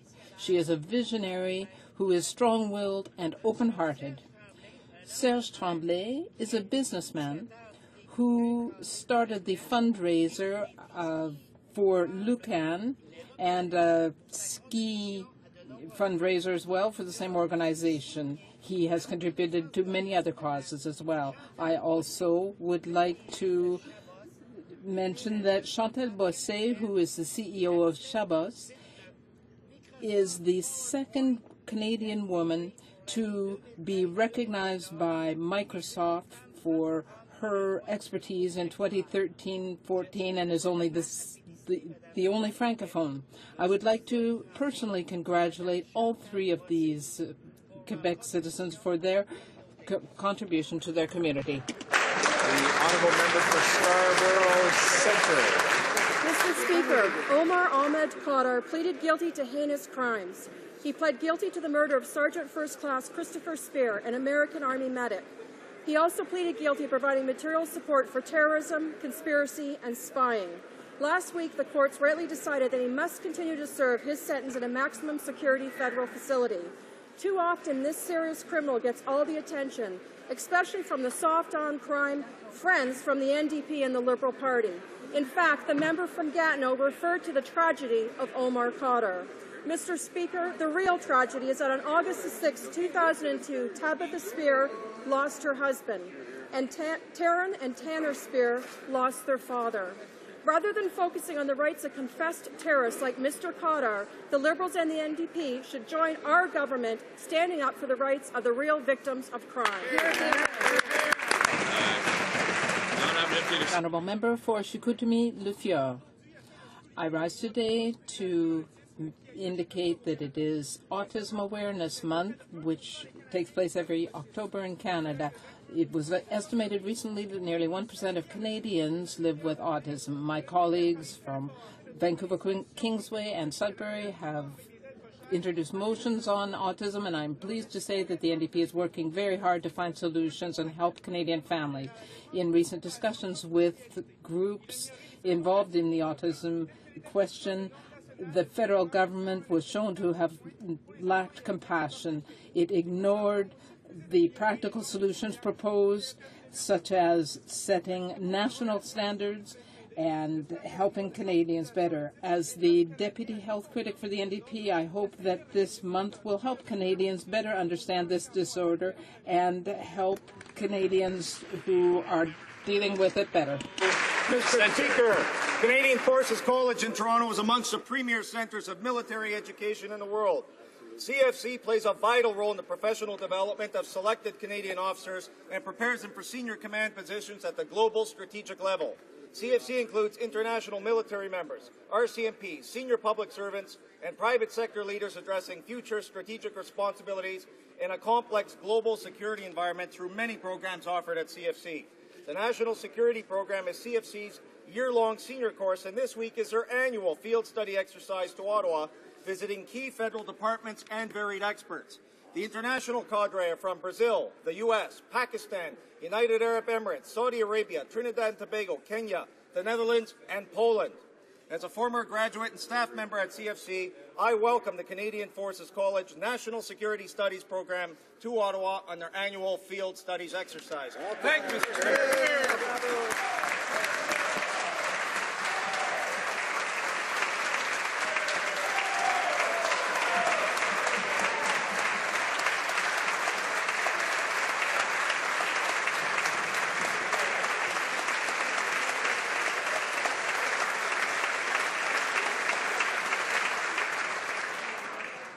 Honourable member for Mount Royal. Mr. Speaker, this past weekend I participated in an international conference in Paris in support of the struggle for democracy and human rights in Iran, and in remembrance of yet another massacre of 52 Iranian residents of Camp Ashraf in Iraq, protected persons under international humanitarian law. The victims' families and former political prisoners with whom I met were particularly pained by what they felt was the silence of the international community in the face of ongoing, massive domestic repression in Iran, where hundreds of Iranians have been executed since President Rouhani's election, where Rouhani has appointed a justice minister, a person directly responsible in the 1988 massacre of 5,000 political prisoners, and where the massacres of Camp Ashraf residents, the fifth massacre of its kind, continue with impunity while others are disappeared. And so it is our responsibility, Mr. Speaker, as they asked me to convey, to break the silence, to hold the Iranian and Iraqi governments to account, to secure protection for the Ashraf residents, and to ensure, as they cautioned me, that nuclear negotiations must not serve as a distraction from the ongoing massive violation of human rights in Iran. And the honourable member for Cypress Hills.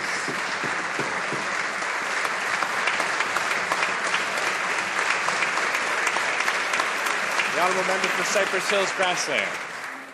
Mr. Speaker, this past Sunday we witnessed yet another tragedy in Egypt. Another Coptic church was attacked, killing 4 people, including 2 young girls, an 8-year-old and a 12-year-old.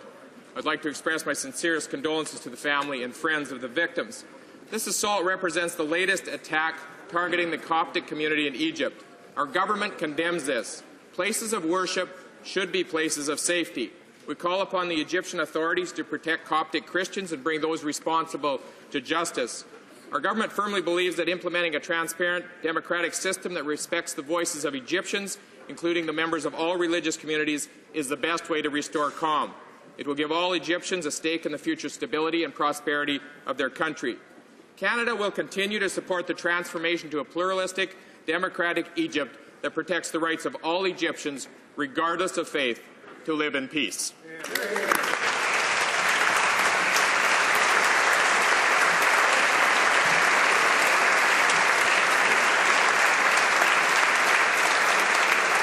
The honourable member for Scarborough Southwest. Mr. Speaker, Conservatives seem to be at their happiest when they're misleading Canadians and spreading falsehoods about the NDP. Yesterday, it was about a trade deal.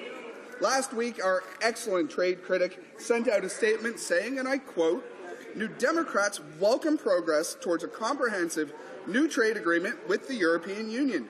We believe in expanding and diversifying our trade relationships." Reasonable people would recognize this was a responsible position. In fact, a Conservative minister called the NDP approach balanced. Yet the Prime Minister yesterday disregarded the facts and instead started making stuff up. I think he's been reading too much Jeffrey Simpson. Or maybe his talking points were inaccurate due to a production deadline. In reality, the NDP supports greater trade with Europe, and we can be trusted to tell the truth and defend the interests of Canadians.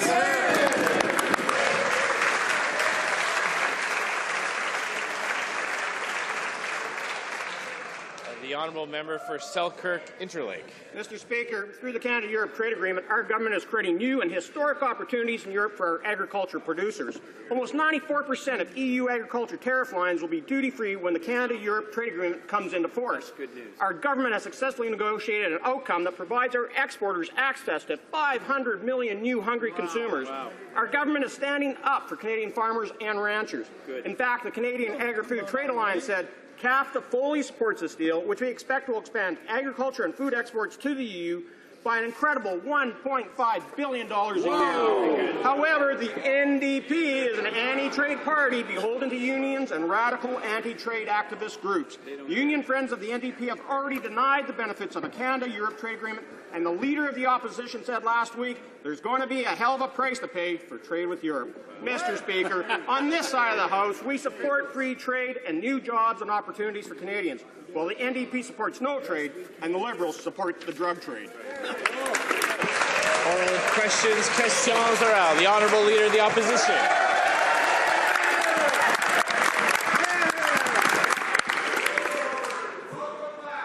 Does the Prime Minister regret any of his actions, not Nigel Wright's actions, not Mike Duffy's actions? Does the Prime Minister regret any of his own actions in the Senate scandal? Very good question. The Right Honourable Prime Minister.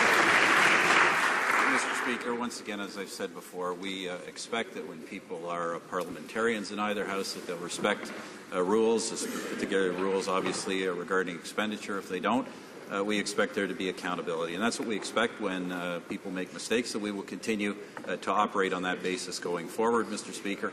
And this government, of course, will focus on the real priorities of Canadians, and that's jobs, growth, and making sure we have opportunity for future generations. Honourable Leader of the Opposition. On June 5th, the Prime Minister said that no one else in his office knew about Nigel Wright's $90,000 payment to Mike Duffy. Was that true? The Right Honourable Prime Minister. Once again, Mr. Speaker, I have addressed that question some months ago, in fact. The fact of the matter is this. As we all know, Mr. Wright himself has said this was a decision he took himself. He admits it was an error of judgment, and he's taken full responsibility for his actions, Mr. Speaker. And this government, Mr. Speaker, will continue to take its responsibilities, and those responsibilities are to focus on the real concerns of Canadians, including jobs in the economy. And, Mr. Speaker, that's why we've been working hard and showing the fruits of those labours through things like the Canada-Europe Trade Agreement. The Honourable Leader of the Opposition. As if whether or not the Prime Minister tells the truth to Canadians was not a matter of real concern to Canadians. Exactly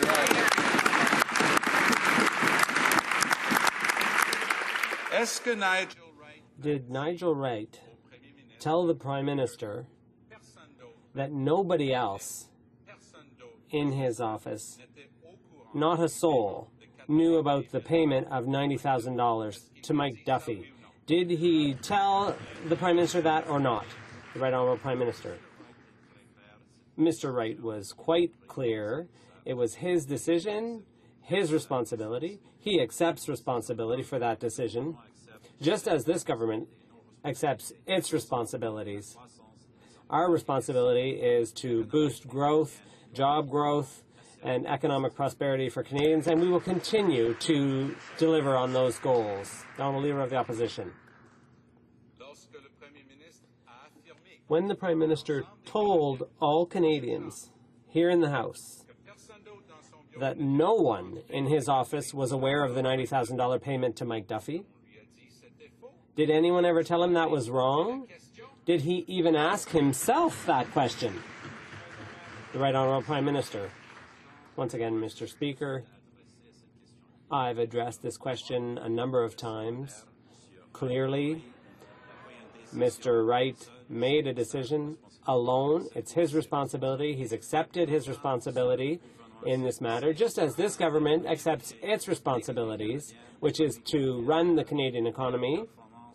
The Canadian economy has the best performance among G8 countries in a world of uncertainty, and we have certainly met our main goals and the goals of Canadians in that arena. How are Canadians supposed to know if the Prime Minister is telling the truth if he doesn't even know himself? Very good. The Right Honourable Prime Minister. Well, it's interesting, Mr. Speaker. I just heard an NDP member saying, I guess they were saying their party supports the Canada-Europe Trade Agreement, when their own leader, what he said was there's going to be a hell of a price to pay and a lot of jobs lost in Canada. Today, apparently, they supported it. Yesterday, they said they'd never seen it. And on Friday, they said they were against it. So, Mr. Speaker, what are Canadians to believe? They're to believe that the only party that is focused on the real needs, focused on the economy, and doing things for Canadians is this government.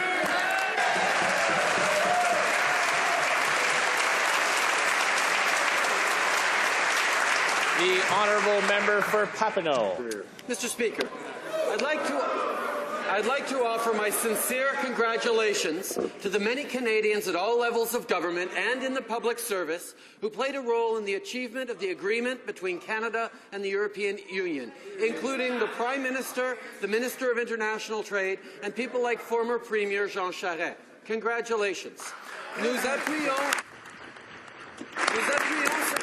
We support this agreement in principle because it aims to reduce barriers to trade, boost trade between Canada and the European Union, and benefit the middle class.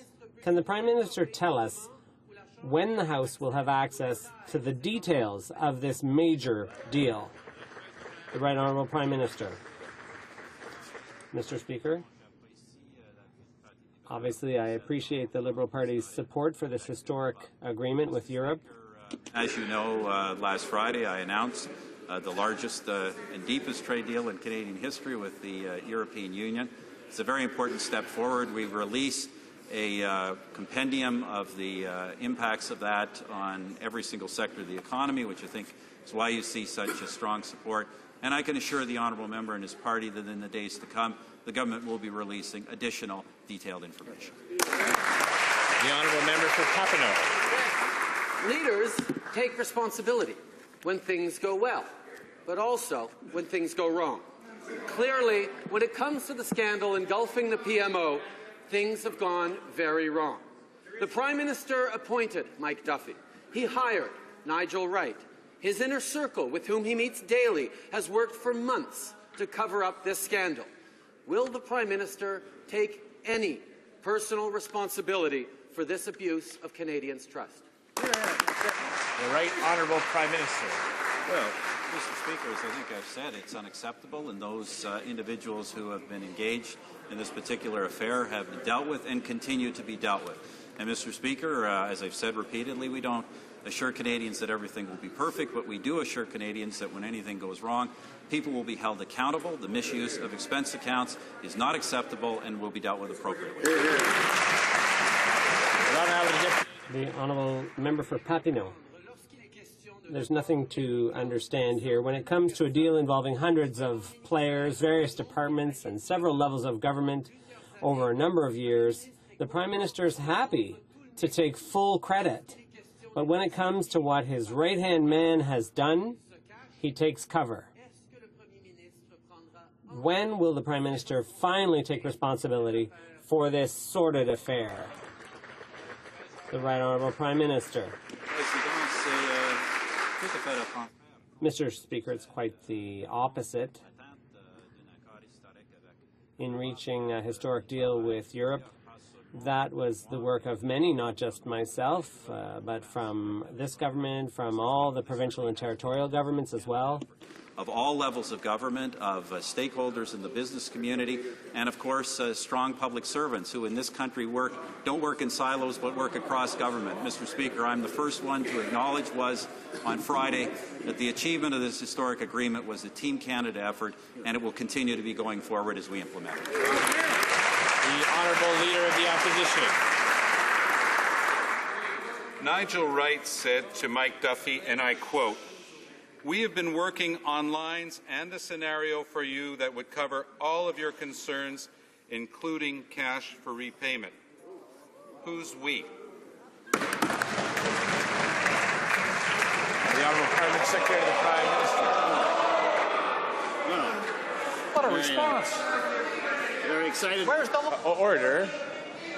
Order. Order. The Honourable Parliamentary Secretary to the Prime Minister has the floor. Wow. It's certainly nice to be loved, Mr. Speaker. Listen, the Prime Minister has answered these questions very clearly on a number of occasions with all of the information that he had available to him, Mr. Speaker.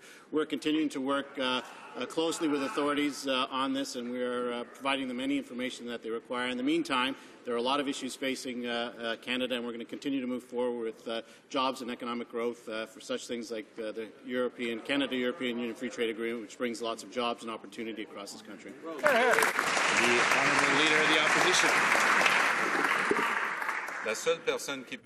The only person who can answer that question is the Prime Minister.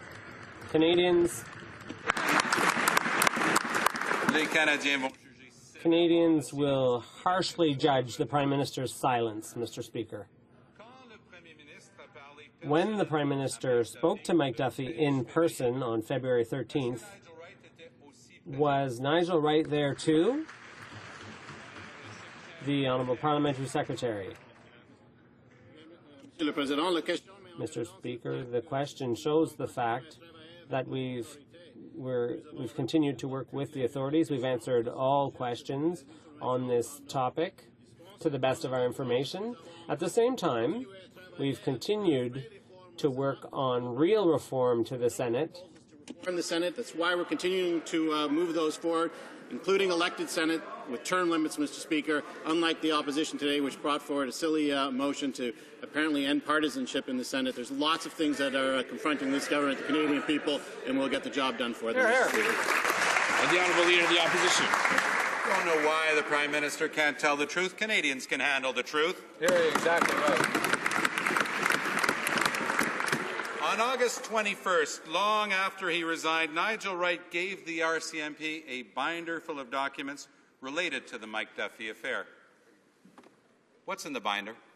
Very good. The Honourable Parliamentary Secretary. Well, what's clear is that we are continuing to work with authorities, Mr. Speaker, to get to the bottom of this. Mr. Wright has accepted sole responsibility for his actions on this, and we will continue to answer all the questions to the best of our ability and work with authorities on this, Mr. Speaker. The Honourable Leader of the Opposition. The only person who can answer these questions is the Prime Minister, Mr. Speaker.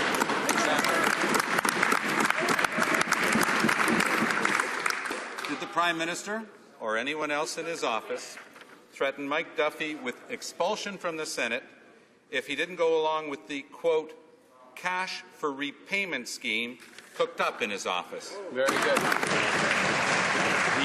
Honourable Parliamentary Secretary. Well, again, Mr. Speaker, Nigel Wright has accepted full responsibility on this matter. We've answered all of the questions that have been posed to us to the best of our ability. What this underlines, though, Mr. Speaker, is that Canadians want accountability in the Senate. That's why we put on the table a number of reforms, which include Senate elections and term limits for senators. We hope that the NDP and the Liberals, in fact, will join us in bringing that accountability to the Senate, Mr. Speaker. Hear, hear. The Honourable Leader of the Opposition. In December 2012, the Prime Minister's Chief of Staff said that several senators had deals cooked up similar to that of Mike Duffy. Who were they? The Honourable Parliamentary Secretary. Well, Mr. Speaker, as I've said on a number of occasions, and I'll continue to say, Mr. Wright has accepted full responsibility for this. The Prime Minister has answered all the questions on this, and we're continuing to work with authorities. But in the meantime, Mr. Speaker, there are a lot of issues that we are confronting, including a trade deal with the European Union, including crime and safety in our communities. There are a lot of things Canadians want us to focus on. We'll continue to focus on those issues while working with the authorities to get to the bottom of this. Hear, hear. The Honourable Leader of the Opposition. How about crime and safety here? Very good. On June 5th, the Prime Minister said that he was, quote, not aware of the results of the audit of Pamela Wallen's expenses. Was that true? Only the Prime Minister can answer. Very good.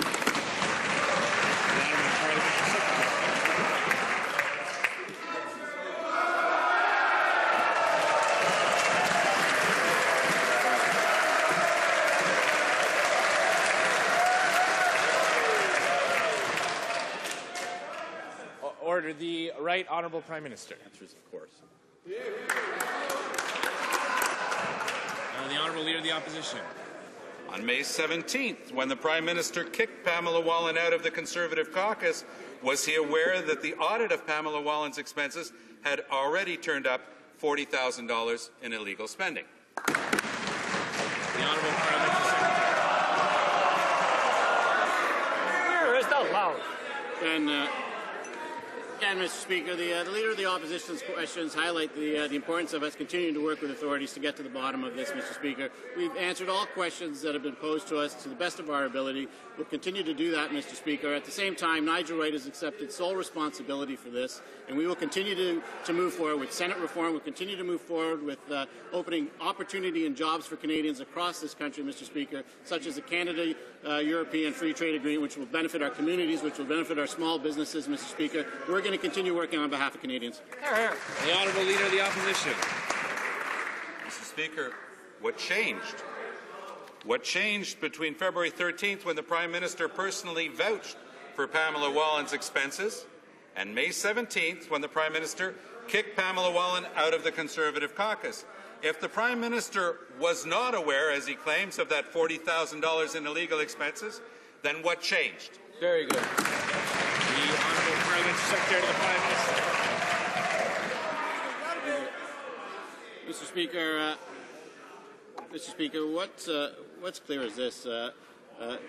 Canadians expect that all of us, not only in this place but in the Senate, that when we are entrusted with their hard-earned tax dollars, that we will act responsibly. The Prime Minister was quite clear yesterday when he said not only should the letter of the law be followed, but also the spirit of the law, Mr. Speaker. Most of us, or at least some of us, come from the private sector background, and when we're caught or when somebody is caught padding their expenses, they're fired. They don't have that opportunity in the Senate. Canadians have said they want change. That's why we put on the table reforms which will allow us to elect senators, which will limit them to 9 years in office. Hopefully they'll come on board and vote for those as well. The Honourable Member for Timmins, James Bay. Speaker, in July, the RCMP revealed that Nigel Wright had in his possession detailed records of Mike Duffy's, quote, travel, meetings, teleconferences, social events, holidays, noteworthy current events, speeches, and political actions. So here's what's troubling. The Prime Minister promised this House that he would turn over all the evidence to the RCMP. Why would he allow a former staffer to walk out with such a trove of evidence when an investigation by the RCMP was taking place? The Honourable Parliamentary Secretary of the Prime Minister. Again, Mr. Speaker, in his own question, he acknowledges the fact that we are working with the RCMP and authorities to get to the bottom of this, Mr. Speaker. That's what we've committed to do. We're going to do that. Mr. Speaker, Mr. Wright has accepted full responsibility for this. But in the meantime, we're going to continue focusing on jobs, hope, and economic prosperity for all Canadians. That's what happens when you negotiate a free trade agreement that opens up a market of 500 million people to your small businesses, Mr. Speaker. Across Canada, this means hundreds of thousands of new jobs, prosperity, and that's what we hope that they'll focus on, as well as accountability of the Senate in getting to the bottom of this. Honourable member for Vancouver Quadra.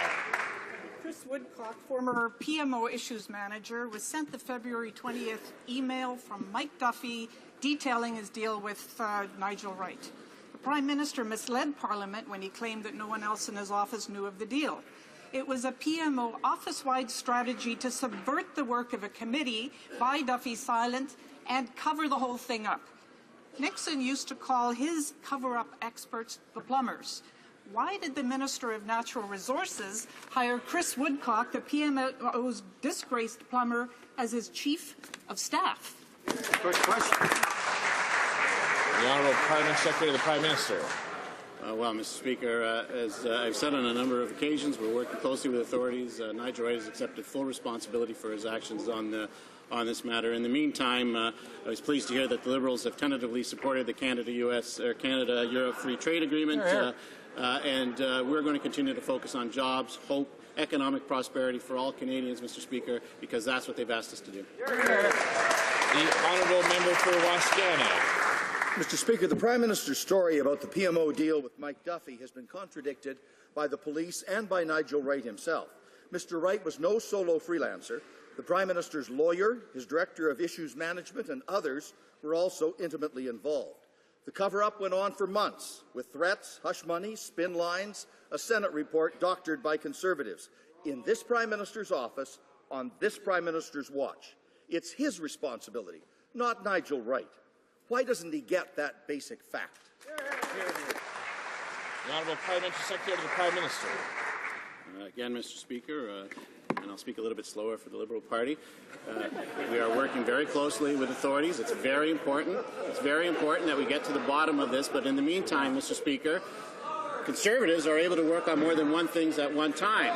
We can work on community safety. We can work on expanding markets for our small and medium businesses. We can work on natural resources. In fact, this is Small Business Week across Canada. Those small businesses are looking at the opportunities and the advantage of a Canada-U.S. free trade deal has to offer them, and we're going to continue to do that, Mr. Speaker. The Honourable Member for Wascana. Mr. Speaker, Canadians just don't believe the cover-up.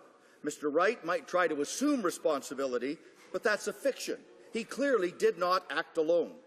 We also asked about the paper trail. The Prime Minister said there was none, not a single email. But that, too, is false. There is a paper trail. It goes on for hundreds of pages, and the key document was in the personal possession of the Prime Minister's Director of Issues Management. Is it credible that a document proposing possible illegal behaviour by the PMO was not reported to the Prime Minister? The Honourable Parliamentary Secretary to the Prime Minister. Again, Mr. Speaker, as we've said on a number of occasions, we are working with authorities. Mr. Wright has accepted full responsibility on this, Mr. Speaker, but what this highlights is the importance of us continuing to work with authorities to get to the bottom of this. In the meantime, it's also Citizenship Week, and as somebody whose parents came to this country in the 60s, I can't tell you how proud I am that I have the opportunity to stand in the House of Commons and answer questions. Let me just say this, let's all celebrate the fact that even despite the challenges that we face, this is still the best country in the world in which to live.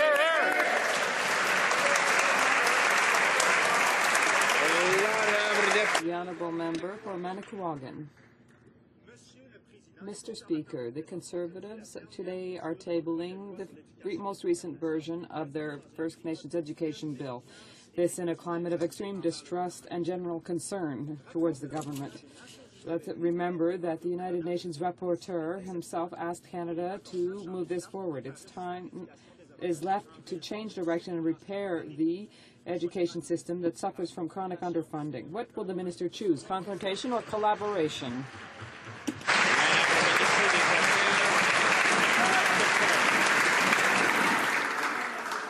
La collaboration.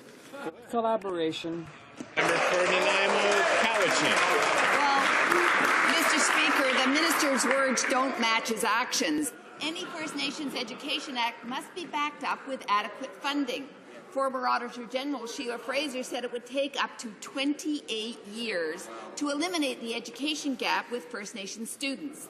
And under the Conservatives, this gap has widened even more. Mr. Speaker, Canada is setting these children up for failure. Will the minister provide equal funding for on-reserve schools? Hear, hear.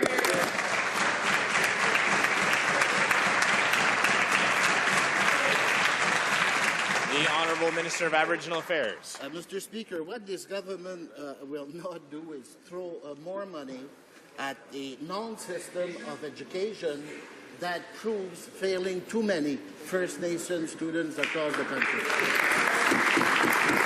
The fact of the matter is that a lot of experts and chiefs and organizations throughout the country, including the Auditor General, have called for a legislative framework. That's what we committed as a government to work with Aboriginal peoples to do, and that's what we are continuing to do and will be continuing to do. The Honourable Member for Hamilton Mountain. The shocking new report has revealed the real impact of the Conservatives' muzzling of science. 90% of government scientists feel they cannot speak freely about their work to the media. Even worse, many think they would face retaliation if they blew the whistle and revealed information about harm to public health, public safety, or the environment. Why are the Conservatives making it a higher priority to protect their reputation than to protect the public? Honourable Parliamentary Secretary. It's made record investments in science and it's paying off. In fact, Canada is ranked #1 in the G7 for our support for scientific research and development in our colleges, our universities, and other institutes. We're creating jobs, strengthening the economy, and improving the quality of life for all Canadians. Mr. Speaker, ministers are the primary spokespersons for government departments. However, scientists have and are readily available to continue to share their research with Canadians. Thank you. Honourable Member for Rivière-des-Mille-Îles. That's broken isn't keeping scientists off the record. The Conservatives are already the subject of an investigation by the Information Commissioner for having muzzled scientists, but now we've learned that almost half of federal government scientists have witnessed situations where their departments have suppressed information. This is information that could be critical to the public health or public safety of Canadians. What is the government going to do to guarantee the freedom of scientists? The Honourable Minister of State. The only people who are trying to silence muzzle scientists are the opposition. They don't want to hear the science on Keystone XL pipeline. Instead of listening to the science behind Keystone XL pipeline, the NDP leader attacked Canadian jobs and Canada's national interest on the world stage. The NDP should listen to their NDP colleagues in Saskatchewan who accept the science and support the Keystone XL pipeline for the jobs and contributions it'll make to their economy and ours as a country. Thank you, Mr. Speaker. The Honourable Member for Medicine Hat. Mr. Speaker, the Canada-Europe Free Trade Agreement is a historic deal for our beef and pork producers. For ranchers, it means yearly duty-free access for up to 80,000 tons of pork, 65,000 tons of beef, and 3,000 tons of bison. Wow. The Canada Pork Council said this, and I quote, "Access will allow the industry, battered by a drop in U.S. sales, to invest in new plant capacity." Mr. Speaker, will the Minister of Agriculture please explain this deal, why it is so important for the red meat industry? Thank you, Mr. Speaker. The Honourable Minister of Agriculture. Mr. Speaker, as the member for Medicine Hat rightly points out, this deal will be worth over $1.5 billion new to Canadian agriculture. But you know who disagrees, Mr. Speaker? The NDP and their agricultural focus group, the National Farmers Union. Yesterday, the NFU said increasing economic activity for farmers is a red herring. And the Leader of the Opposition said, and I quote, a lot of farmers would be put in danger of losing their whole business. Ridiculous, Mr. Speaker. The NDP and their union bosses are dead wrong again. They need to listen to farmers and support this valuable deal.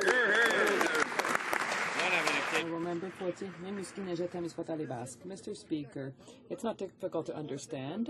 We want to see the text of the agreement, whether or not we're saying whether we'll agree with that. We don't give them blank checks. Mr. Speaker, this omnibus budget bill, once again, has a few surprises for us. In this one, there are changes made to the regulations for appointing judges to the Supreme Court to correct the errors made by Conservatives in the case of the appointment of Justice Nadeau. Can the Minister of Finance explain to us how the rules surrounding appointments of Supreme Court judges constitute a budgetary measure? Honourable Minister. Mr. Speaker, our government is looking at and supports the fact that people who are longtime members. With respect to the clarification, to bring forward, and I want to be clear on this, this is not legislative amendments. These are, in fact, simply declaratory provisions which will serve as a clarification for the Supreme Court Act.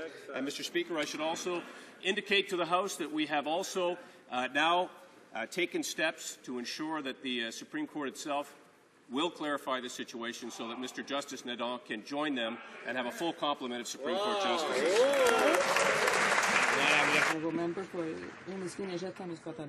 Mr. Speaker, what is this in a budget implementation bill?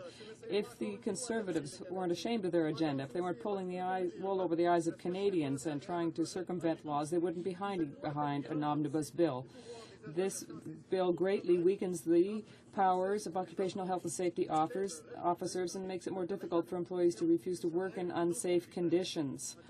And once again, in what way is the weakening of the Occupational Health and Safety Act a budget measure? Honourable Minister of Labour.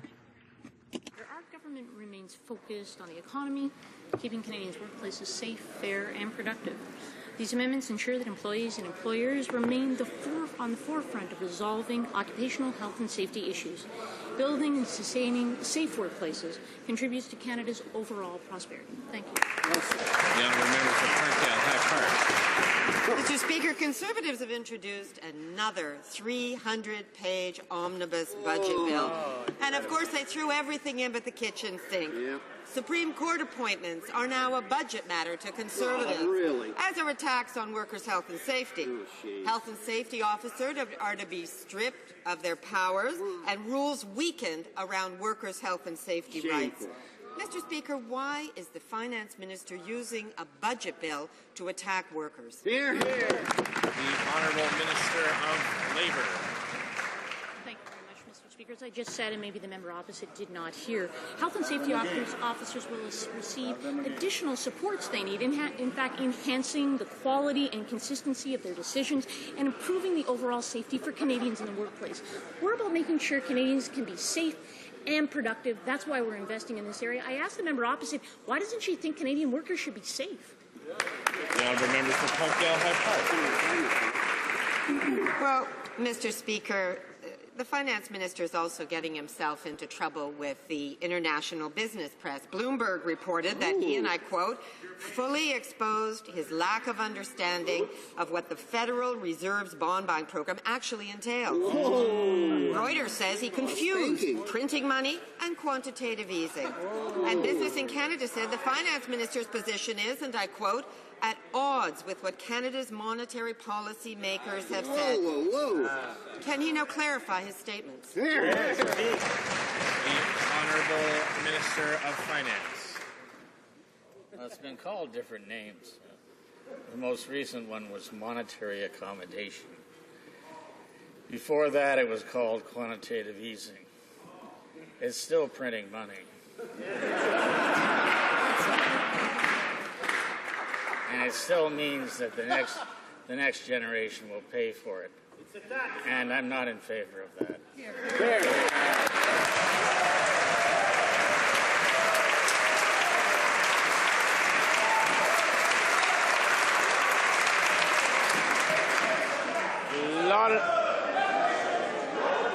Order. The Honourable Member for Saint-Laurent-Cartierville. Mr. Speaker, the Minister of Intergovernmental Affairs, he is trying to break up the country for bad reasons after having given his support to the charter that is now called the Charter of Shame. He now is, against all logic, saying that we can break Canada up after just one vote in the referendum. So my question for the Minister is, if 50% plus one is a clear majority, what is an unclear majority? The Honourable Minister of Infrastructure. As we know, Mr. Speaker, this affair is before the courts. I spent the summer touring all of the regions of Quebec, and nobody wants a referendum, and they certainly won't reproach the federal government for supporting federal legislation. Yes, thank you, Mr. Speaker. My question is for the Prime Minister. The Minister of Intergovernmental Affairs says one thing to the Francophone community, or the media, while his cabinet colleagues say the opposite to the Anglophone media. This is a very dangerous behavior when dealing with issues as important as national unity and human rights. If this is not his idea, will the Prime Minister condemn this doublespeak because the people of Brandon, Souris and Provencher are not impressed with this Prime Minister? There you go. The Right Honourable Prime Minister. Mr. Speaker, the fact of the matter is we believe on this side that debates on the process for dividing the country are best left to the courts. Everybody on this side, including the Minister of Intergovernmental Affairs, is an unconditional supporter of the unity of this country. And Mr. Speaker, I believe that Quebecers, as much as anyone else, do not want another referendum. They don't want to be arguing about this. They want to be taking this country united together forward into the future.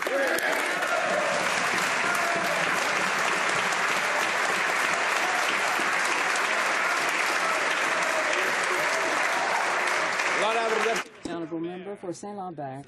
Mr. Speaker, the TD Bank's last report blows up the Conservatives' narrative. According to the shortage of workers, the so-called scourge that the Conservatives have been fighting using terrible reforms to EI and giving a carte blanche to those who want to hire temporary foreign workers, well, this scourge is a myth. There, where we were talking about a crisis, in fact, there's just a dud. So, on what were the Conservatives basing this to invoke this terrible spectre? The Honourable Minister. Mr. Speaker, the question shows once again to what degree the NDP is unaware of reality in terms of what our economy. There were NDP members who came to me to speed up the changes to temporary workers legislation for their ridings because they had a shortage of workers. So, Mr. Speaker, it's very important that we connect Canadians with the jobs that are available in our economy so that they can continue to improve our economic situation. North Delta. Once again, the Conservatives are ignoring the facts. Let me quote the TD Bank economists. Evidence of economy-wide shortages is hard to find. Mr. Speaker, to justify gutting important programs like employment insurance and enabling widespread abuse to the temporary foreign worker program, Conservatives point to a looming skills shortage, but the experts and the science don't back them up. So will the Minister now admit the government was wrong? The Honourable Minister of Employment and Social Development. Every single industry organization, every business I've met with in this country from coast to coast says that the number one emerging issue that they are facing is one of skills shortages. There's no doubt we need better labour market information to identify exactly where, in what regions, in what industries. But, Mr. Speaker, I find it peculiar coming from that particular member, since she's actually raised with me skills shortages for particular employers in her constituency, Mr. Speaker. She should know better. She should talk to the employers in her own constituency. The Honourable Member for Ottawa-Orleans. Mr. Speaker, Justice Nadeau is an exceptional quality candidate for the Supreme Court of Canada. He's a devoted legal expert with more than 20 years of experience at the Quebec Bar, followed by 20 more years of experience as a judge. Nadeau, who has served with distinction, makes one of the finest appointments to the Supreme Court of Canada. Could the Attorney General please update this House on the status of his appointment? The Honourable Minister of Justice. Merci, Monsieur le Président. Mr. Speaker, our government firmly believes in the right of Quebecers to sit on the highest court of our country. Today, in addition to the declaratory provisions to clarify the Supreme Court Act tabled in this House, I'm announcing as well that I have authorized the filing of the reference to the Supreme Court of Canada to expedite the challenge of Justice Nadeau's appointment. Mr. Speaker, our government will fervently defend the eligibility of long-standing members of the bar in all provinces and territories to serve on the highest court of our country. Honourable member for Kingston and Lyons. Thank you, Mr. Speaker. Middle-class Canadians expect the government to ensure safe and healthy communities in which to raise their children. But in a report released yesterday, half of federal scientists report being aware of actual cases in which the health and safety of Canadians has been compromised because of political interference with their scientific work, in which their department or agency suppressed information. How could you possibly entrust the health and safety of your kids to this Conservative government? The Honourable Minister of State for Science and Technology. Well, thank you, Mr. Speaker. As I said earlier, Canada is ranked #1 in the G7 for our support for scientific research and development in our colleges, our universities and institutions. It's just another reason why Canadians are excited, because of the signing of the free trade agreement with Europe, which will create access to more than 800 million consumers. This agreement will make Canada an even more attractive place for investors and manufacturers. Research, science, research and innovation will help drive that process. Thank you, Mr. Speaker. Member for Skeena, Hope Valley. Mr. Speaker, I'd like to read to the Prime Minister from his own message to ministers in his Accountable Government, a Guide for Ministers 2011. And I quote, "As a minister, you are individually accountable to Parliament for the discharge of all your responsibilities vested in you. You must answer all questions pertaining to your areas of responsibility, correcting any inadvertent errors at the earliest opportunity." Does he even pretend to believe those words anymore? The Honourable Parliamentary Secretary for the Prime Minister.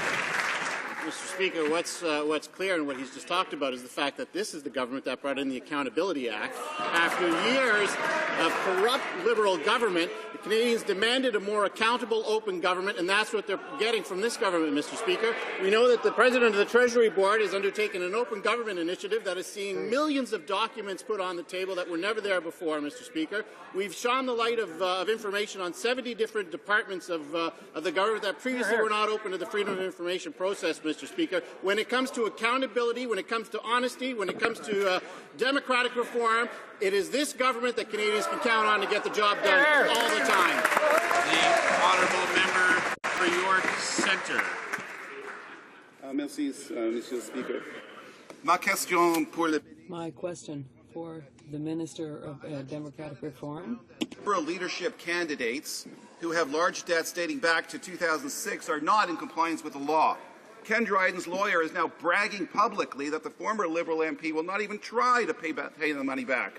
This constitutes mounting evidence that he willfully used loans to circumvent donation limits, an offence under Section 497 of the existing Act.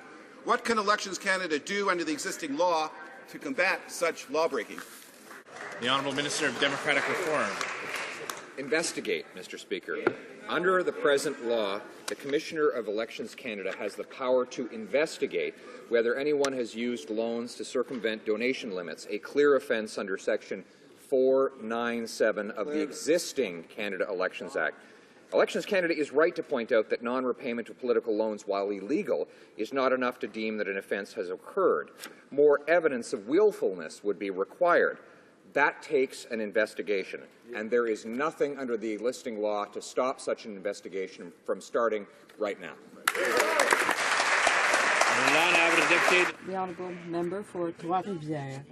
Mr. Speaker, a directive revealed last June by Le Devoir concerns access to EI files and was recently made official.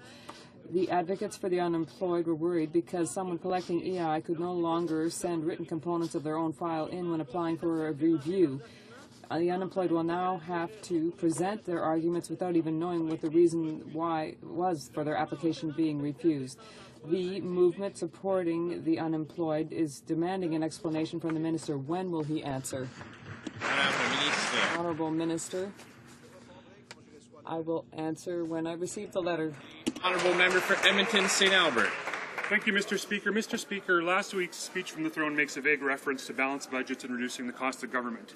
It states that the government will introduce balanced budget legislation, but only during normal economic times, and then timelines for returning to balance in the event of economic crisis.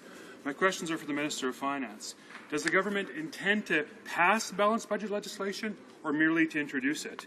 And who gets to define normal economic times and economic crisis? And if it's him, Canadians would like to know what those definitions will look like. The Honourable Minister of Finance. The first question, I think, was whether the government intends to introduce balanced budget legislation, Mr. Speaker, and the answer is yes. And then the other question, I think, was to the effect of what it means. Well, normal times are times when the government is not in deficit. And this government is getting back to normal times after the Great Recession, the largest recession since the 1930s. And we will be back in balance in 2015, and then we will keep it balanced. And governments will be expected to keep it balanced in Canada.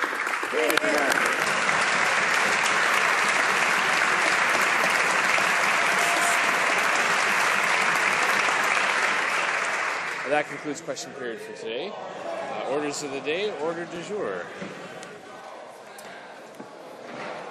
Government orders, business of supply, resuming debate on opposition motion in the name of Mr. Scott on Senate accountability.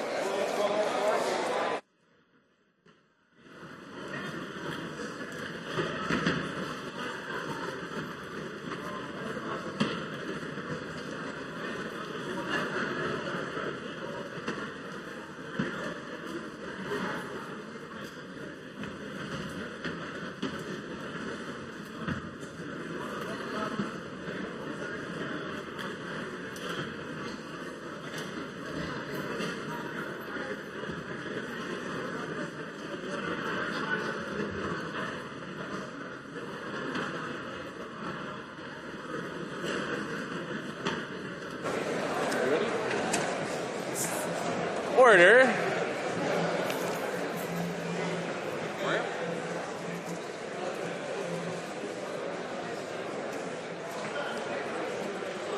Order. We're going to resume debate here. If members could take their conversations outside the chamber.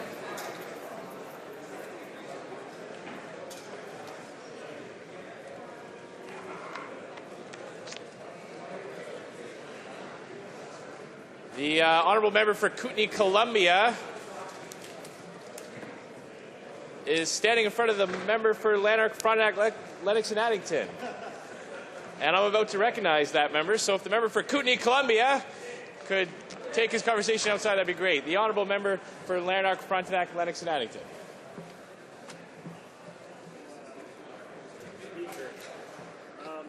Speaker, the problem, as you can see, is the honourable member for Kootenay, Columbia is very tall. He was speaking to a petite minister who was also in the way, but that wasn't actually creating a visual distraction. Mr. Speaker, I wanted to turn to this very interesting motion which we have before us, put before us by the member for Toronto, Danforth. His motion reads, and I'll just refresh the memory of the House by reading it again. His motion reads that in the opinion of this House, urgent steps must be taken to improve accountability in the Senate, and therefore this House call for the introduction of immediate measures to end senators' partisan activities, including participation in caucus meetings, and to limit senators' travel allowances to those activities clearly and directly related to parliamentary business. Mr. Speaker, when I read this motion, I was put in mind of a book, a very good book, with which the Honourable Member for Toronto Danforth will be familiar. Albert Van Dicey's book, An Introduction to the Study of the Law of the Constitution, in which you don't figure out what it's about until you get to the last word of the giant title. And that's a bit of what's going on here. When you actually go through this very long motion, really what we're talking about is, number one, senators should not, according to this motion, participate in caucus meetings. Number two, senators' travel allowances should be limited to activities clearly and directly related to parliamentary business. This is a small part of a larger question relating to the whole issue of Senate reform, or potentially Senate abolition, as the New Democrats would favor. And I want to deal with it in that context. Let me start by dealing with a little bit directly of the travel issue that is proposed in part of this motion. Then I'll deal a bit with the suggestion about participation in caucus meetings, which, whether it was intended or not, does have the consequence of involving some significant institutional/constitutional questions, unavoidably. Perhaps that was not the intention of the member, but that is in fact the consequence of what he's done. And I think those larger implications have to be addressed intelligently before we make any vote on this issue. So starting with the whole travel allowances issue, I'm guessing the reason that it was suggested to me initially that I participate in this debate is the fact that I am notorious for my very limited travel. In the last decade or so, I've repeatedly been either the bottom or the second from the bottom in terms of travel expenses. I was 308 out of 308 last year, and this is something that happens year after year. For example, I do an annual report to my constituents, by the way, Mr. Speaker, in which I outline my expenses. So my travel budget in 2006-07 was substantially below the average. Travel outside the constituency, $1,100 versus an $85,000 average. 2008, outside the constituency, it was $5,300 versus $83,000 again. 2009, travel $5,900 versus $107,000 average. Of course, part of the reason for that is that my riding is fairly local. Another reason is that I take care to try and have my staff look for the least expensive flights when I do have to travel, keep things under control that way. I also make it a habit, Mr. Speaker, of trying to keep my entertainment expenses as low as possible. This year they were $0, also making me 308 out of 308 in the House of Commons, and Terry Malevsky, as a result, referred to me as the king of the skinflints. He also actually complained that the Prime Minister only spent $29, so it takes work to be the king of the skinflints with a Prime Minister who is as frugal as that. But one of the things I'm trying to point out here, Mr. Speaker, as I go through this, is that the issue of travel expenses is really an issue that is not a Senate issue. It is an issue that relates to us in our function as parliamentarians.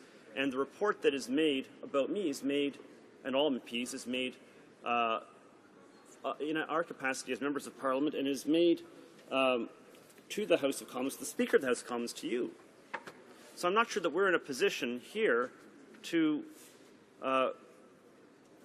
probe too deeply into the internal rules that govern the Senate in this regard. But if we were to do so, we would probably find ourselves sooner or later bumping up against this document, the Senator's Travel Policy, which was adopted by the Standing Committee of the Senate on Internal Economy, Budgets and Administration on May 10th of last year, which lays out in considerable detail. It's about a 30-page document with several appendices, including forms to fill out. And it explains rules on purposes of travel. There's a 64-point travel system that should sound familiar to members of Parliament in Section 2.7 of this manual. This includes a variety of different subsections, including a travel expense claim form that must be filled out. You have to, if you're a senator and you're traveling, you have to list the purpose of your travel in that form. And it states already, section 2.7.3, that Senate resources shall not be used to fund travel that is incurred to pursue the private business or personal interests of a senator or alternate. So the rules actually already exist to some degree.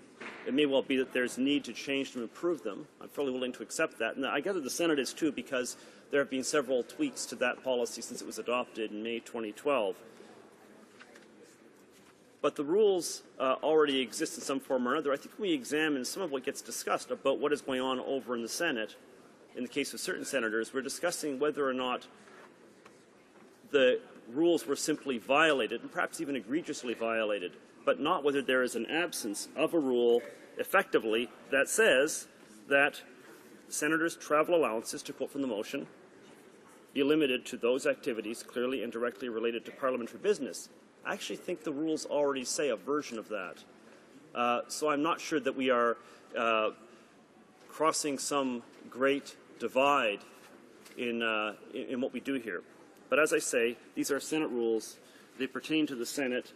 They are adopted by the Senate. I suppose we can give them advice on what to do, but it really is, in the strictest sense, beyond our jurisdiction. So that's one thing I'd wanted to draw attention to. I wanted to talk a little bit about the whole broader issue of Senate reform now, if I could. And the reason I want to do this, Mr. Speaker, is because there is a suggestion in this motion. As I mentioned, there are two substantive parts of the motion, the travel allowances part, and it says here we would end participation of senators in caucus meetings. So now we're moving into something else, which is a very substantial question, a very substantial constitutional question. Ought senators to be nonpartisan or outside of the partisan structure? And if so, how do we enforce that, if we can enforce that? And let me just dwell on that a little bit, Mr. Speaker. The debate that has occurred in many countries that have senates, federal systems tend to have an upper house that's a senate that is seen in some respect as being a state's house or a canton's house or a house of the Lander, to use the German term, or a province's house. And we've discussed that in Canada as a possibility. It was not fully the model adopted here. It actually was the model adopted fully, overtly, and deliberately in both the United States in the 1780s and in Australia when they adopted their constitution in 1901. In both cases, that model, although it was tied down in a way that involved a large number of formal rules designed to prevent partisanship from creeping in both cases they became partisan houses. This is particularly striking in the case of the Australian Senate, where the nature of the structure of the ballot to get elected to their Senate, they have an elected Senate, effectively is a party list ballot, and that has the effect of making the upper house, if anything, more partisan and less a voice of independent reasoning and thought than the lower house is. A history of the Australian Senate, because that was not the intention, and a history of the American Senate, where that was also not the intention, suggests that it is very difficult to reconcile the notion of having an upper house in which members are independent and restrictions on how they use that independence so as to ensure they merely represent some other set of interests, that they merely represent geographical or provincial interests, religious or sectarian interests, whatever the interests are that the founders seek to entrench in the Constitution. In the end, senators tend, just like people in this House, to resolve themselves into partisan groupings. And if individuals fail to do so, the tendency is that they are replaced by people who are more partisan, and that seems to happen regardless of the system you've got. The system for appointments that we adopted in 1867 seems to have been adopted with the intention of ending partisanship, the partisanship we had in the elected prior upper house of the province of Canada. We did not succeed. My sense is that if we go to an elected house, we probably would also not succeed in preventing people from effectively becoming partisan representatives to some degree. I just think that is in the nature of the way that electoral politics works. Unless we want to adopt something really radical, like abolishing the Senate and replacing it with some kind of referendum, which they've done to some degree in Switzerland, for example, unless we're trying to do something that is really a radical departure, I suspect that we will not get away from some level of partisanship. So now we're left with the question, how do we actually go around enforcing something like this? Participation in caucus meetings. How, does that mean you simply can't go into the caucus meeting when it's occurred? Caucuses are not creatures of the House of Commons. They are meetings that occur outside the House of Commons. They are entirely conventional in their nature. How exactly would we enforce this ostensible expression of the will of the House of Commons? I don't think we could. I suppose one could design some kind of law, an actual statute about this, but I suspect it would run into a fundamental problem of freedom of association. Freedom of association says we get to choose who goes into our caucuses. Each of the different parties does. And I don't see how one overcomes that fundamental constitutional flaw with this particular suggestion. So I think it fails at that level, as well as I think at the level of utility. I can't determine what public good is being achieved by doing that. The fact is that some level of coordination between the upper and lower houses is of value. We all know from watching it that the upper house is not, very much not, controlled by the lower house. Some people think that's a good thing. Perhaps some think it's a bad thing, but I think it's a statement of reality.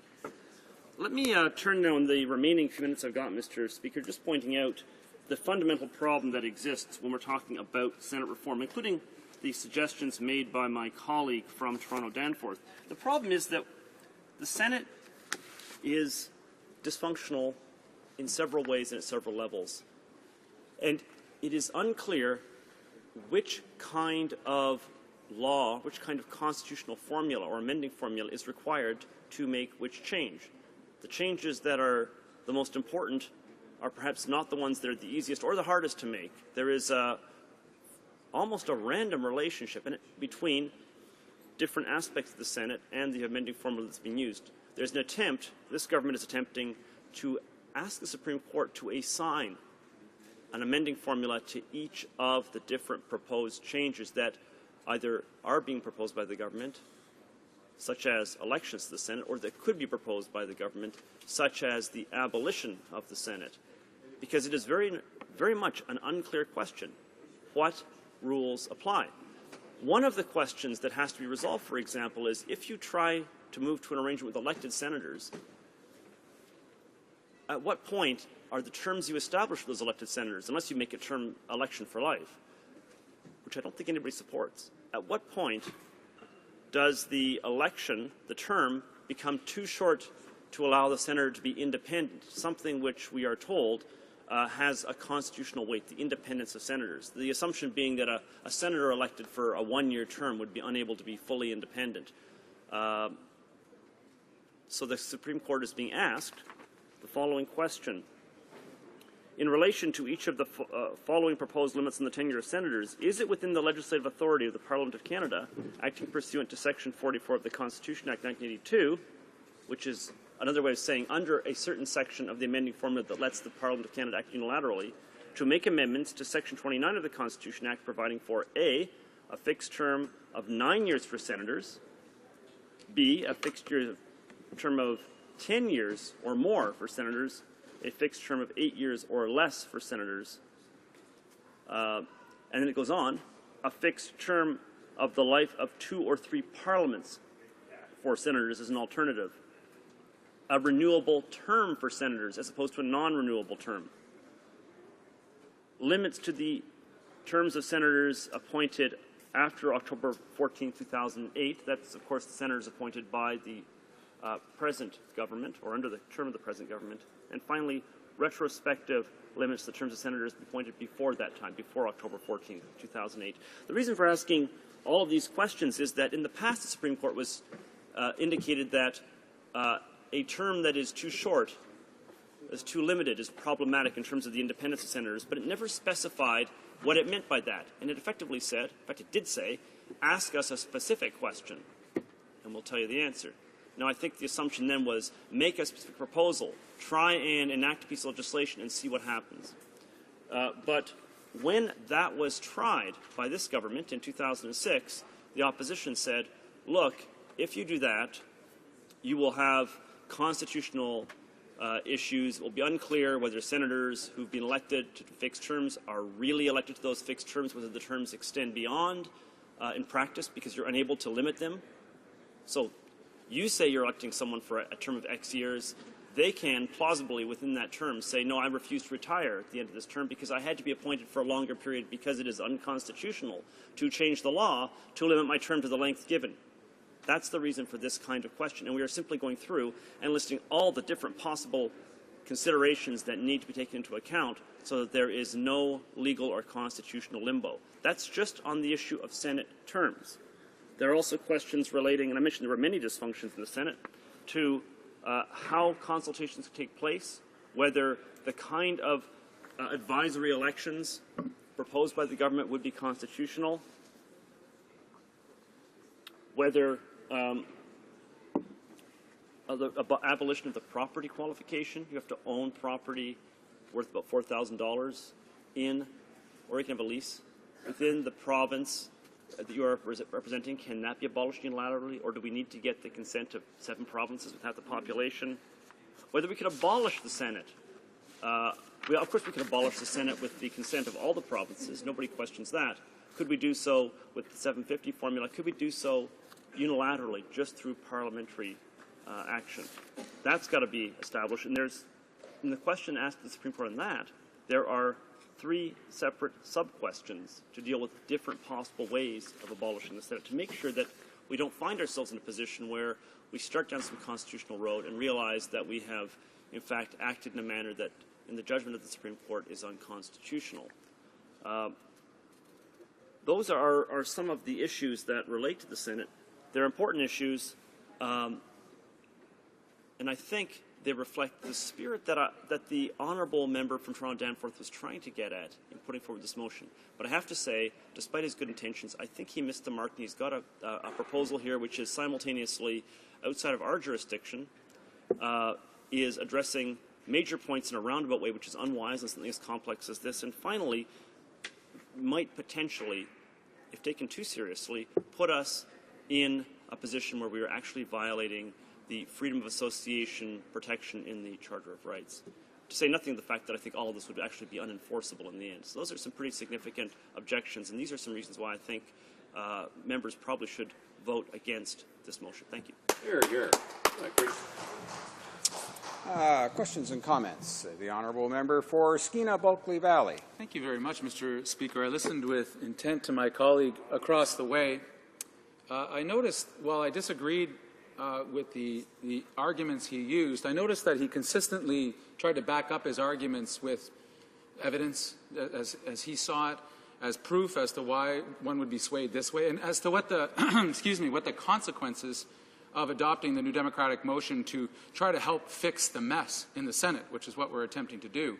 The government seems so loath to move any significant legislative agenda to do something about the Senate and the fiasco that they've created. But I noticed very consistently in his speech that there was an argument and some proof behind it. And I contrast this with what happened at the Procedure and House Affairs meeting this morning, which was not in camera, was in the full light of day, where the government, he moved a motion, I suspect he perhaps didn't draft it, but a motion to fundamentally change the way that we make law in this country, in Parliament, affecting the standing orders of the House of Commons, with no witnesses, with no proof, with no argumentation, but just to ram the change through. A fundamental value that I know he holds dear, which is to respect Parliament and try to make the place better. Completely silent. All the Conservatives were. My question is this. Why, in defense of his presentation here today, talking about potential reforms to the Senate that we're proposing, does he believe that making arguments and proof are important? Yet, when he proposed this morning to change the very rules of how we generate and amend legislation and create new law in this country, he thought it sufficed simply to drop the motion on the table this morning and force a vote on the other members of the House of Commons. I don't understand the inconsistency. And last thing, I hold this member in high regard for his dedication to this place And it seems to me, just even today, the contrast and the hypocrisy from what happened this morning over something so grave is stark. I'm wondering if you could reflect on these two very, very different versions of his presentation as a Member of Parliament. Honourable Member for Lanark, Frontenac, Lennox and Addington. Thank you, Mr. Speaker. Mr. Speaker, contained in the question was the following comment. The government seems so loath to move legislation. So loath to move legislation relating to Senate reform. So I'm just looking back at the legislative history of this government's attempts to cause the Senate to be reformed. Bill S-4, Constitution Act 2006, Senate tenure. As you can tell from the date there, in 2006, the first year of this government, it sought to introduce limits to Senate tenure. Limits the term of senators, and the opposition blocked it. Now, in all fairness, that was in the Senate, and I think my colleague is pointing out that these are not New Democrats. I accept that, but the fact is that the opposition held the majority in the Senate at the time, and the government did move, which was the concern he had, was the government did not take action, has not been taking action on the Senate. Bill C-20, the Senate Appointment Consultations Act, which was also moved by the government when we were minority and opposed by the opposition, would have had the effect of setting in place a national electoral process with a preferential ballot designed, actually, I should mention, to avoid some of the pitfalls that create a highly partisan nature in the Australian Senate. What we would have done was ensure there is none of this, what they call above-the-line voting that occurs in Australia that causes people to vote for parties instead of individual senators. So we did that legislation. Bill C-7, the Senate Reform Act, was also put forward by this government. So there are three pieces of legislation, all of which were imposed certainly by the opposition. I can't remember the details of when the NDP opposed which one as opposed to others, but the general trend has been they oppose everything because they favor abolishing the Senate, which is a legitimate point of view, but I don't think it's legitimate to go from that to say that the government hasn't been trying very, very hard and consistently over the past few years. Questions and comments. The honourable member for Winnipeg North. Yes, thank you, Mr. Speaker. I do think it is important to pick up on the whole issue. You know, we hear this a lot more in terms of the Conservatives saying reform or abolish. And I know, I'm from the prairies in which there was a great movement at one time, known as the Reform Party, and they talked about reforming the Senate, the Triple E Senate. And so forth. And now they've had the reins of power for the last number of years. And it does not take much to understand, Mr. Speaker, in order to achieve the type of changes that are necessary with respect to the Senate, you have to consult and work with the different provinces. Without the support of other provinces, that you're not going to be able to achieve the type of changes that many people would like to see. The desire to see change has been there for many years, Mr. Speaker. The question I have for the member is, can he indicate very clearly to the House today how many premiers has this Prime Minister sat down with or picked up the phone and talked to on the issue of Senate reform? The honourable member for Lanark, Frontenac, Lennox and Addington. Just envisioning the nature of the telephone call that would have to occur under the present circumstances before we get back to answers to our Senate reference question, in which we try to figure out how much provincial consent is needed. You know, hello, Mr. Premier, it's the Prime Minister here. I'm seeking your consent on an amendment, but I don't know whether I need it or not, because we don't know which amending formula applies to the particular amendment I am proposing. I think it's pretty foolish. So what the Prime Minister has done, what the government has done, is to submit a series of questions that allow us to determine these 6 questions to the Supreme Court, one of which I just read a moment ago, ask the Supreme Court to determine which amending formula applies to which kind of Senate change. Electing senators, choosing the lengths of terms of senators so they don't stay on until age 75, but till they've served some fixed term. If we want to pass legislation that makes terms renewable or non-renewable, how much consent do we need from how many provinces? All of them? 750? Or none at all? Because it will be none at all in certain cases, removing property qualifications and so on. These are questions on which we need to resolve what the process is for making the change before we can actually make those changes. The Supreme Court starts its hearings on these questions next month. It has been receiving factums from the various participants, including the federal government and various provinces, over the past several months. They are available online. I encourage the member to read them. They are interesting, but we won't know what the Supreme Court thinks until it makes its ruling. And I think, unfortunately, the answer to this question of what that conversation should be between the Prime Minister and the Premiers won't happen until we have the answer to that question about the questions he should be asking. We have time for one more question and response. The Honourable Member for Toronto Danforth. Thank you, Mr. Speaker, and I do appreciate the time taken in the speech just given by my honourable colleague, and I thought I would try to respond as well as I could on his two main points. On the travel rules issue, with respect to the idea that travel for parliamentary business that's only directly and clearly connected to parliamentary business is already covered by the current Senate rules. Unfortunately, it's not, and to the extent that parliamentary business at the moment is defined throughout the Senate administrative rules and even the existing travel rules still as including partisan trips. The only thing that's excluded from the travel rules is travel for purposes of elections, going to elections. But so many other things are still left open. And on the caucus front, yes, indeed, as somebody with some constitutional law background, I've considered the constitutional issues. The first part is that the privilege within this House certainly is of equal force to the freedom of association norms in the Charter. But even if we do apply those norms, as I think we should, Section 1 of the Charter allows for demonstrable limits in a free and democratic society. And as long as barring access to caucus is tied in the way I believe it is to the problems of partisanship in the Senate, then there is a rational connection. It would be minimal infringement. There would be no constitutional violation. Thank you. The Honourable Member for Lanark, Frontenac, Lennox and Addington.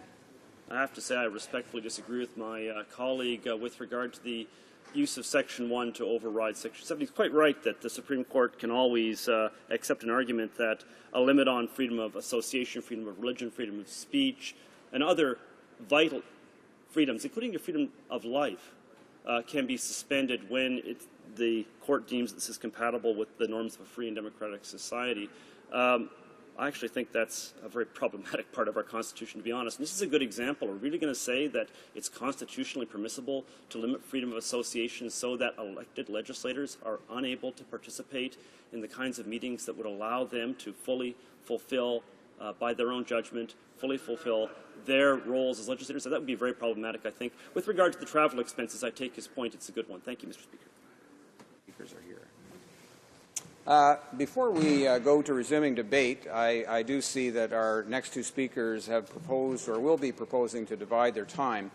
Just as a comment, I know it's been a few weeks since we've been in this place, and honourable members may realize, especially when we're going into a split time, there are 5 minutes permitted for questions and comments.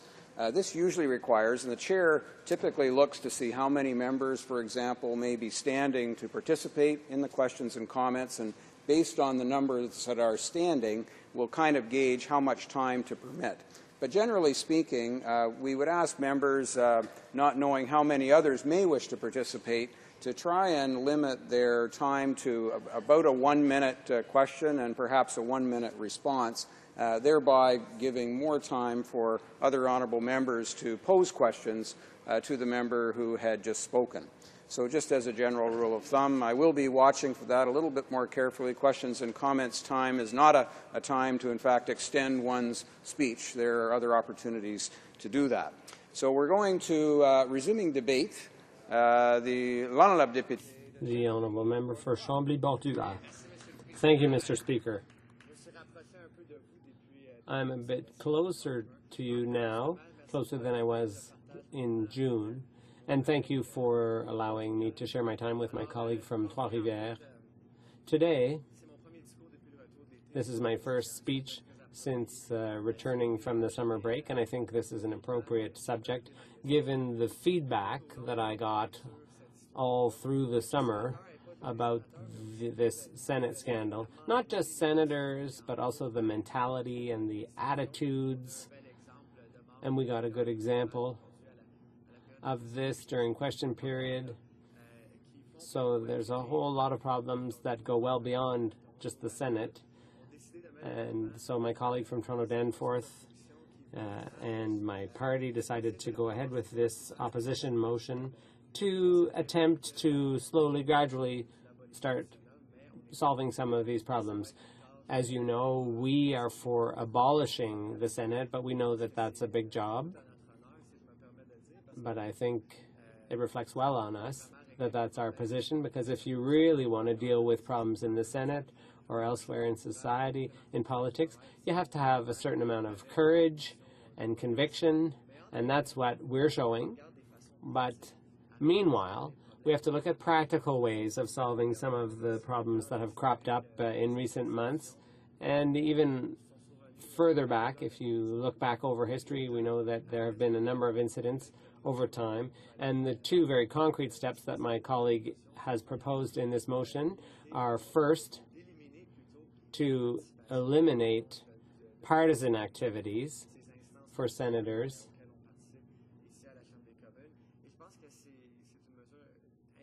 And I think that's an important step, because when you look at the spirit of the Senate, when the Senate was created in the Constitution, back then it was referred to as the Chamber of Sober Second Thought. So the idea was that senators would be wiser intellectually than members of Parliament here in the House. And there was a fear that members of Parliament could fall prey to populist ideas, and the senators were supposed to be somehow removed from those pressures and more detached. But nowadays, when you look at who's appointed to the Senate, it's harder and harder to draw any distinction, and that raises the question, why do we even have a Senate in the first place? If they're doing the same things as the House of Commons, but without being accountable to Canadians, then you really have to ask, what's the point? But while we wait for the Senate to be abolished, we would at least like to get something done and require senators, limit what senators can do, and leave it up to members of Parliament to do the more partisan type things, especially since we're elected as members of a political party, so there's no getting around it. We're inherently partisan.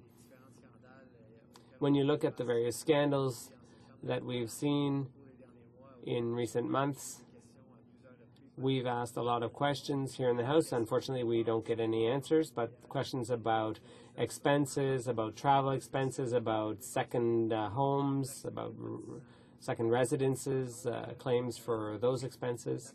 And what we also see is that there's a very high absenteeism rate in the Senate. I even had my first political science prof in Cégep when he talked about the Senate. And with all due respect, I think I'm quoting that professor. He said it's basically a glorified seniors' home. And often senators are cronies of the party in power. So given that situation, this professor also said that these people rarely show up for work, and the institution is supposed to be very serious and look very closely at legislation coming from the Commons. So you really have to wonder, why are they allowed to travel all around the country doing partisan things instead of being here in the Senate doing that supposedly serious work that they're supposed to be doing, examining legislation, giving it some sober second thought, and checking up on the work that we've done here in the House of Commons. So those are the two steps that we're proposing. We think they're important steps to take. But to come back to what I said initially, Mr. Speaker, I mentioned what I'd heard a lot over the summer, and a number of us are relatively newly elected. We were elected for the first time in 2011, so we're about halfway through our first term of office, depending on when the election occurs, the next election. But it was really an opportunity for us to take stock. We're halfway through our term, to ask our constituents what they think about the job we're doing. And what I often heard is that you're doing a great job, but you seem to be surrounded by rot, by people who are really corrupt. And so I understand my constituents' feelings. They're seeing what's going on, difficult things, unfortunate situations, and so the esteem in which the entire political class, all politicians are held in, has taken a hit. And even we younger members of Parliament, obviously we weren't around when these scandals occurred, but we're painted with the same brush. And this is important, Mr. Speaker, because I'm speaking from my own experience here.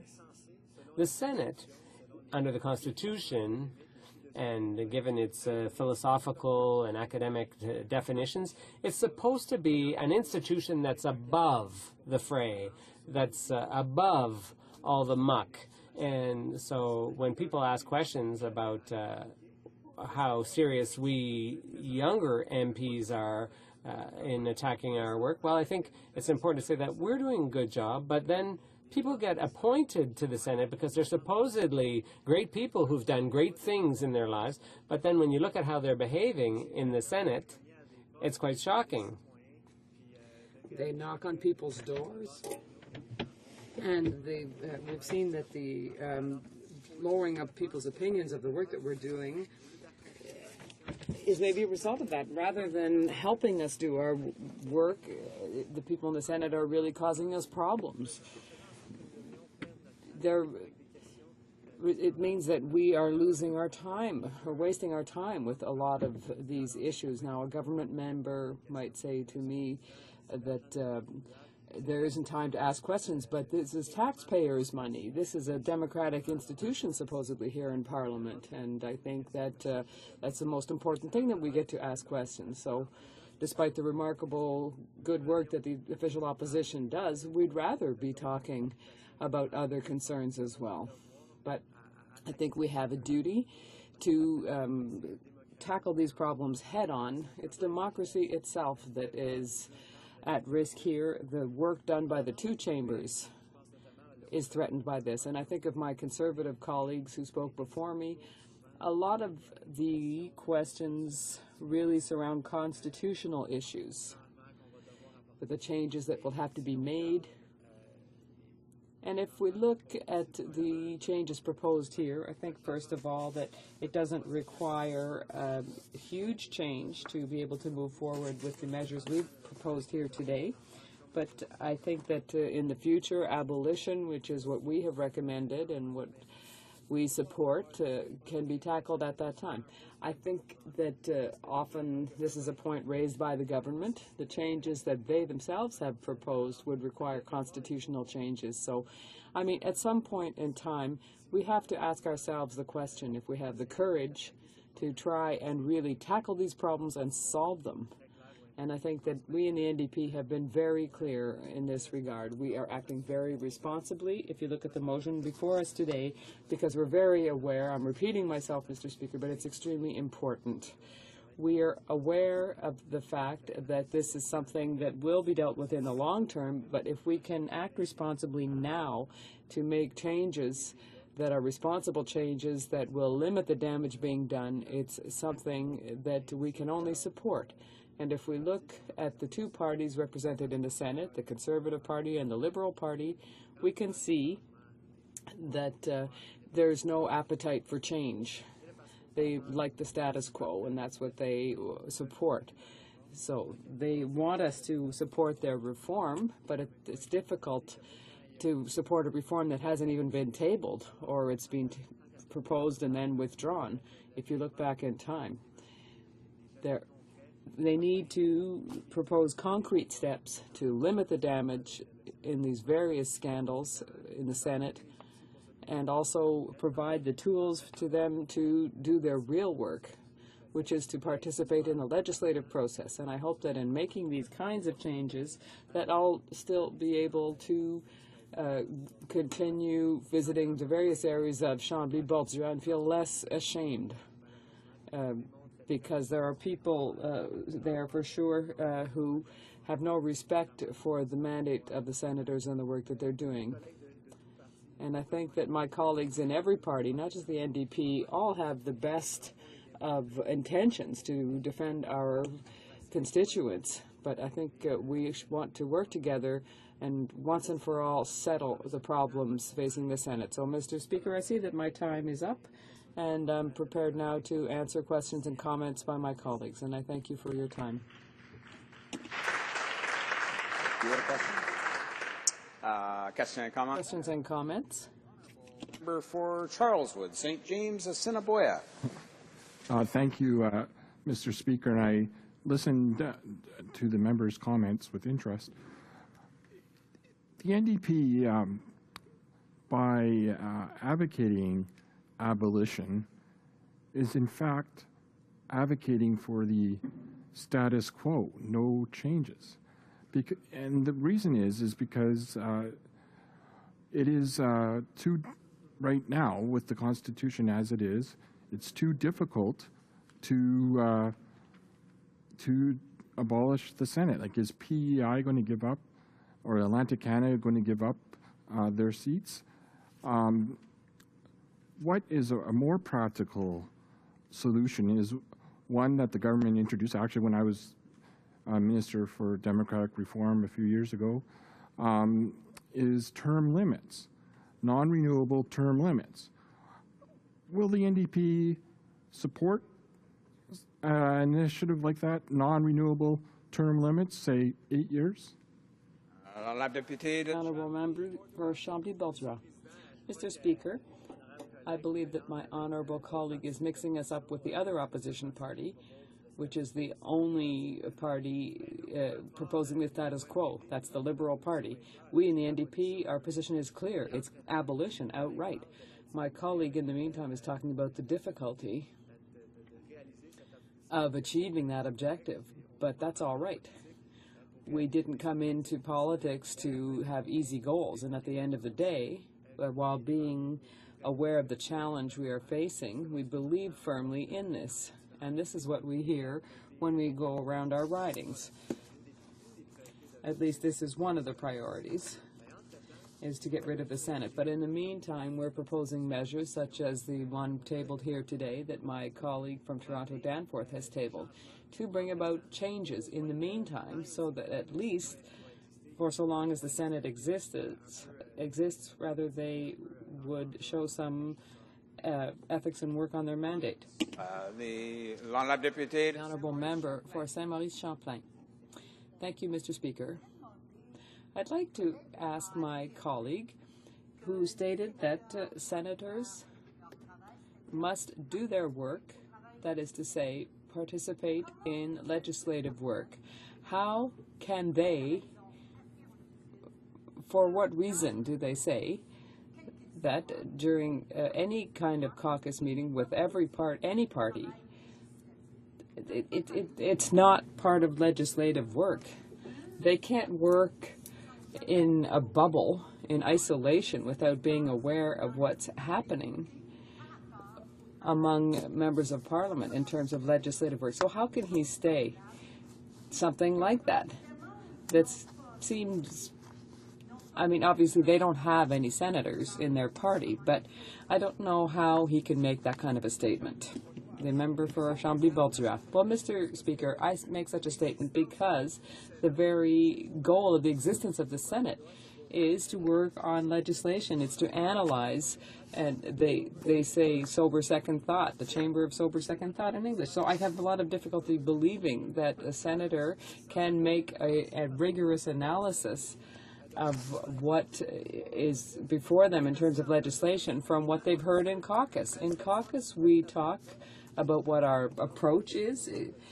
It's not just legislation, it's as a political party what we're talking about is our approach. So if it's a liberal or conservative senator sitting in those meetings, they would say to themselves, well, why would I rigorously approach my job? I've been told in the caucus what I'm supposed to do.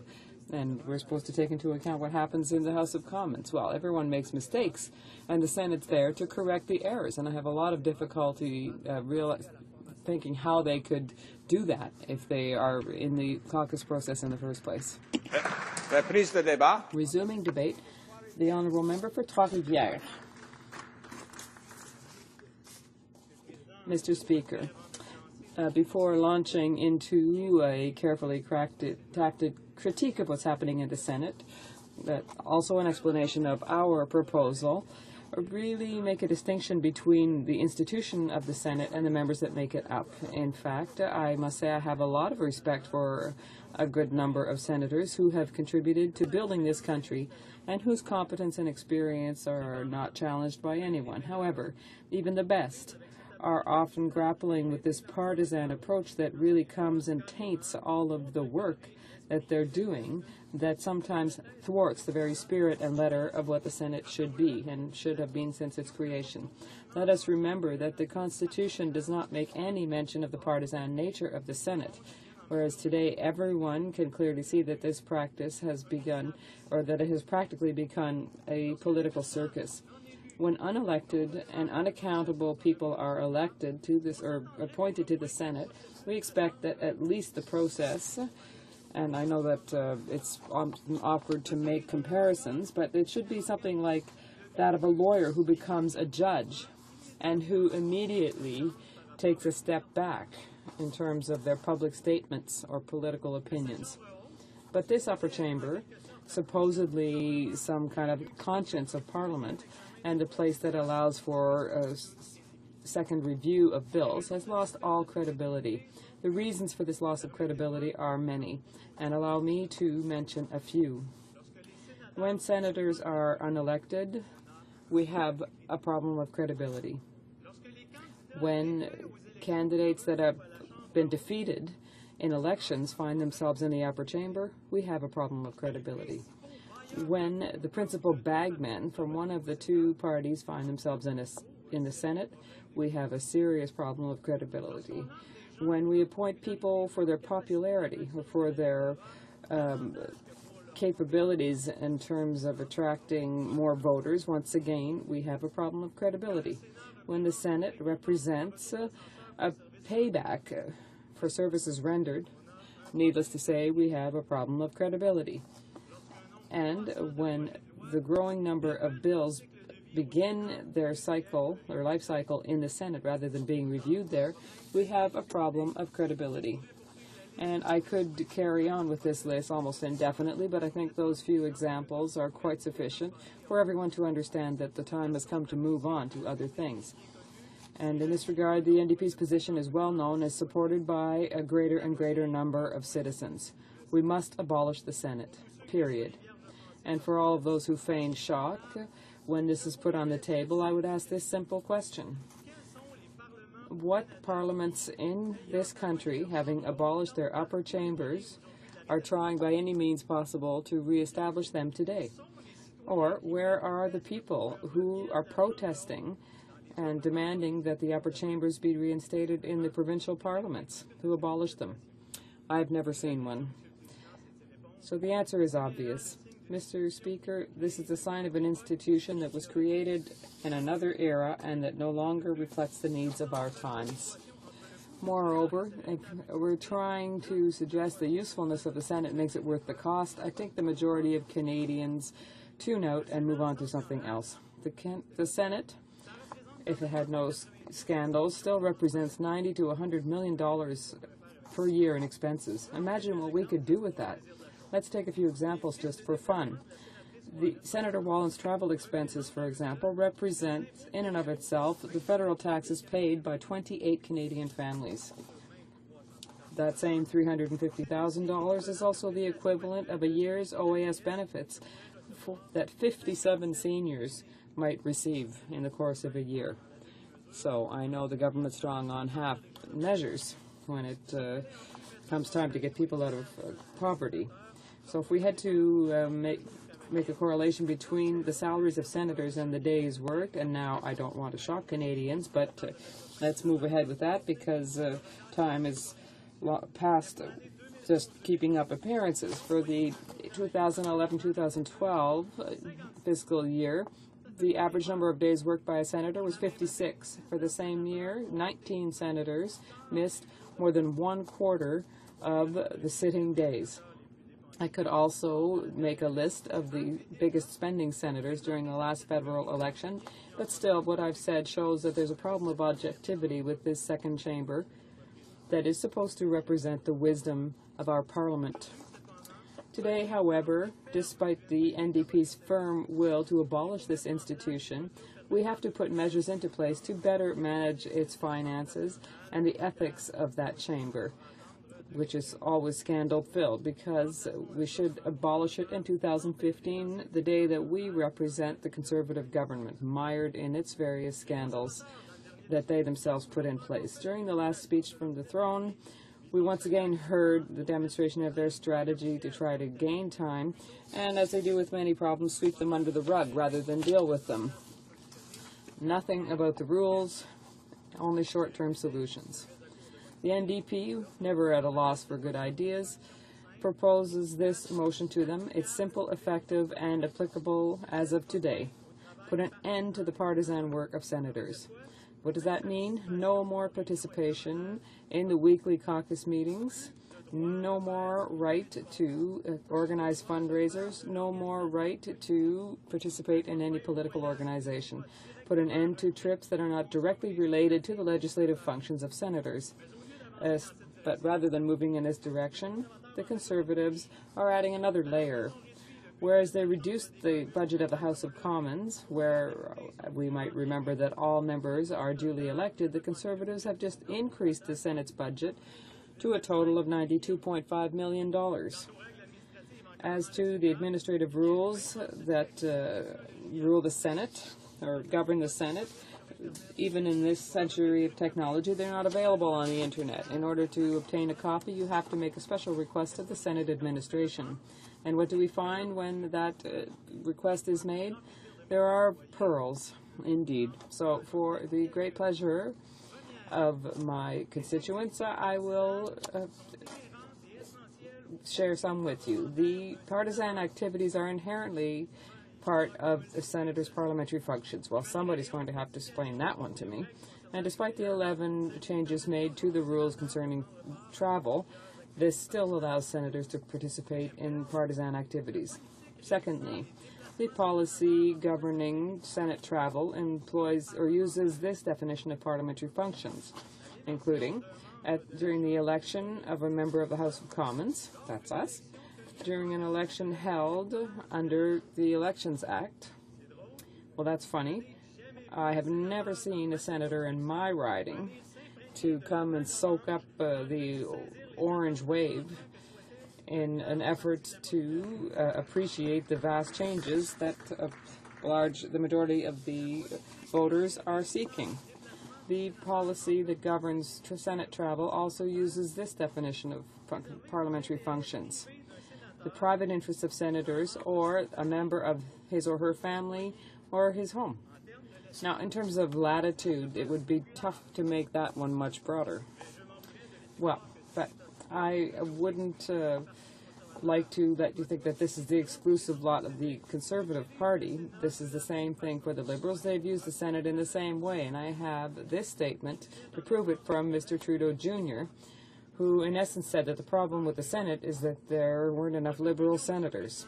In conclusion, Mr. Speaker, I would say that in the opinion of the House, urgent measures are needed to improve the accountability of the Senate, and while we await the arrival of a party that is resolute in its efforts to change this archaic institution, and this party will be the NDP. The election will be in 2015, and in the meantime, it will be, and always will be, the NDP who will propose effective solutions that demonstrate that politicians can work together to address the concerns of Canadians. And I hope that the other parties present in the House of Commons will recognize the well-foundedness of this motion and will unanimously support it. Thank you. Questions and comments. Questions et commentaires. The Honourable Parliamentary Secretary to the Minister of International Trade. Thank you, Mr. Speaker, and I'd like to thank the Honourable Member for his speech. In his speech, he spoke considerable lengths about accountability, but I would have to say, Mr. Speaker, since I've had the honour of being in this House, any approach to accountability in the Senate from the NDP has been really a number of insincere motions, flippant sort of motions, whether it's cutting the budget from the Senate, removing caucus membership from the Senate here today. I'd urge the member to respond through you, Mr. Speaker, in terms of our reference to the Supreme Court that will have elections for the Senate, accountability through term limits, Mr. Speaker. Why wouldn't the NDP get behind these tangible reforms that will actually make the upper house more effective and more in touch with the modern age? The Honourable Member for Trois-Rivières. Thank you, Mr. Speaker. I would like to thank my colleague for her question. We see in his question a clear illustration of what I was talking about, and that is the tendency by the Conservatives to sweep the problems into somebody else's court. I would remind you that it was the NDP who called on the House to have a third party, an independent party, to review the expenses for members here to see which were legitimate or not, but that motion did not pass. Questions and comments. The Honourable Member for Winnipeg North.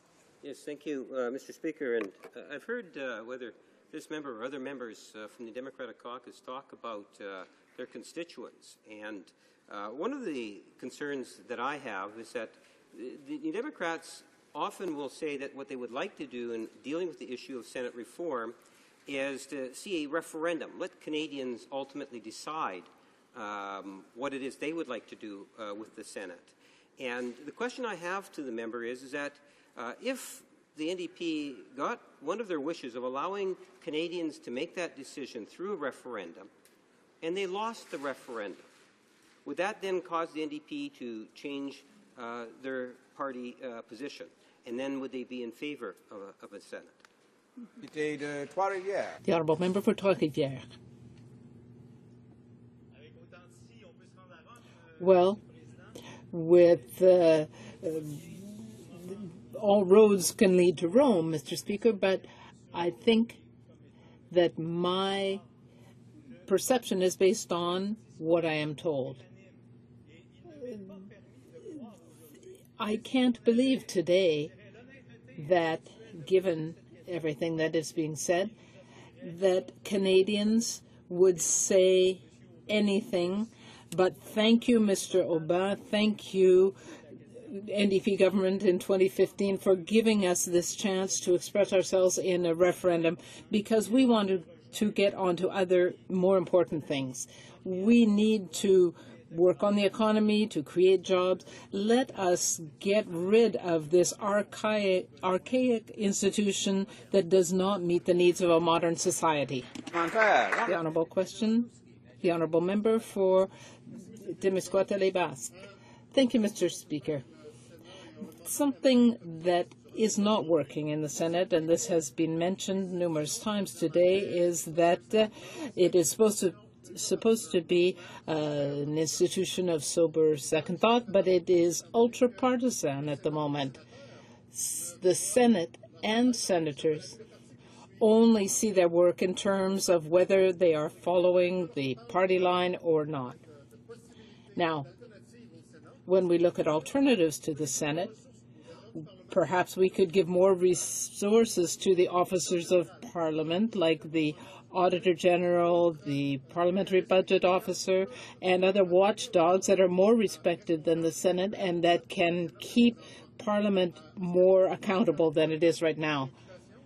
We see the Supreme Court that has jurisdiction, can give its views on different things. We have a bicameral system, as my colleague has said, that is dysfunctional. The honourable member for Trois-Rivières. I would like to thank my colleague. His title is quite long. I didn't quite get it right, but once again, The party that is showing leadership on this issue is the NDP. When our leader introduces a motion to increase the budget for the Parliamentary Budget Office, then we see a clear example of modernizing Parliament that is in line with what the public expects in terms of accountability. Resuming debate, the honourable member for Winnipeg North. Thank you very much, Mr. Speaker. And it's actually with pleasure that I rise to address what I think is a relatively important issue. I wouldn't necessarily say that it is the number one issue that the House should be debating today. And in fact, Mr. Speaker, even though many of my constituents and Canadians from coast to coast to coast are very upset and concerned in terms of what's taking place over in the Senator, and it's amazing on how a few bad senators that have inappropriately used tax dollars has brought this large black cloud over that the Senate, the House of the Senate. But I must say that it is the Prime Minister's office that has had more of a negative impact in terms of long-lasting over and the scandal that's taking place in his office, more so than the Senate.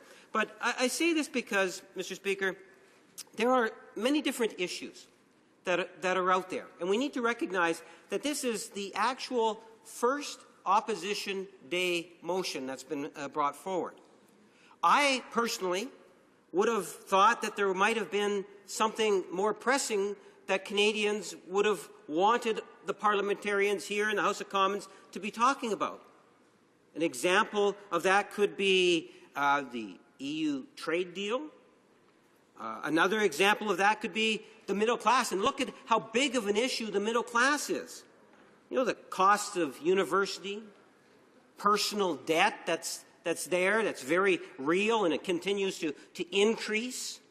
The whole issue of unemployment, in particular with young people, or try to be unemployed at age 45 or let off when you're 45 years old and you're finding out that you've got to go through some sort of a retraining program in order to try to get a job that's going to pay as close as to what it is that you were receiving prior to your layoff. These are the type of issues that Canadians are very much concerned about, and we recognize the government has dropped the ball on dealing with Canada's middle class. They could be doing so much more.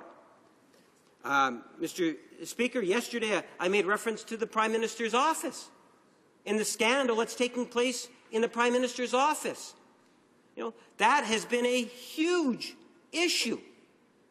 And I'm surprised, even if you take a look at the question periods to date, that's the reason why the session was actually prorogued, was because the Prime Minister didn't want to come and face criticisms and questions in regards to the scandal that's taking place in the Prime Minister's office.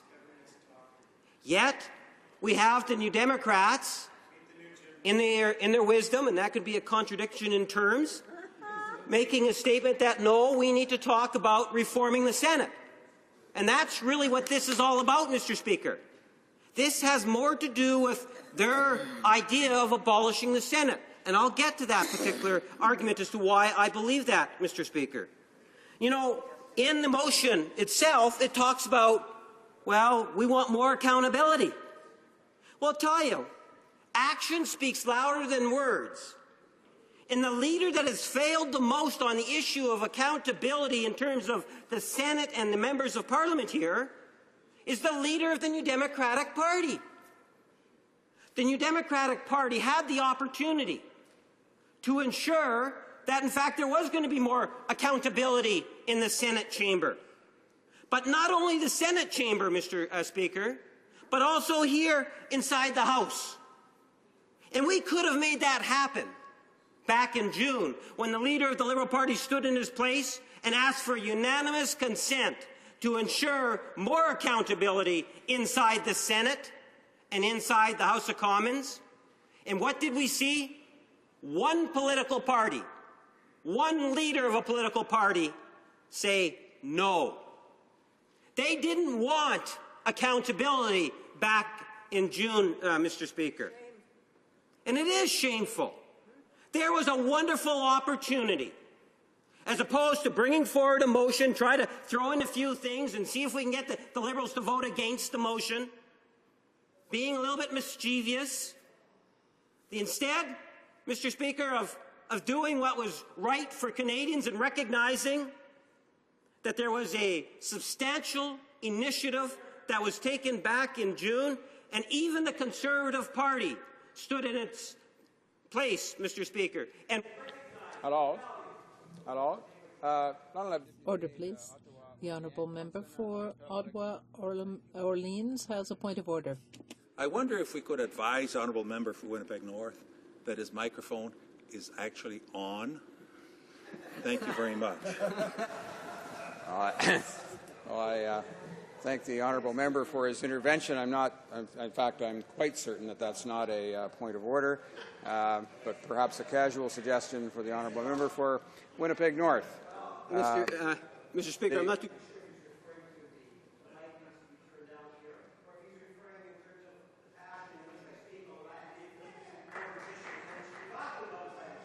Order.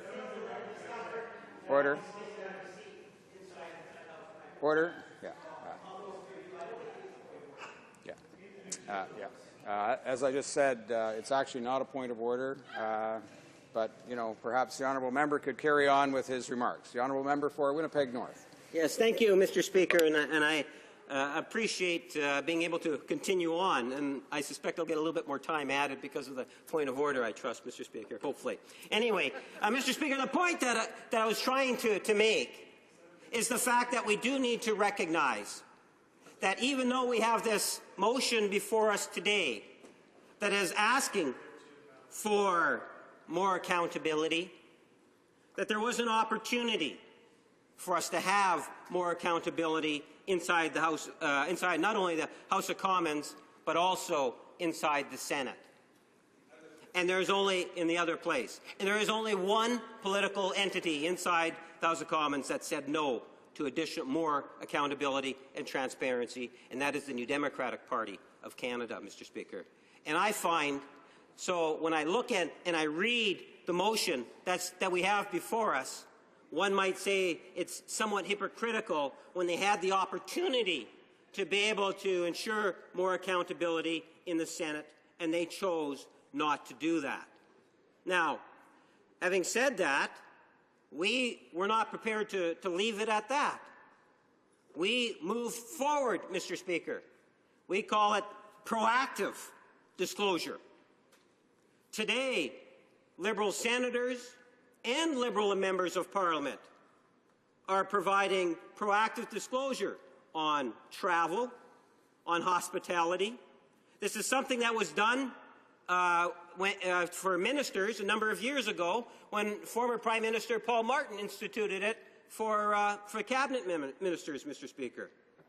Now, if you want, you can go onto the internet and you can find out in terms of, you'll find out the fact that I flew back and forth to Winnipeg, and I'm not too sure exactly what the cost is, but that's okay. You can look on the internet and you'll find out what the cost was. You can find out in terms of what my hospitality was. And someone said to me, well, aren't you leaving yourself more vulnerable to criticism because other political parties don't have to do that? And my response is no, because not only is it the right thing to do, but I believe by demonstrating leadership that we have seen coming from the Liberal Party, that others will follow suit. And I believe ultimately it's starting to work. In fact, now, Mr. Speaker, the Conservatives, we don't know the details of it, but the Conservative Party has indicated now that they are going to be going proactive in providing disclosure, public disclosure, which is great. We welcome their participation, and now we shift all of our focus onto the party that likes to talk about it but do nothing about it, and challenge the New Democrats to be not only talk about the issue, but to demonstrate a little leadership on the issue by saying they too are committed and they too will, in fact, make it public. You know, that if it's good enough to demand that the senators need to have a little bit more on public disclosure and accountability, why is it not good enough for members of the House of Commons? So I put that challenge out to my colleagues in the New Democratic benches, and I anxiously await them standing one at a time, ideally led by their leader, indicating that they're prepared to do likewise and join other members of the House in support of proactive disclosure. And it would be wonderful to see us formalize a rule that will, in fact, make it absolutely mandatory by regulation or by law, Mr. Speaker, something I believe that Canadians would welcome. You know, the New Democrats in the motion talk about senators, and they always do it in a very derogatory fashion. You know, they make reference to sober second thought. I think that they do a disservice to many of the things in which the Senate has actually been able to accomplish. Yes, there are some bad apples that are over in the Senate, and I'm not going to attempt to defend those bad apples. But what I do know, Mr. Speaker, is that there is some value to the Senate. If you took the time to better understand some of the issues that in particular individual senators take upon themselves, they're not all political. You know, some of the work that former Senator Carstairs did on palliative care, recognized across this country. People of all political stripes, New Democrats, Green, you name it, recognized the efforts that Madame Carstairs put in on the issue of palliative care. You know, Senator Kirby on health. You know, they want to say, don't allow these senators to participate in caucuses. You know how valuable a role individuals like Senator Dallaire has played in assisting and developing and talking about issues? This is an individual that's in demand around the world because of his activities. We have some outstanding individuals in there. Well, then they'll say, well, those outstanding individuals could always run for office, that they don't have to be appointed. Well, Mr. Speaker, I would like to suggest and recommend to my New Democratic friends that they pry open their minds a little on this issue. And what you will find is that there is a role for a Senate here in Canada. I believe it. I believe at the end of the day, yes, it would be wonderful to see some changes. And I'm not the first Liberal to say that we need changes. Pierre Elliott Trudeau attempted to bring in changes back in the 70s, Mr. Speaker. In fact, you know, I remember the whole idea of the House of the Federation, where provinces had more input in terms of what was going to be happening in the Senate. The idea of Senate reform and changes is nothing new. I had the privilege of sitting on an all-party task force on Senate in the province of Manitoba. All different areas of the province I was able to travel to.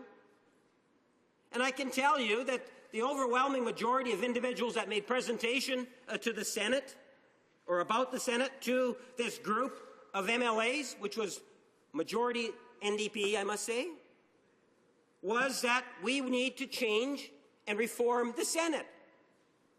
That was the overwhelming opinion, and that's why I posed the question to the former Speaker.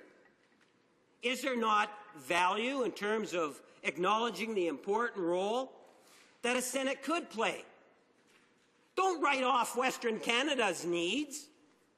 You know, we are a country, and we need to recognize that there are some regions of our country that might see more value to having a Senate than others, quite possibly. What we're saying is that everyone needs to be brought in and be made to feel as if they're contributing to the whole discussion. I posed the question to the government member, Mr. Speaker, in regards to what consultation have you done with the premiers? This has been a prime minister that's been in government for how long? How many first minister conferences have we had? Not one, I believe. I don't believe there's been one first minister's conference. There was a dinner. Okay, I stand corrected. There might have been a dinner. But has there been any discussion at all about the issue of Senate reform or making changes to the Senate? Every one of us know full well that you cannot change the Senate if you do not have substantial support coming in from the provinces. So you can say what you want, but unless you're prepared to do the work in order to make it happen, it's not going to happen. So if the NDP want to say, well, we're going to abolish the Senate, we get elected, heaven forbid, in 2015 that they're going to abolish it, well, they know they can't do that, Mr. Speaker. They don't have the mandate to do that. They would actually have to get provinces and others on side, Mr. Speaker. The government itself talks about making changes and reforming, and all they've done to date, with the exception in the last year, what they've done, Mr. Speaker, is they brought in legislation, Mr. Speaker, to make the changes. How many provinces, premiers specifically, has this Prime Minister actually engaged and talked to about the amendments that this government is trying to force through the House, Mr. Speaker? Imagine, if you will, that the Prime Minister did his job, and he actually met with the premiers. And after meeting with the premiers, he comes back and he says to the House, here's the conclusion and consensus that we have from our premiers across this land, from coast to coast to coast, and built the support coming from the Canadian public. I suspect that the government of the day would have a lot more support here inside the House with some of the initiatives in terms of making the changes. So when I look at the resolution that is being brought forward, I really do question, in terms of the issue of priorities of the official opposition in particular. I question in terms of why it is that they don't recognize the scandal that's taking place inside the Prime Minister's office and the impact that that is having on the Senate and the impact that that's having in terms of Canadian public opinion on that institution and, in fact, the PMO's office itself, Mr. Speaker. And that is one of the issues in which that I'm concerned in terms of why it is that is the case. The other thing that I'm concerned about is that why the NDP constantly, and they are consistent on this, you know, they bring it in the form of accountability, yet when they've had the opportunity to be more accountable and to have the Senate more accountable, a real, tangible way of doing that they chose to say no, Mr. Speaker. So what I'm hoping is that through this dialogue or through this debate, if the NDP want to join the Conservatives and the Liberals in acknowledging that if it was the will of this chamber, and I believe the only ones that would prevent the will, Mr. Speaker, is the New Democrats, if the will of this chamber was to ensure more accountability and guarantee that to Canadians, we can do that. We have the ability within this chamber today to make a difference on the issue of accountability. All it takes is for the Democratic Party to say yes and agree to that proactive disclosure. So, you know, maybe what might be most appropriate in my last 30 seconds here, Mr. Speaker, is to ask, in fact, whether or not there would be leave to accept fully in its entirety the resolutions that were, or the motions that were brought forward by the leader of the Liberal Party back in June, thereby ensuring that we do have the accountability, at least in part, that this motion is actually seeking to achieve. So I would ask, Mr. Speaker, if today might be the day in which the New Democrats would take a step forward on the issue of public accountability and transparency.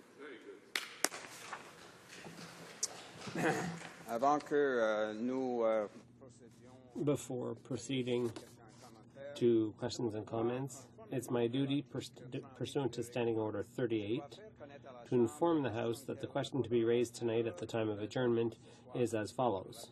The Honourable Member for Haute-Gaspésie, La Métis, Matane, Matapédia, Intergovernmental Relations.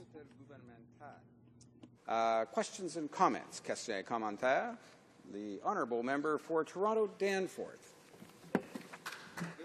Thank you, Mr. Speaker, and I thank my honourable colleague from Winnipeg North for his comments.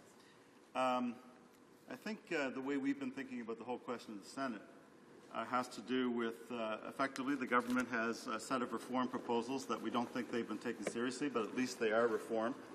The NDP does indeed believe in abolition, and with this motion we want to have some interim measures before abolition takes place.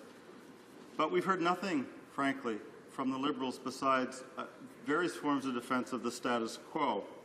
But what we have been hearing for ages from Liberals is that we're going to see tweaks, some kind of proposals for an appointment system that would somehow or other, within the status quo, be a relevant change to the Senate. I'd like to hear a bit more about this. Is this serious? When are we going to hear about it? What's taking so long? And let's assume you are serious, the Liberals. Surely any such system has to exclude partisanship as either the basis for appointments or the outcome. And if that's the case, then why won't you support the current motion to reach into the current chamber and try to affect the same results rather than pretending to have a system later, we haven't heard what it will be, that will have nonpartisan appointments that will only take effect into the future because we're stuck with 100 senators now? Will we hear anything at all about this fabled, vaunted system of appointments? The Honourable Member for Winnipeg North. Yes. Well, you know, Mr. Speaker, I think that my member from Toronto Danforth had a wonderful opportunity to stand in his place and recognize that, in fact, if the New Democratic Party really wanted to see some action, some real tangible movement in terms of one aspect of their motion, all they have to do is just stand in their place and say, yes, we want to make it happen, and we would see proactive disclosure that would be universal, applying to all political parties, both inside the House and in the Senate. And I'm disappointed that he's rejected that suggestion outright. And to say that the Liberal Party has done nothing on the issue is just wrong. It's just not factual. You know, the Liberal Party, whether it's the issue of reference to courts, whether it's you know, the desire to recognize the reality of that provinces have to be involved in this process is something that's absolute. There's no doubt about it. It is an absolute necessity. You know, the Democrats don't believe that that is the case. They don't believe that Canadians need to be consulted, that the provinces have to be consulted, that they have to be accountable in terms of their own travel expenses or hospitality expenses. And this is a good opportunity for them to get on the record and say that, yes, they are prepared to do something tangible other than just talk. And that's what this resolution is. Questions and comments? The Honourable Member for Charleswood, St. James, Assiniboia. Thank you, Mr. Speaker, and I'd like to thank the member for his comments. And the report that he refers to that came out of Manitoba actually has a very interesting section on how to elect senators using senatorial districts based on federal boundaries for those policy wonks that might be watching. But my question is for the member, you know, this is the first day back that we've had as a Parliament to discuss issues that are important to Canadians. If we look at what has happened over the summer, we saw the financial crisis in the States. We've seen the United States shut down. We've had issues around the border. We've seen war in Syria.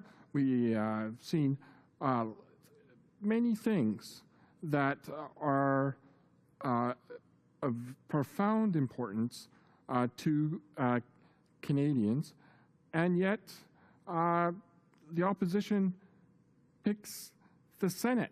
Like, how Ottawa-centric do you have to be?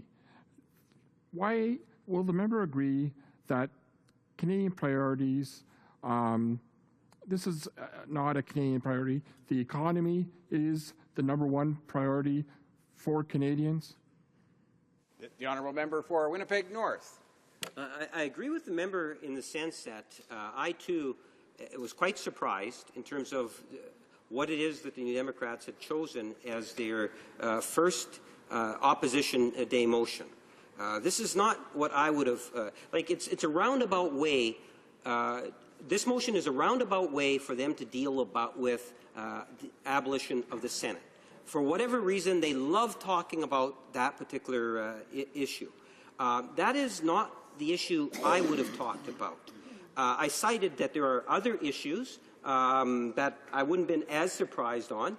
If I had to make the decision today in terms of what I would have indicated based on what I'm hearing at the local McDonald's and meeting with constituents, talking with the average person, is there is genuine concern in regards to, for example, what's taking place on the issue of accountability, the Prime Minister's office. What did the Prime Minister know? Has he been honest with Canadians?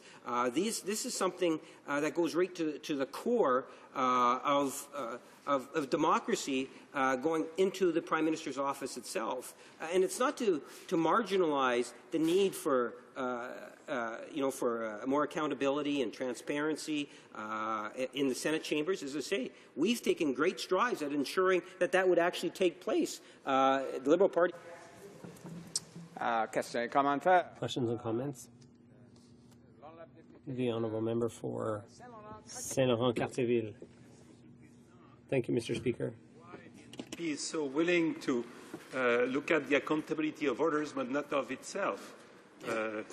We are speaking about the House as much as the Senate, it seems to me.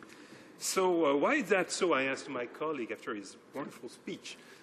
Why is that so that the NDP only provides links on their MP websites to the existing annual data that the House of Commons Financial Service Office provides every year, and that these are aggregate totals and provide no detail on individual trips on hosting events?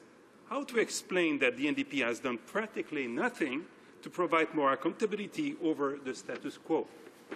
Honourable member for Winnipeg North. Well, thank you, Mr. Speaker, and I welcome the question from my colleague. And it is, to me, that is the big question. That's, you want to define hypocrisy? Deal with the motion that we have before us, and listen to how the NDP keep on saying no, no, no, no in regards to having more accountability here inside the House, let alone the Senate. And that was the essence of 20% of my speech, maybe even a little bit more than that, Mr. Speaker. The NDP can, in fact, by supporting, they can take it upon themselves. The Liberals have already done it. The Conservatives have committed to doing it. All eyes are on the New Democrats. When are they going to do it? The NDP do not have to wait till we change the law in order to do it. They can actually do it proactively, Mr. Speaker. And I think that's the point in which my good friend is making. Don't wait for the law to change. Take and make some efforts to be proactive on accountability. Don't just say the Senate needs to be more accountable. We need to be more accountable here, too. So why not join the Liberals and the Conservatives? And, I don't like saying nice things about the Conservatives, but, they did do something smart here, and they've agreed to be more accountable on the issue. So join. We're getting narrow on time for the remaining period. We have time for one more question. Nous avons le temps pour une question. Honorable député. The honourable member for Alfred Pellant. Thank you very much, Mr. Speaker. Look, I find this so funny to hear talk of transparency here and in the other place. Both the Conservatives and the Liberals. I really had trouble standing up and asking this question. I was laughing so hard. The only party to post its expenses online is the NDP. No other party is doing that. So don't lecture me about transparency on the Liberal side. What the Liberals have trying to do, what they want to do with the Senate, I see no plan. All I see is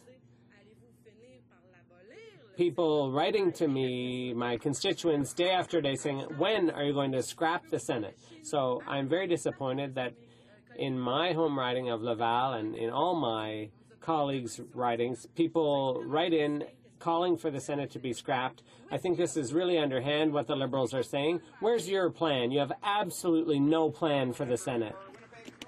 Mr. Speaker, I'm somewhat reluctant to be the bearer of bad news. I believe that the leader of the New Democratic Party and his team of communications people has somewhat hoodwinked the backbenchers.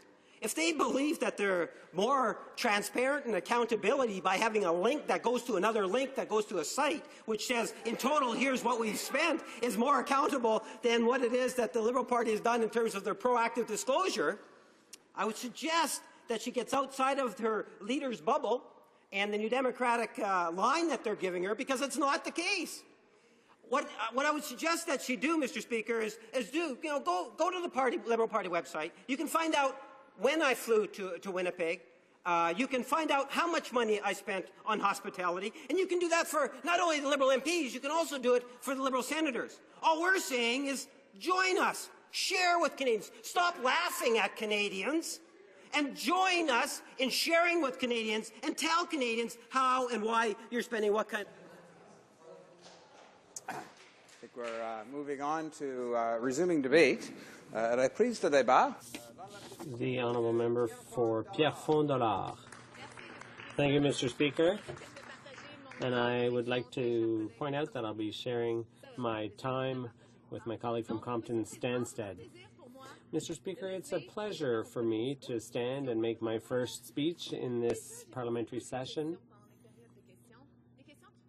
We asked a bunch of questions during question period about the Senate spending scandal and the Wright-Duffy deal and the reimbursement and Conservative accountability and so on, and specifically the accountability of the Prime Minister's office, the PMO.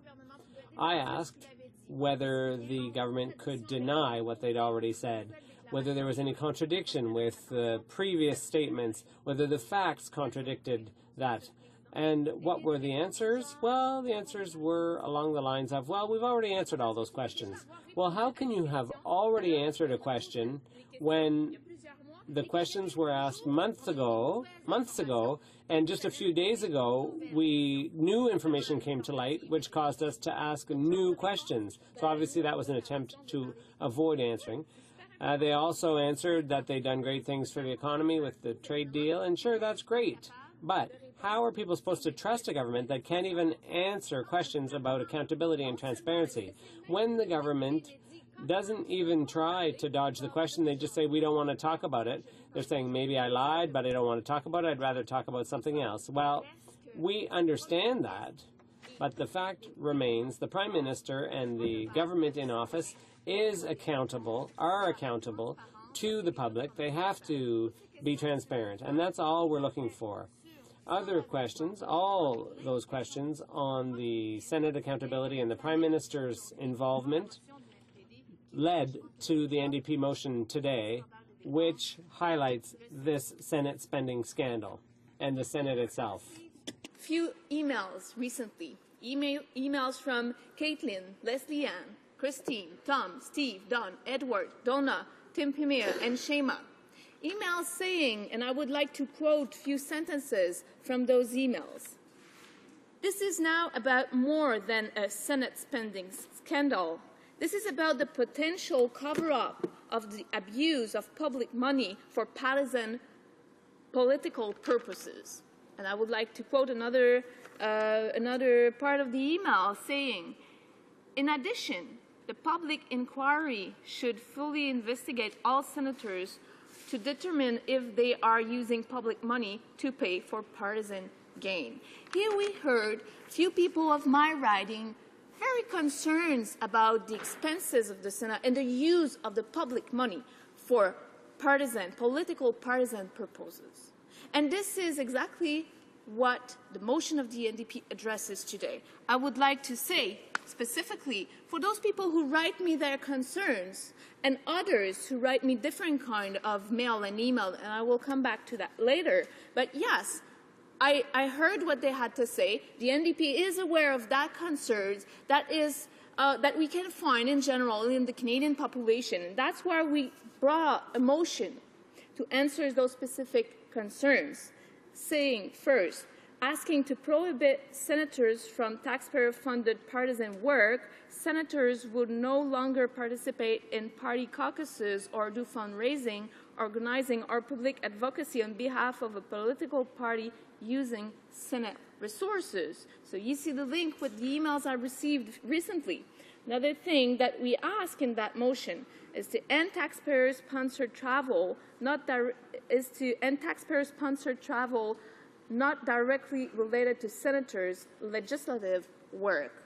So here's what we propose regarding what we heard from the Canadians. Et voici. And this is what the Conservatives and the Liberals are answering us. They're telling us we're off track, but no, we are not at all. We are trying to listen to the concerns of our constituents and to respond quickly and concretely. And that is what we're being prevented from doing because of the partisan intentions of the Liberals and the Conservatives. Now, why are the Liberals and the Conservatives opposed to such a virtuous motion put forward by the NDP? Well, Mr. Speaker, I think that fundamentally we have differences of opinion on what the mission and tasks of the Senate should be. When we look at the administrative rules of the Senate, we see that partisan activities are inherent and essential to the parliamentary functions of a senator, whereas several people in my riding are writing to me saying that they're concerned about public funds being used for partisan purposes and political purposes. And when we look at the administrative rules of the Senate, we could see that that's quite normal, in fact, that partisan activities are part of the parliamentary functions of a senator. So on that point, we do not agree. It's clear to the NDP that the Senate, in the very foundation of it and of its functions, it doesn't have a partisan mission. In fact, the Senate is supposed to be the wise chamber, the independent chamber that analyzes bills to ensure that there are no major errors in the said bills that in some way or another might have been approved here in the House. And indeed, that is the very argument that senators use. They're saying, don't get rid of the Senate. It's useful. We need the senator to review the bills and be sure we have a healthy democracy. So I'm hearing some double talk here, because if the senators really have a partisan mission, how can they analyze comprehensively on their own the bills that are presented here? We've seen situations where the Liberal or Conservative governments in the past didn't want to change a bill because it might not have played well to their base. So they were partisan and voted publicly on a bill, and through the back door, the Senate has voted it down on the orders of the Prime Minister because they didn't publicly want to speak out against that person. So we can see that the Senate is not necessarily this wise chamber as we might think, but rather a partisan tool that political parties can use. I'll continue, therefore, on another point, Mr. Speaker.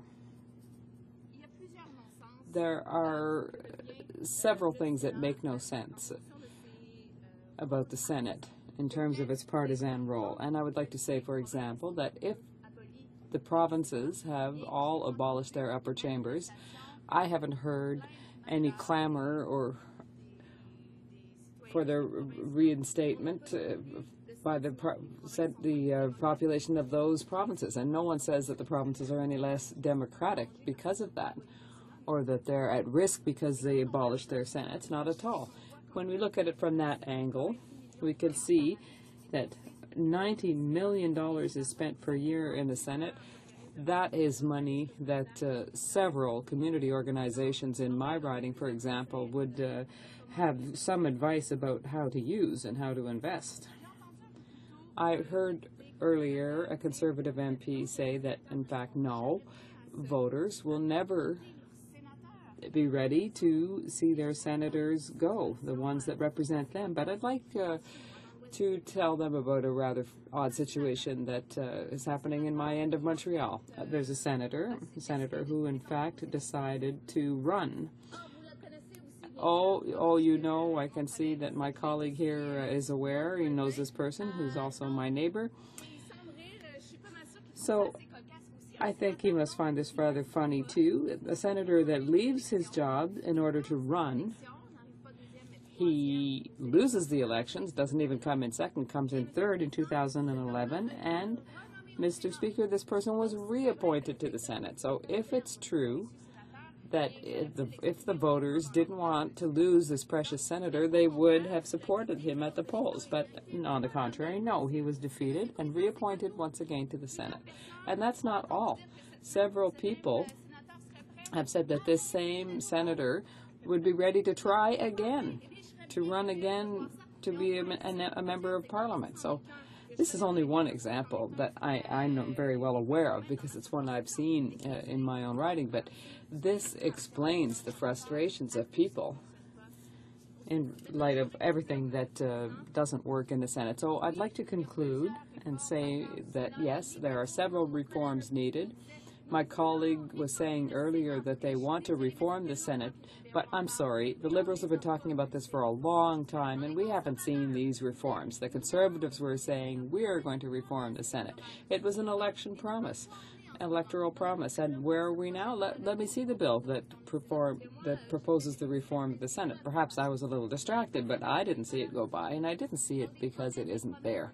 Promises from the Liberals and the Conservatives, it's the same thing, no results. The NDP will move forward with its position on the abolition of the Senate, but before arriving at that point, why wait for 2015, waiting for the NDP to be elected as the government? We can work now on things that worry Canadians, and that's why we tabled this motion today. Thank you, Mr. Speaker. Questions and comments? The Honourable Member for Saint-Maurice-Champlain. One short little question for my colleague. Does the member consider that it's a partisan attitude when she defends a bill that comes from her party, and does she also consider the fact that she is partisan as a reprehensible attitude? Thank you. The Honourable Member for Pierrefonds-Dollard. Thank you, Mr. Speaker, and I thank my colleague for her question. She's asking me if I'm partisan sometimes when I defend a bill. Well, Mr. Speaker, when I ran in the last elections, I ran under the banner of the NDP. I ran by promising my constituents that I would defend the NDP's platform and the values of the NDP, and I'm proud to do that today. Is there a senator who's done the same thing? No. They were chosen by a political party, and that's where the problem is. They claim that they're someone who's part of this sober second thought, chamber of sober second thought, but they're partisan. But they're not elected members, elected under the banner of a political party. That's the problem. We can't confuse these issues. Questions and comments? Member for Thunder Bay, Superior North. Thank you, Mr. Speaker. I will vote for this opposition motion, but I'm disappointed that it's a little vague and didn't cover all the bases and specifics that it might have. And one thing that I would like to have seen in it is a specific reference to senators campaigning during elections. I had a Liberal senator come into my riding and hold public meetings holding the hand of the Liberal candidate, who I will acknowledge only took third anyway. But is this an appropriate use of the members of the Chamber of Second Thought? And why didn't the NDP mention some of these specifics rather than these broad generalities? Honourable Member for Pierrefonds-Dollard. Thank you, and I thank my colleague for his question. In fact, perhaps he thinks that the motion is too vague. I didn't really hear concrete formulations, but what I can say is that yes, partisan travel for senators is a problem. I agree with him, and I think that the NDP motion covers it quite well when we talk about putting an end to travel allowances that aren't clearly connected to, related to parliamentary business for senators. So I think that a senator's travel during the election period, is it related to legislative work? Well, I think this motion gives a few tools to dealing with a senator who incurs that kind of expense for partisan means. Questions and comments. The Honourable Member for Rimouski, Neja, Témiscouata, Les Basques. Thank you, Mr. Speaker. I asked a question earlier, but I'd be interested to hear my colleague from Pierrefonds-Dollard's answer on this. On the issue of credibility, the Senate in its origins was the place where the excesses that might have occurred in the House of Commons could be reviewed and discussed and perhaps minimized. But today, the Senate plays the role of an extension of the House of Commons, and that we can see with the senators' presence in the caucus meetings, and with the whole issue of fundraising and partisan appearances on behalf of the party. So in that regard, the Senate's lost a great deal of credibility and its legitimacy, I think, in the eyes of the Canadian people.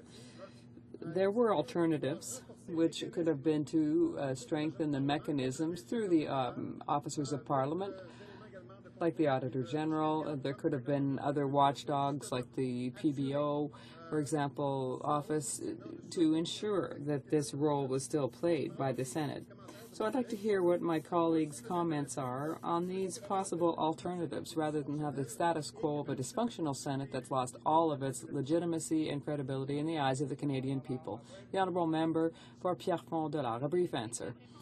I'll try to do that. I'm not very good at it, but I thank my colleague for reminding us of bills that were tabled or motions tabled by the NDP to ensure that the ability of to review was strengthened, and to try and ensure some transparency in this House of Commons, to review what senators can do when they are tied to political parties. And I would like to wrap up by saying that these are 200 papers that I've received from people in my constituency supporting the abolition of the Senate. In 2004, there were promises made.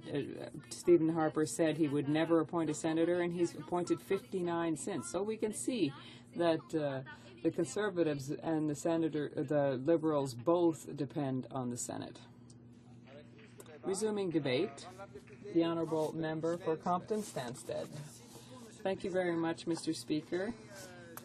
I'd like to take advantage of my party's first opposition day to ask the government to put in place immediate measures to put an end to the partisan work of the Senate.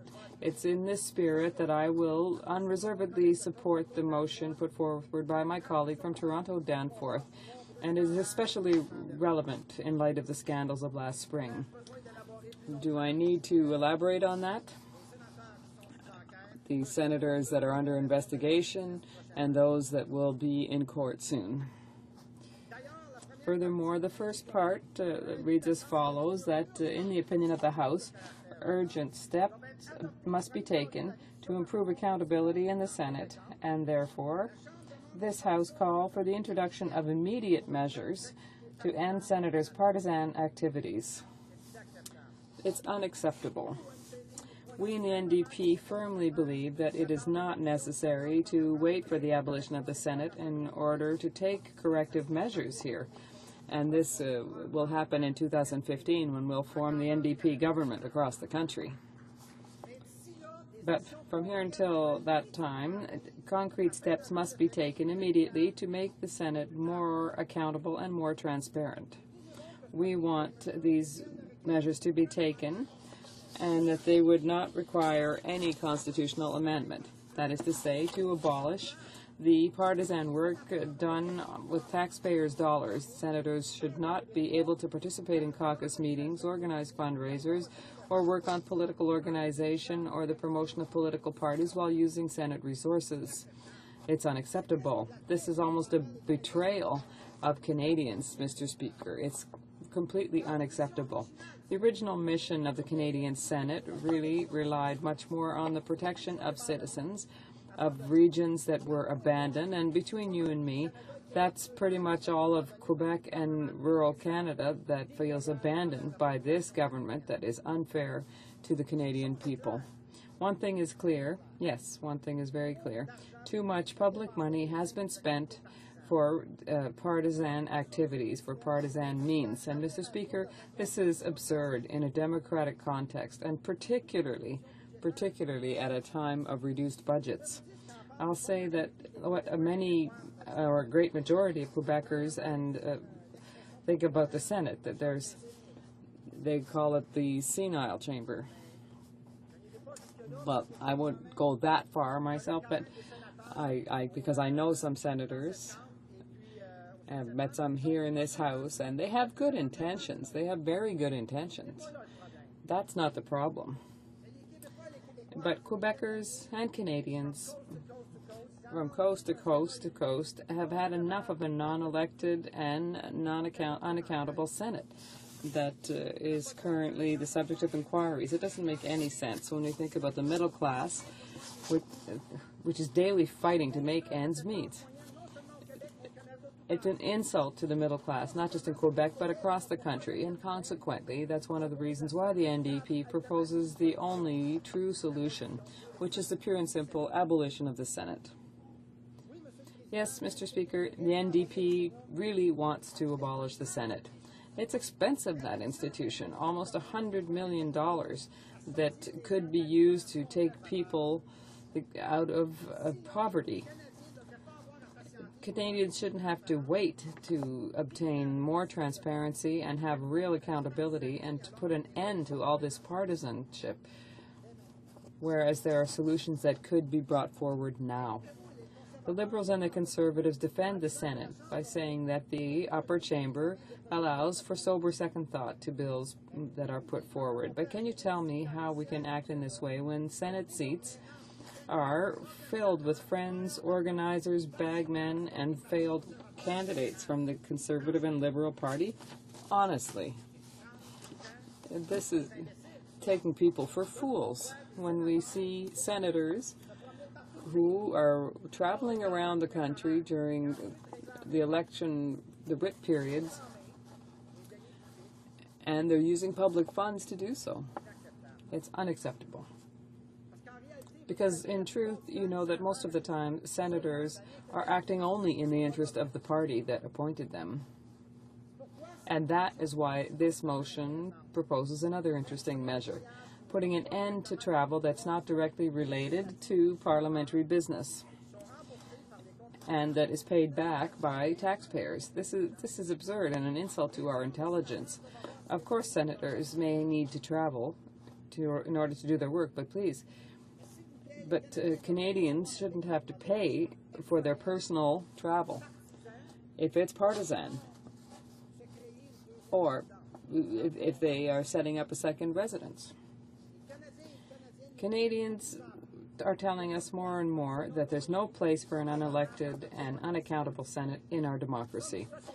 We are a modern society that has to adjust to democracy and to the modern economy, and a useless Senate that has almost never acted except in partisan ways, has no place in this democracy. It's clear that the funding of this kind of work has to end. Senators who are appointed, I would like to emphasize above all, abuse of their privileges and don't represent the interests of citizens who are working hard to make ends meet. If we think about the cuts to EI, the protection of families, the rural economy, the middle class is more than 90% of the Canadian population, and we've let them down. I told you earlier that the original mission of the Senate was to protect these people, but they don't do that anymore.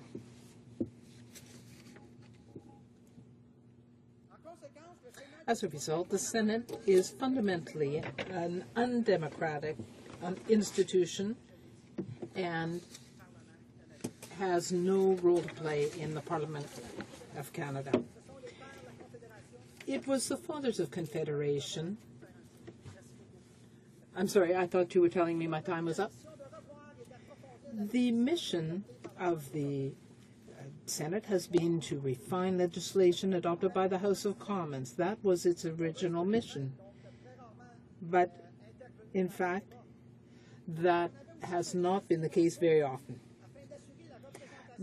There was also the idea that the Senate would represent minorities, provinces, and regions in the federal legislative process.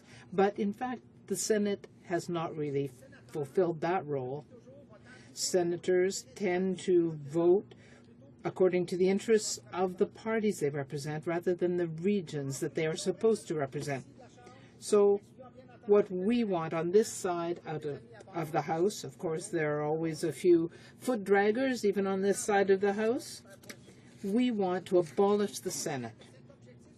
We are aware that this will be difficult to achieve in the short term, and this motion today calls for the other parties to join with us to begin a process that will lead to reform and that will meet the request of the Canadian public to modernize the upper chamber.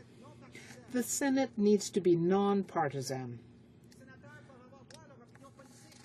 Senators have a right to their political opinions, but we think that the Senate was not created to be a partisan chamber and that public funds should not be used for partisan activities. As I have said, we want senators to stop attending caucus meetings.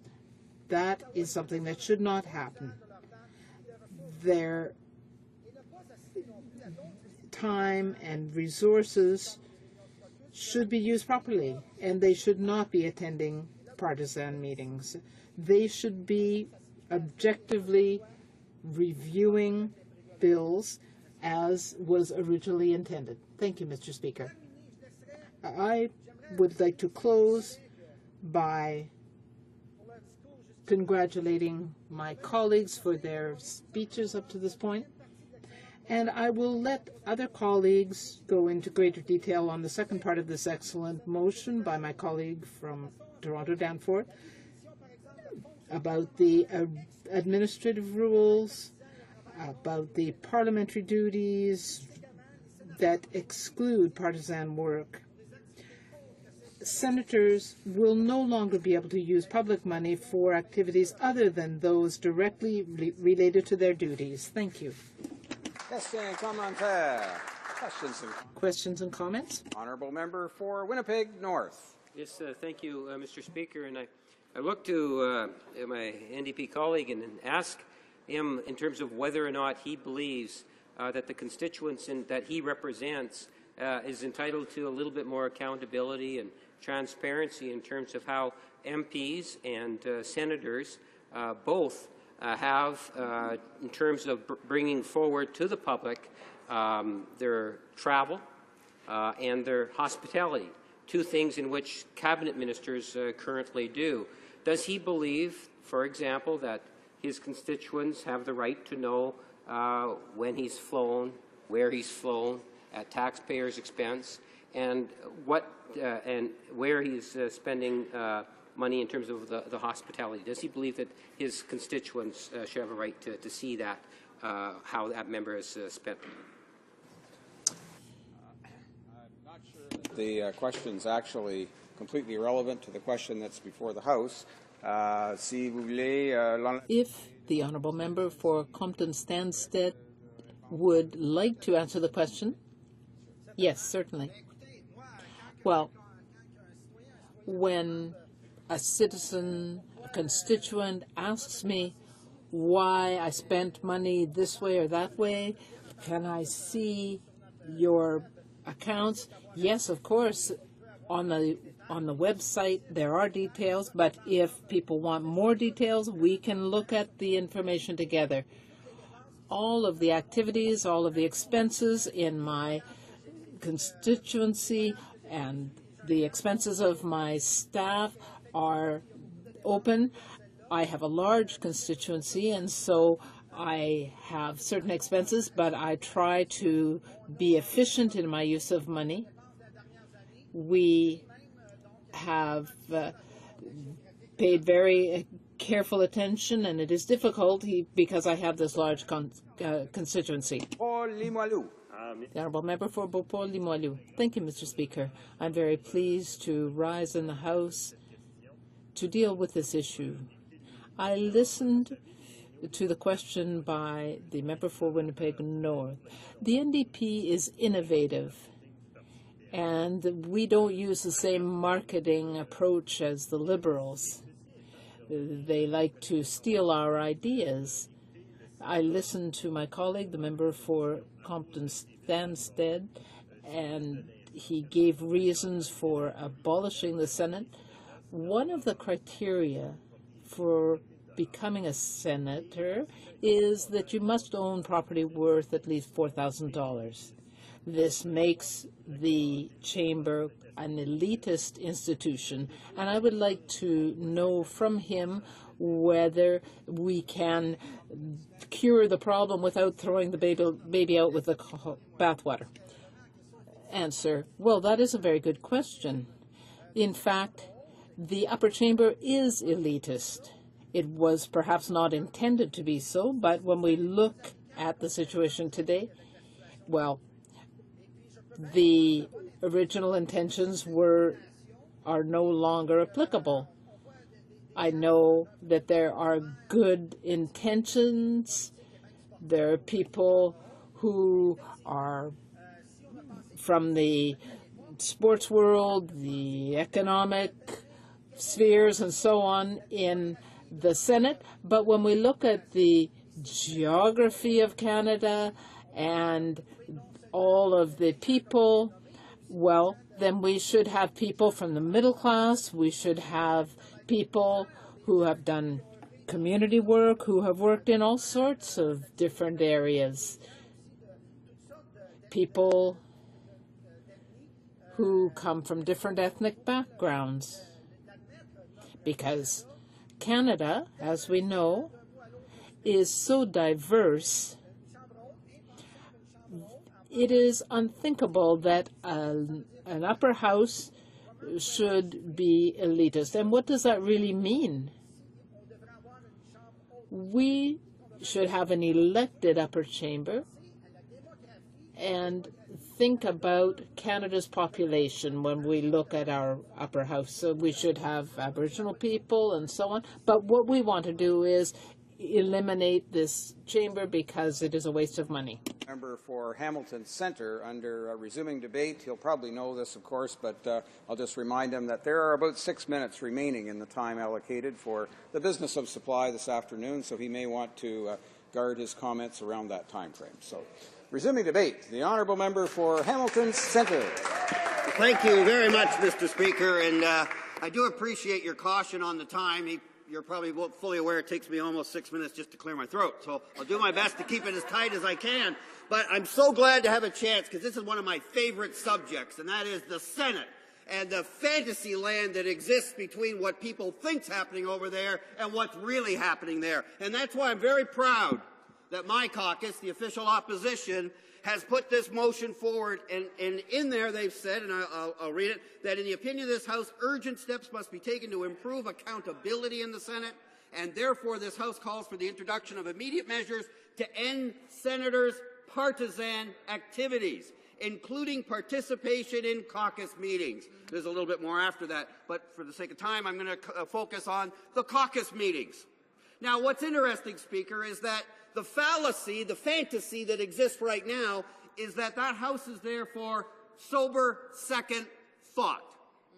I'm not going to play on the obvious, but the whole idea and why Canadians have been willing to accept and live with this is because the idea of, shall I say, high-caliber Canadians, people respected across the country, would sit in a chamber and they would use their love and passion for this country to look at things from a distance in a non-partisan way after we have dealt with something in a very partisan way. Sounds good, and I think that's why Canadians have been willing to live with this albatross over there.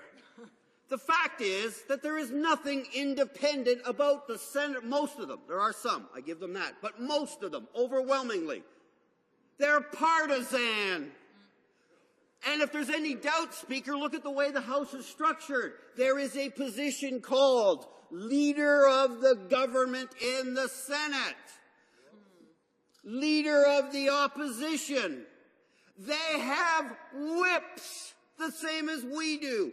Why do we have caucus whips? It's an awful job. Their job is to go around every member of the caucus, and whether they like the matter or not, is to make sure that the platform that the party ran on and stands behind is maintained, and that the caucus works in unity, and that they get in there, and that's why there's all these jokes about whips and stuff, and you see whips given to whips as a bit of a joke. But the reality is, it's a crucial part of our system, and it's meant to make sure that those that belong to a certain caucus, a partisan caucus, get in the House and vote the way that caucus is voting. If you have independents in a House, why would you need whips? Because it's not nonpartisan, it is fully partisan. And that's why we're saying, at the very least, if they're going to continue this facade, at the very least, stop the embarrassment of all those senators, Liberal and Conservative mostly, marching nicely in order into the caucus meeting, where they meet with partisan MPs, are part of policy development, are part of caucus unity, and when they walk out the door, they're in lockstep with their MP partisan colleagues. Where is the independence in that?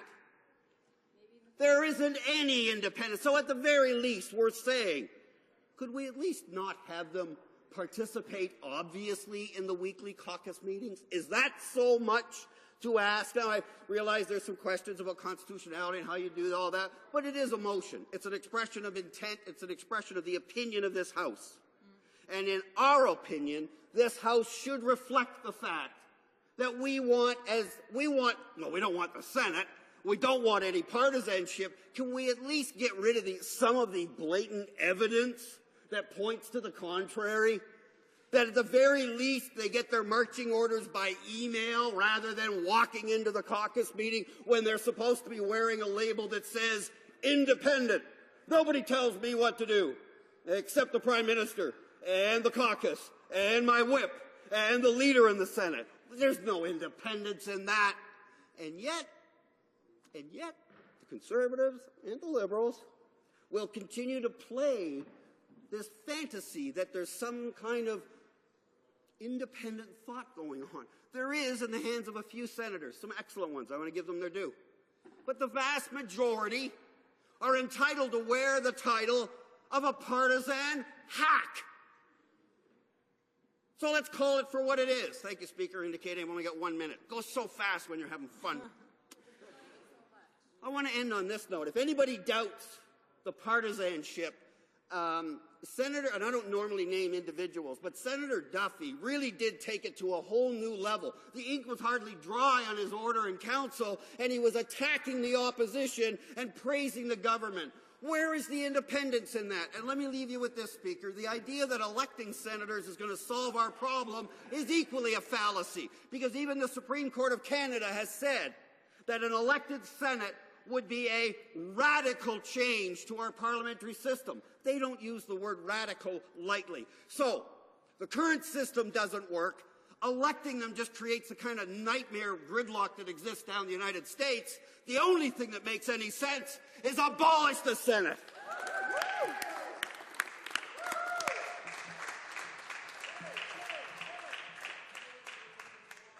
I understand there's a request by the government House Leader. Thank you very much, Mr. Speaker. And I'm actually rising at this time to respond to the question of privilege from the member of Timmins James Bay raised regarding the Prime Minister's remarks in the question period on June 5, 2013. And these are comments that are supplemental to my initial comments last Thursday. And I assured the House I would return, and that is what I am doing right now. The assertions of the member for Timmins James Bay from the NDP are absurd. They are more a political stunt than a question of privilege. From the outset, Mr. Speaker, I want to point to the ruling of Mr. Speaker Fraser of May 5, 1987, at pages 5765 and 5766 of the debates. Quote, I would remind the House, however, that a direct charge or accusation against a member may be made only by way of a substantive motion of which the usual notice is required. This is another long-standing practice designed to avoid judgment by innuendo and to prevent the overextended use of our absolute privilege of freedom of speech. One of my distinguished predecessors, Mr. Speaker Michener, in a ruling of June 19, 1959, which has frequently been quoted in this House, stated that this is a practice demanded by simple justice. End of quote. As I told the House last week, the Prime Minister has been very clear on this matter. He had no knowledge of Mr. Wright's personal payment until May 15th, after it was reported. The file was handled by Nigel Wright, and he has taken sole responsibility. As the Prime Minister said during the summer adjournment, after this new information came to light, quote, when I answered questions about this in the House of Commons, I answered questions to the best of my knowledge, end quote. We also heard this Monday from the Right Honourable Member in question period. Let me refer to the Blues, quote, J'y ai répondu selon les... I answered based on the information that I had at that time. What's more is that the Prime Minister told us this and made this record clear during the first question period he attended after the subsequent news became public over the summer. The case presented by the opposition centres on a ruling of Mr. Speaker Jerome in relation to evidence heard at a Royal Commission. The unique nature of that case was later explained in a ruling of Mr. Speaker Francis on January 24, 1984, at page 701 of the debates. Quote, in every case except one that I have studied that is relevant to the issue involved, the Speaker has ruled that there was no prima facie case of privilege. The question I have to answer is whether the facts of this instance require that this one decision by Mr. Speaker Jerome in 1978 should be the relevant precedent. In the 1978 case, there was evidence before the MacDonald Commission that the then Solicitor General had been deliberately misled by officials under his jurisdiction.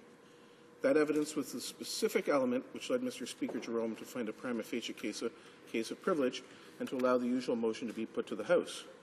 In the present case before the Chair, there is no such admission of wrongdoing or willful omission by officials or by the Minister. End of quote. The admission in question was described by Madam Speaker Sauvé on May 27, 1981, at page 9979 of the debates, in another ruling which distinguished the 1978 case. Quote, that precedent has to do with a letter which had been improperly drafted by the RCMP and which they admitted had been improperly drafted. End quote. As pointed out by the Honourable Member for Timmins James Bay, Mr. Speaker, your ruling of May 7, 2012, at page 7649 of the debates, articulated a three-part test for establishing a contempt in relation to misleading the House. Referring back to the words I just quoted from my right honourable friend, the claim by the honourable member opposite fails in no fewer than two respects of that test you articulated. Firstly, no answers given in the House were known to be incorrect. On Thursday, I quoted from the Prime Minister's July comments. Monday, we heard from him here in this House. Citation 494 of Beauchene's Parliamentary Rules and Form 6th edition says, quote, "It has been formally ruled by speakers that statements by members respecting themselves and particularly within their own knowledge must be accepted," end quote. This is echoed by Mr. Speaker Fraser on November 1st, 1990, at page 14970 of the debates, quote, "It is a fundamental principle and long-established convention of the House to accept as true the word of an honourable member," end quote. On the second branch of that three-part test, there was no intention whatsoever to mislead the House in any way, shape, or form. The necessity of intent is a consistent thread through countless speakers' rulings over the years. For example, Mr. Speaker Perrant, on October 19, 2000, at page 9247 of the debate, said, quote, only on the strongest and clearest evidence can the House or Speaker take steps to deal with cases of attempts to mislead members," end quote. Madam Speaker Sauvé addressed situations like this on May 27, 1982, at page 17824 of the debates. Quote, "The Chair cannot give precedence to a motion offered under the head of privilege unless it can be determined prima facie that a contempt has been committed," unquote. Sorry, I'll continue the quote. "Assertions have been made to that effect, but they remain assertions, and as such do not provide grounds for the Chair to find a prima facie breach of privilege," and that is the end of that quote. Unlike the honourable member for Timmins James Bay, let me offer a fact. The Prime Minister's actual conduct is entirely consistent with the answers he provided. On May 28th, the Right Honourable Prime Minister said, quote, "On Wednesday, May 15th, I was told about it. At that very moment, I demanded that my office ensure that the public was informed," unquote. That is the expectation he set for his own office, for his own staff, that his immediate direction to staff to issue a public statement indicating that such a payment from Mr. Wright occurred is the action of someone being open and candid with the public. It is not the conduct of someone seeking to hide anything. That is also entirely consistent with his answers here in this House.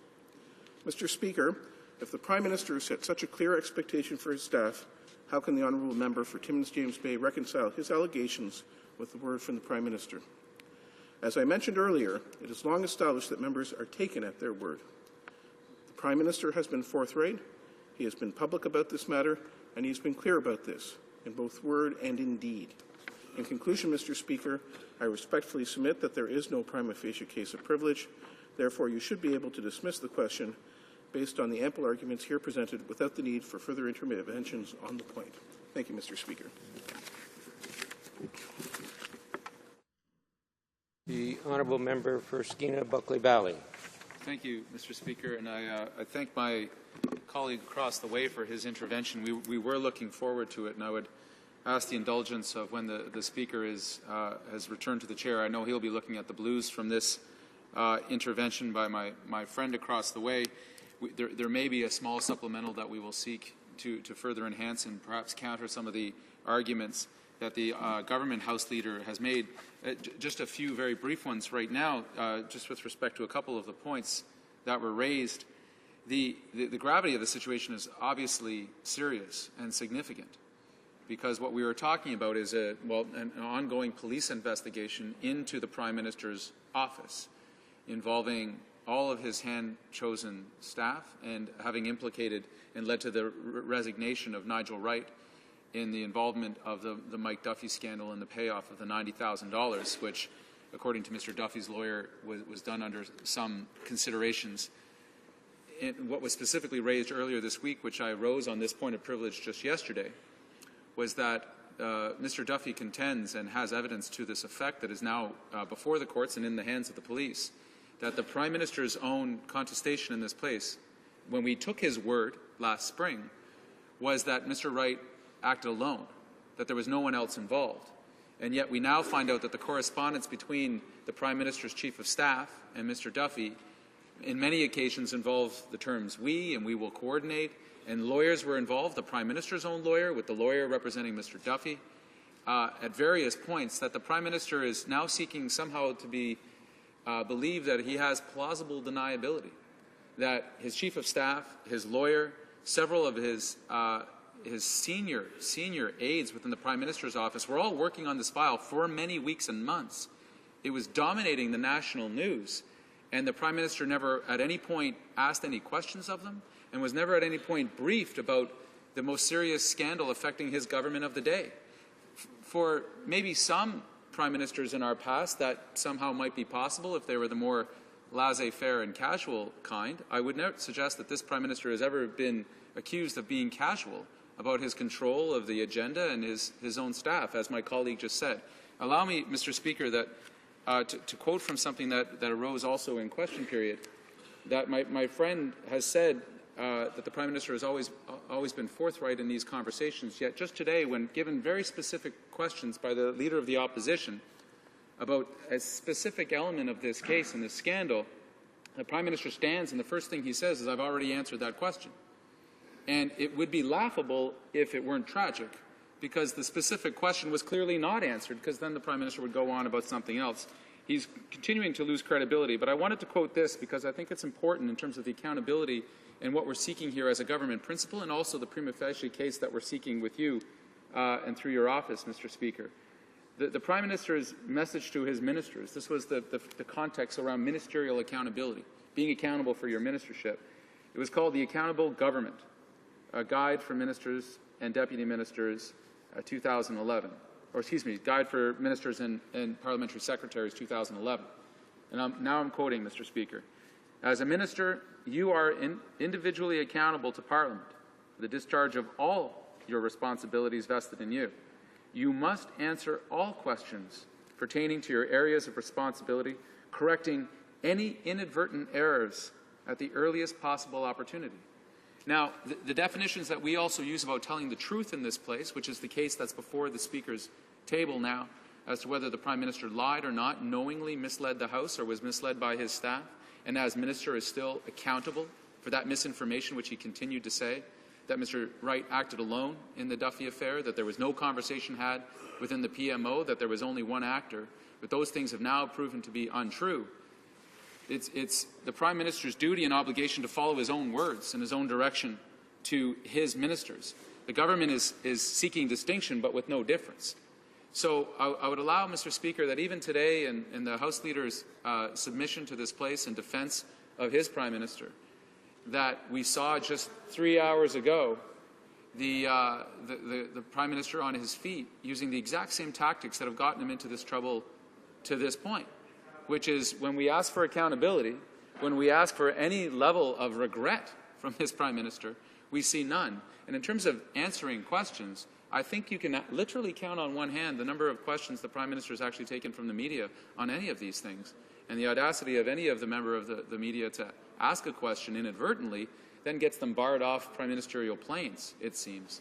That decision was thankfully reversed. So allow this, Mr. Speaker, that in the question that we're looking at, the seriousness of this case is going to require your office to do somewhat of an investigation yourselves, because it will have to compare the answers that the Prime Minister gave, particularly in the springtime under questions from the Leader of the Opposition, from Outremont, the answers that the Prime Minister offered up, looking straight into the camera and suggesting that something is now proven to be not true, that was under his watch in his ministership as Prime Minister, and the fact that that leads to the conclusion that as a prima facie case of misleading the House is of the most serious nature. But this can't be casually dismissed by the government, some attempt to change the channel and all of the rest, because an RCMP investigation into the Prime Minister's office, into the very heart of his inner sanctum, the only very clear comparison we have is the John A. Macdonald affair, when massive corruption existed when the Great Line was built across Canada, where the police had to investigate a sitting Prime Minister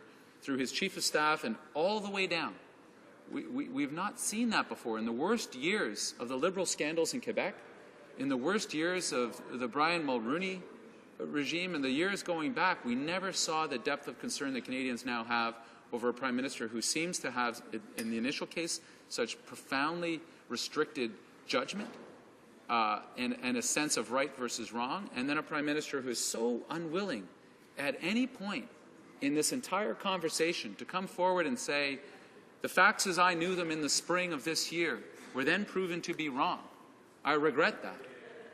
That's actually what would take care of the case that we have before us. And I would also offer would go a lot way to restoring some faith that Canadians have lost in this government for being accountable and even showing a modicum of honesty in the way they're dealing with something so important as paying off a sitting senator to stay quiet because he had illegally taken money in his reimbursements. That is the debate going on in the Senate right now, as you know, Mr. Speaker. It's incredible to me that these words are so difficult for this Prime Minister to say. I know many of us in politics have a challenge with the "I'm sorry" or "I was wrong" statements, but it always seems that as grave as the initial infraction was, it is only compounded when leaders, as this leader has done, this Prime Minister has done, in refusing to admit what is obvious to everybody who is watching, that mistruths were spoken, people were misled, and that people expect more from the Prime Minister. This is beneath the office of the Prime Minister, to conduct themselves in this way and to stand day after day in the House of Commons and suggest things that are simply not true. While the cynics on that side might just seem that this is just business as usual, we actually believe that we can hope for something better, and that when things go so badly wrong, when illegal acts are taking place with the Prime Minister's own Chief of Staff, under his watch, with the people he appointed to the Senate against his promise not to do so, it reminds me again that shortcuts in democracy may make sense in the very short, expedient term, but in the long term don't pay off. And the government is now reaping the rewards of all of these decisions. All of these values that they used to hold that they've now broken are now allowing them to reap those rewards. And those rewards must not feel all that good. Because certainly for a government that staked its credit and its claim on cleaning up the mess in Ottawa, it seems like they didn't come and change Ottawa, that Ottawa ended up changing them. And that's too bad. But that's for them to account for. But the sense of entitlement and arrogance that I see consistently displayed by this government when it comes to basic matters of accountability puts a lie to the very first act that they moved, which was meant to be the Accountability Act. And that's not me saying that. That's the Information Commissioner, the Privacy Commissioner, the Auditor General, the Parliamentary Budget Officer, and everybody who tries to get basic, simple answers from this government, time and time again. It seems that there's a certain allergy with this government with declaring the truth as it is known to be. And in this particular case, the Prime Minister seems to have gotten himself into a corner that he finds himself unable to get out of. This is all of his own making. Everybody involved in the scandal, from Nigel Wright to Mike Duffy, there is nobody involved in this scandal that wasn't particularly and individually chosen by this Prime Minister. He can't look to pass the blame. The victim in this case is not himself. I would like them to stand up for victims once in a while, and that's the Canadian taxpayer. It's had to foot the bill for all of this Prime Minister's very bad decisions and the damage it's done to this country's reputation and to our stature in the world as a free and democratic country. Thank you very much, Mr. Speaker. The Honourable Government House Leader. Well, very little of what was just said by the Opposition House Leader was relevant to the actual point of privilege in question. I was disappointed to hear him put into the Prime Minister's mouth words that the Prime Minister never spoke in an effort to support the point of privilege he is seeking to have you rule on, Mr. Speaker. The Prime Minister's comments have been clear. What he has said is clear. It is not what the Opposition House Leader has said. He has said that Nigel Wright, in the matter in question, took full responsibility. He has said that Nigel Wright took sole responsibility. Those are the words he has spoken in this House, not the words that the Opposition House Leader says he has spoken. I thank both Government House Leader and the House Leader of the Official Opposition for their submissions and assure you the Speaker will take them into account. I would ask the House Leader of the Official Opposition that if, in fact, he's not going to make any further presentations, to advise the table as soon as possible so that the Speaker can make his ruling as soon as possible. Pursuant to the order adopted earlier today, all questions necessary to dispose of the opposition motion are deemed put to a vote, and a deferred recorded division will occur on Wednesday at the end of the time provided for oral questions. The House will now proceed to the consideration of private members' business as listed on today's order paper. Private members' business, consideration at second reading of Bill C-475, an act to amend the Personal Information Protection and Electronic Documents Act. Order making power. In the name of Ms. Borg. Ms. Borg, seconded by Mr. Dubé, moves that Bill C-475, an act to amend the Personal Information Protection and Electronic Documents Act, order making power, be now read a second time and referred to the Standing Committee on Access to Information, Privacy and Ethics. Debate. Honorable député de... The honourable member for Terrebonne-Blainville. Thank you, Mr. Speaker. I'm having déjà vu because I have the impression that I've already done a speech on this, but I'm very happy once again to have the opportunity to reopen the debate on an issue of extreme importance to Canadians and our digital industry, and that is the protection of personal information. My bill, C-475, aims to modernize the Personal Information Protection and Electronic Documents Act, the PIPEDA, which hasn't been updated since before the arrival of the first generation of iPods.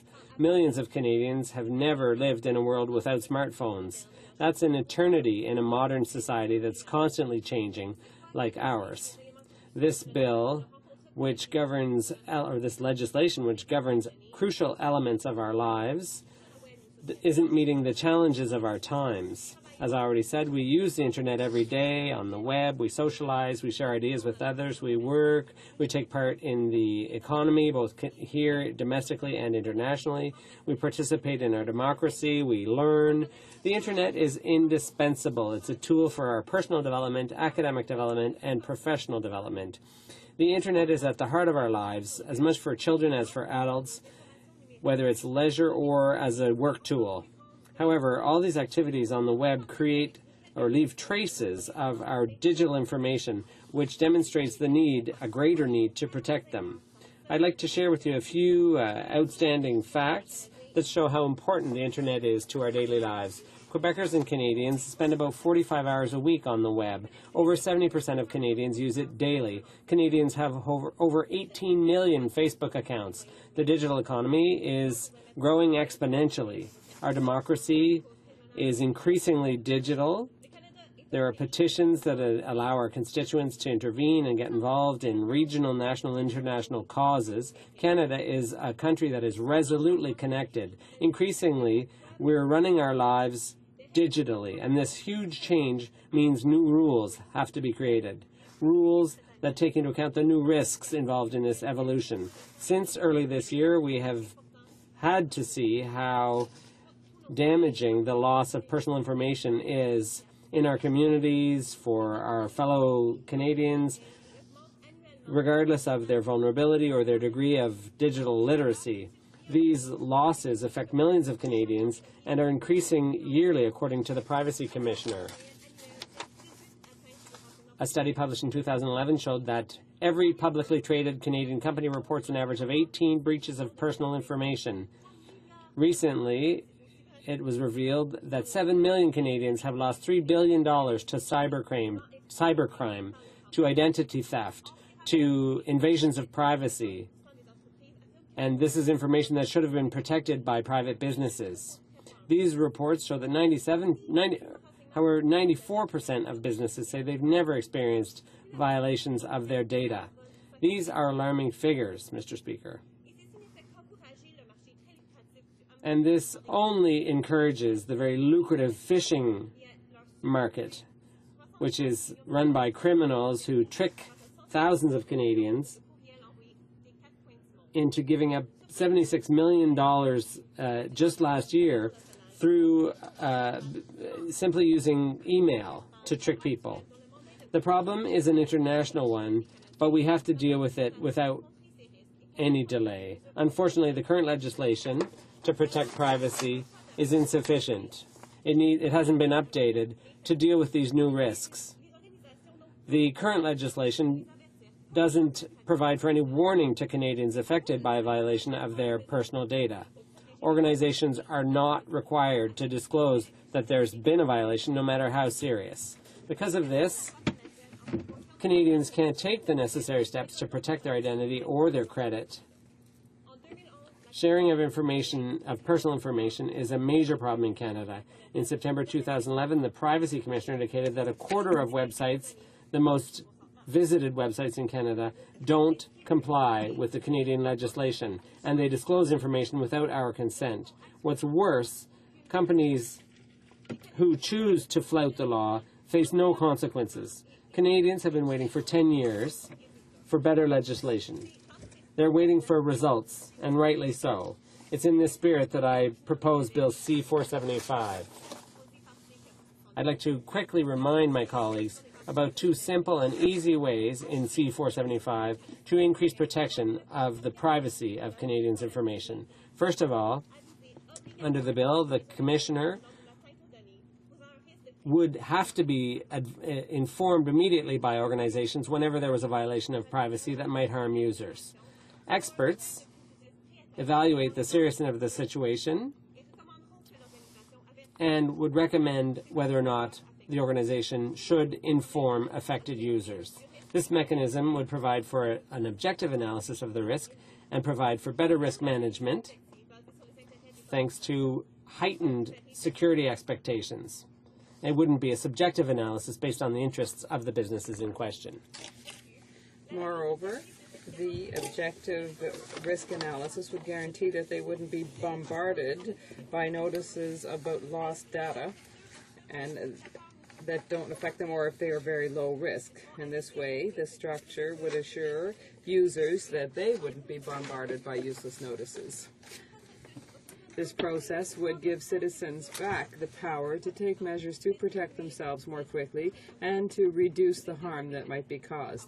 The second mechanism provided for in my bill would give the Office of the Privacy Commissioner the power to issue orders when an organization is not complying with the law.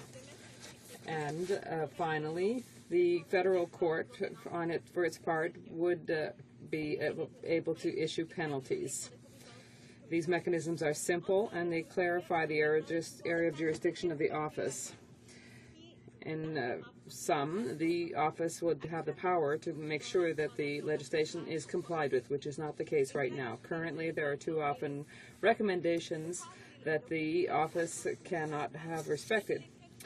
At the heart of the development of this bill are the concerns of Canadians and the stakeholders from the digital industry, civil liberty associations, internet specialists, and others, and who we heard from at the Ethics Committee during the study on social media.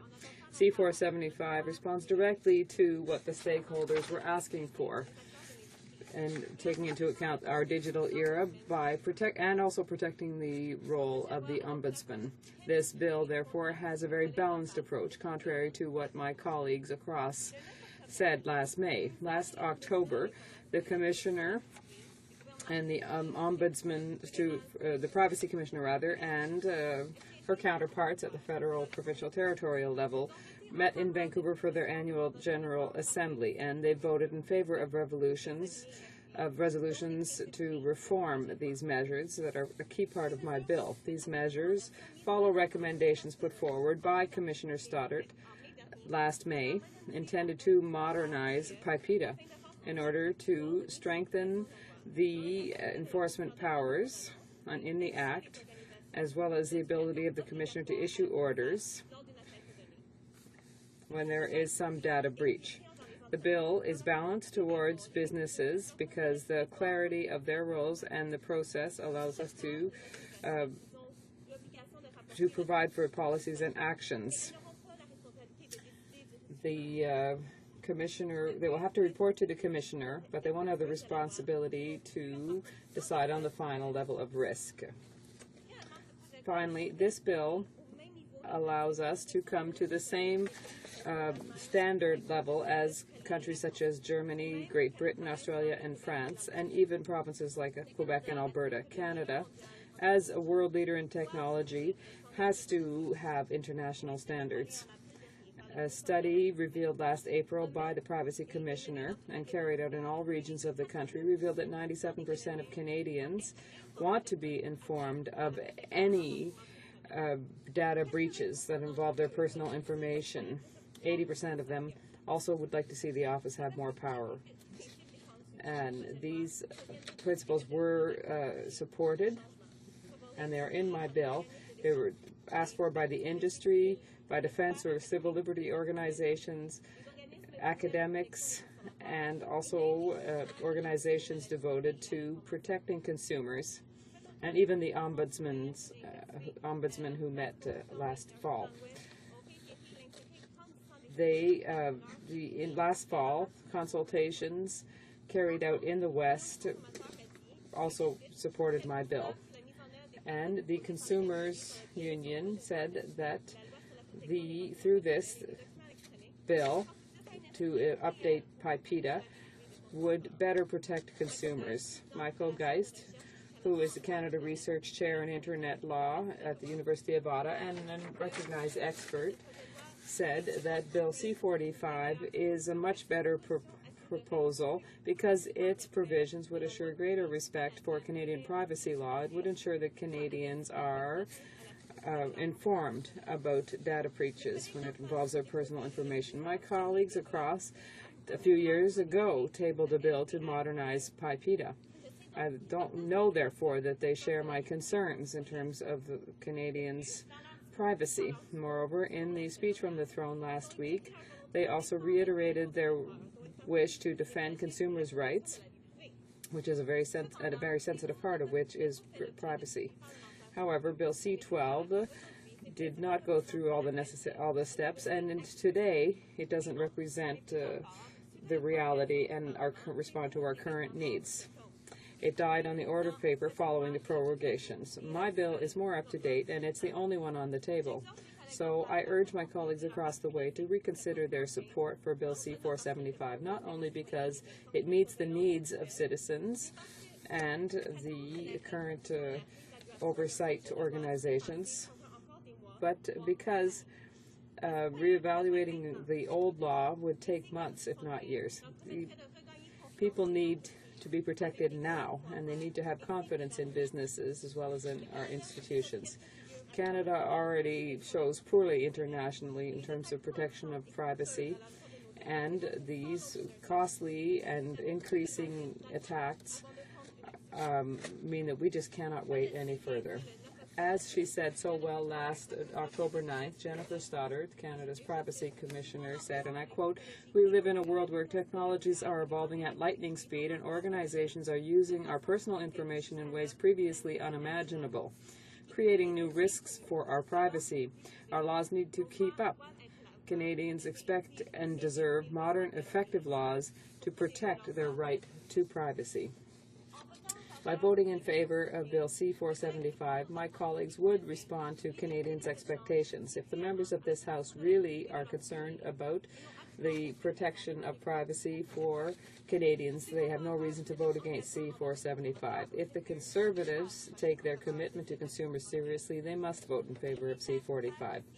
I repeat that I would be pleased to work with all parties in order to offer Canadians the protection they deserve in the digital era. We must work together as parliamentarians in order to offer our constituents, our youth, and our seniors the best possible protection of their privacy. Thank you, Mr. Speaker. Questions and comments?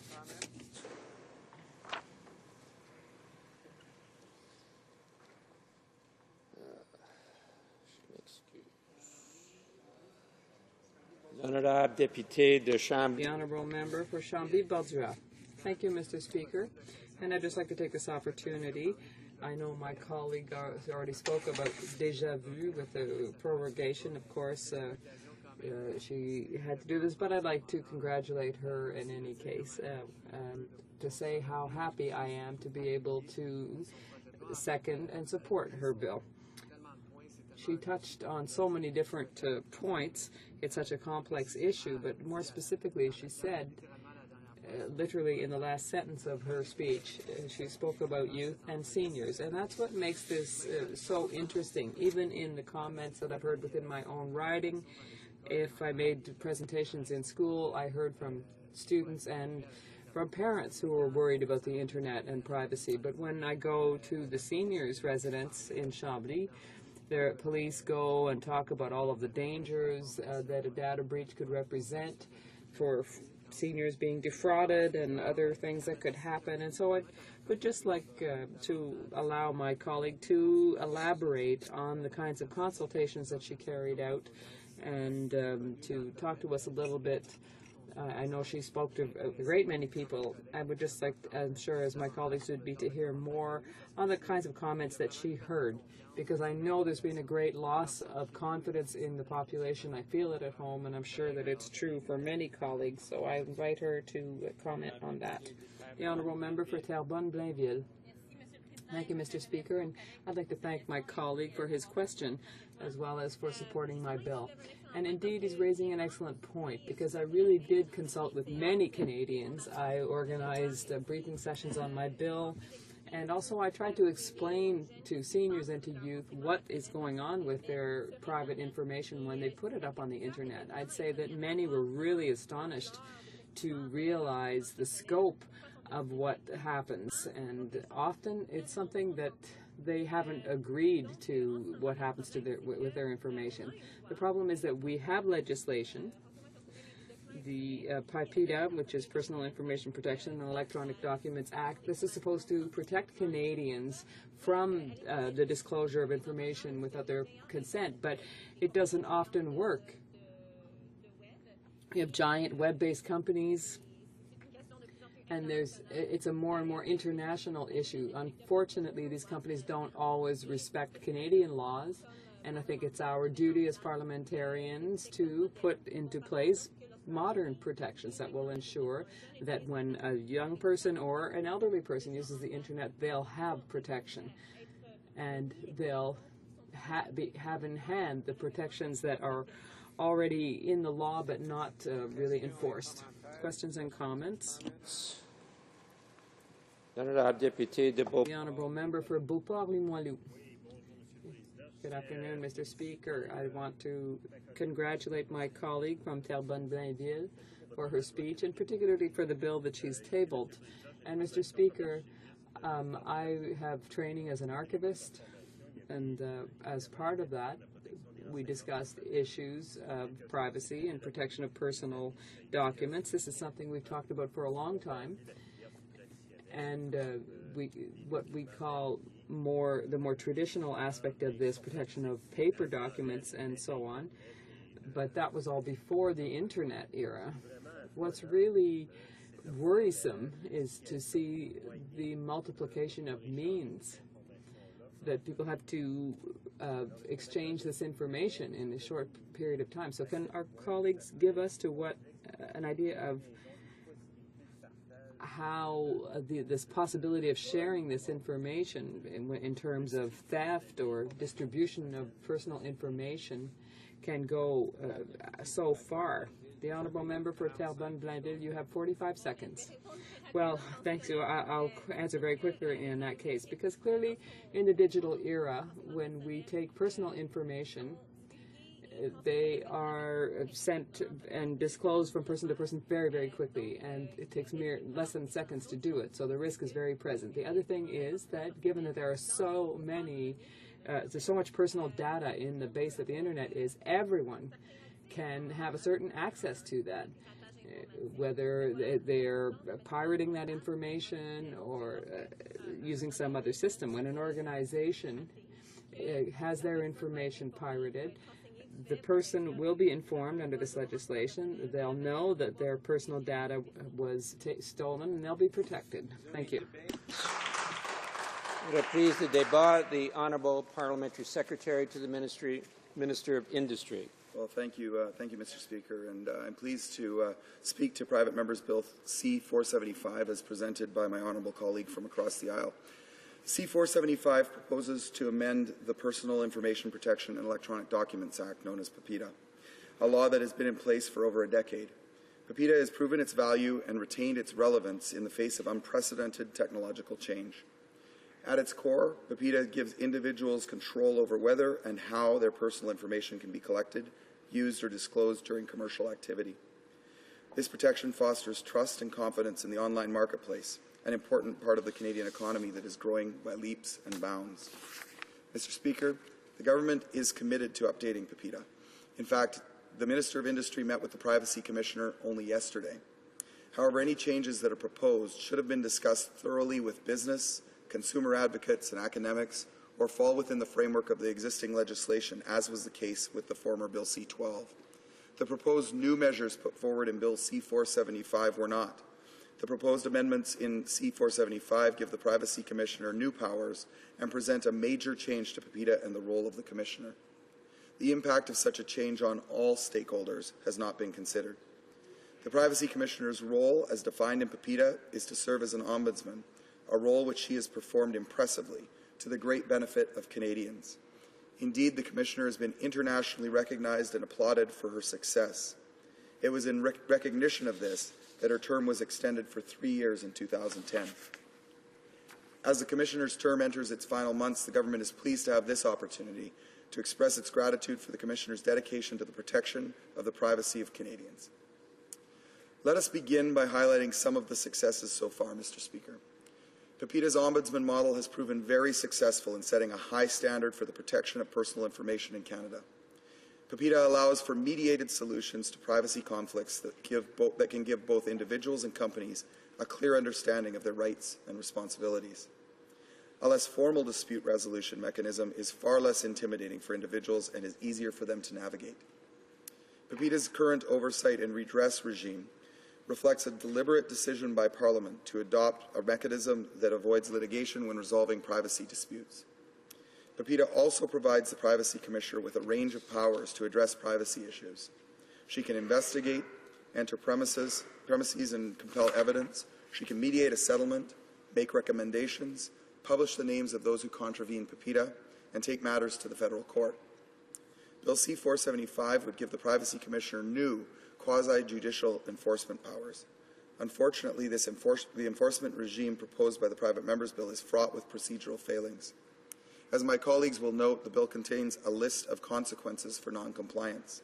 This includes a monetary penalty of up to $500,000, a very significant amount, Mr. Speaker. But should penalties imposed on small firms be as large as those of multinationals? Unfortunately, the bill completely overlooks this matter. The size of the firm or its ability to bear the burden of monetary penalty is apparently not a factor to be considered. Given the potential severity of the monetary penalty, it is also puzzling to observe that this particular remedy only applies to a failure to comply with orders, Mr. Speaker. Indeed, organizations that have been found to willfully violate the privacy of individuals, including those that have profited significantly from the violation, are not subject to this penalty. They are only penalized if they failed to change their ways after having been caught. There are many outstanding issues and questions with respect to the enforcement measures that are being proposed in Bill 475. PPIDA already provides the federal court with the ability to provide any remedy it deems appropriate, including orders to correct practices, award damages, or order offending parties to publish a notice of corrective action. Clearly, PPIDA establishes a comprehensive process for taking action against privacy violations. Businesses, both large and small, together with individuals, have found much success in the resolution of their disputes. We must ask then, how are the proposed enforcement measures going to affect the level of cooperation that exists between organizations subject to PPIDA and the Privacy Commissioner? Would the enforcement regime of Bill C-475 change the current dynamic between organizations subject to PPIDA and the Commissioner, making the parties more adversarial and the process counterproductive? These are questions that cannot be taken lightly. Finally, Mr. Speaker, the implications of these new powers on the structure and resources of the Privacy Commissioner's office do not seem to have been considered during the drafting of Bill C-475. The new powers would place undue burden on personnel within the Privacy Commissioner's office. One cannot simply add new enforcement powers to a law without a thorough study and consideration of the impact on its existing oversight regime or on its regulator. Mr. Speaker, we cannot support Bill C-475. There are too many omissions and fundamental questions left unanswered in this bill.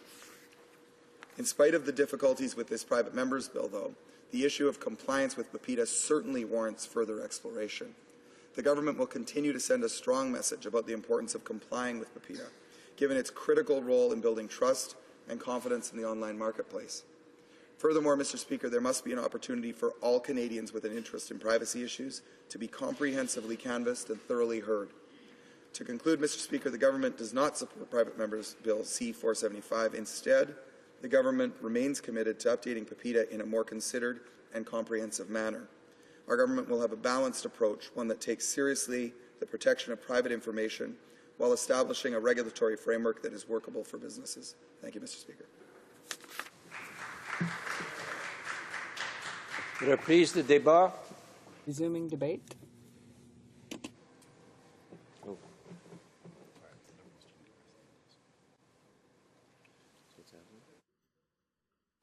Resuming debate, the honourable member for Avalon. Thank you very much, Mr. Chair. It's a pleasure to contribute to this debate today and listen to the Parliamentary Secretary speak to this bill.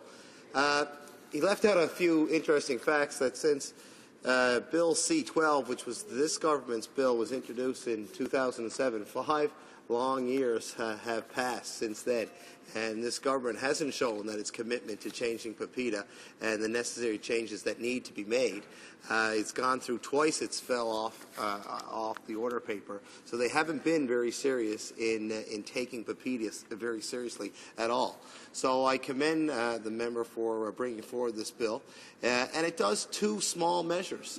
It talks about reporting for the loss or disclosure of unauthorized access to information, personal information, where a reasonable person will conclude there exists some possible risk, they'd have to notify the Commissioner. Is one part, and the other part is giving the Commissioner some actual teeth to dig in and find when personal information is lost. And we as a government are falling way behind the rest of the world when it comes to protecting people's privacy. And I find it comical when the Parliamentary Secretary says PPIDA has kept its relevance. Well, since 2001, and I'm going to quote Commissioner Stoddart here when it talks about keeping its relevance. And this is a quote from the Commissioner.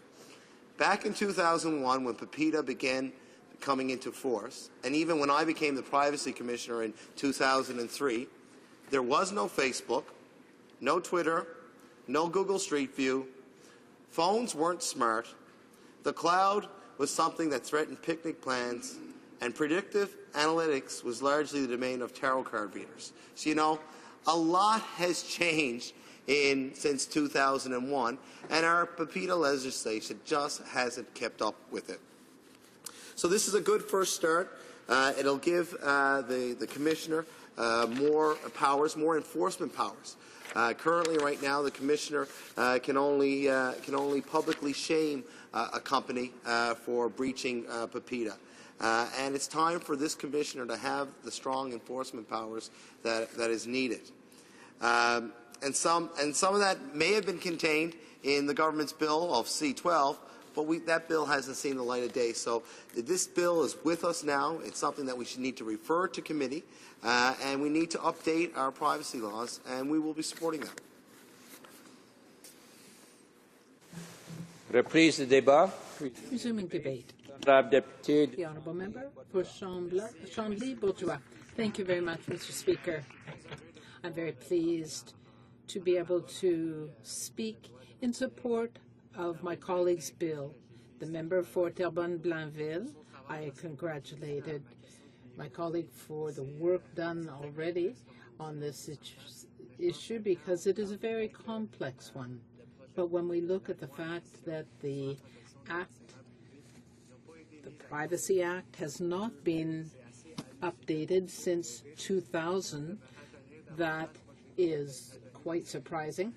I would not want to be in the shoes of the information minister, commissioner rather, when we have an act that has not been updated since 2000 and we have had so many changes in technology. It is hard to accept the position that we should just keep going with what we have. We have iPhones, Facebook, Twitter, and so on. We, of course, can think of a long list of technological changes that have taken place. Just this morning,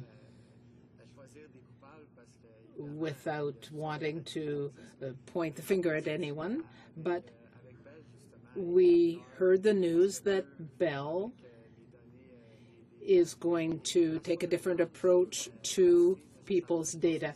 And I am not criticizing that company necessarily. It is up to the government to take responsibility and to bring in legislation that will better protect personal information. We have uncertainty right now. When we discuss this issue, and when I have with my constituents, it is clear that we do not have all the knowledge we need. It is not because my constituents, for example, are ignorant, but we have the legislation, we have what the Privacy Commissioner has to work with, and what should be done. So we have all this various information. My colleague, therefore, is suggesting that we modernize the legislation. We want the Privacy Commissioner to have the information that is required and the powers needed. Obviously, when we have these issues in the news, then people are very interested in the issues. This is a very important bill, and one aspect of it is the coordination with other countries. We need to make sure that we have the same standards and rules. Protecting our privacy in this modern age goes beyond national borders. If someone subscribes to an internet service, well, the server, the company might be in the United Kingdom. We don't know what the Canadian government's power is to protect that person's privacy. We can see clearly that the borders are dissolving in this new digital age. We have to update our legislation, and what we are doing here is important. The other aspect that I brought up when I asked a question earlier, and I want to get back to this in my own remarks, and that is that this issue is not one that is limited to a given generation. If you look at Facebook, we might think that young people are more affected by what is going on. We have cases of fraud, for example, against seniors. So there are no borders where countries are concerned, but also there are no borders where generations are concerned when it comes to fraud or loss of information, identity theft, and so on. To come back to the example I gave earlier, we have the various proposals, and we have to look at how we can better protect ourselves. Students are often faced with these issues. We need to protect ourselves on the internet and in other situations. But I think that the government has to have legislation that has more teeth. We need to be able to penalize companies that do not protect people's privacy because we provide them with sensitive information, and that information can be used in fraudulent ways. Unfortunately, we have seen over the past few years that good faith is not enough, and the government has a duty to legislate to protect people. I mentioned issues of age. I often mention the Salon des Aînés, that is a seniors group in Chambly. I, as a federal MP, find it very useful to go and visit people there and discuss issues with them, and fraud and abuse of seniors is an important issue. Sometimes people, because of their upbringing, because of their life experience, are not aware of what can happen. And I don't mean that in a bad way. They need and demand that the government take steps to protect their information. We have cell phones. More and more seniors have them. We want them to be able to take advantage of the new technologies, but we need to do our duty as elected representatives to make sure that they can use these tools safely. Obviously, they have to be proactive, and young people do as well. People need to take action, but that does not mean that we don't have a responsibility as well to make sure that legislation is on the books that will prevent companies from using our information for various other purposes. I would even say, Mr. Speaker, that this whole issue is an area of deficiency for this government.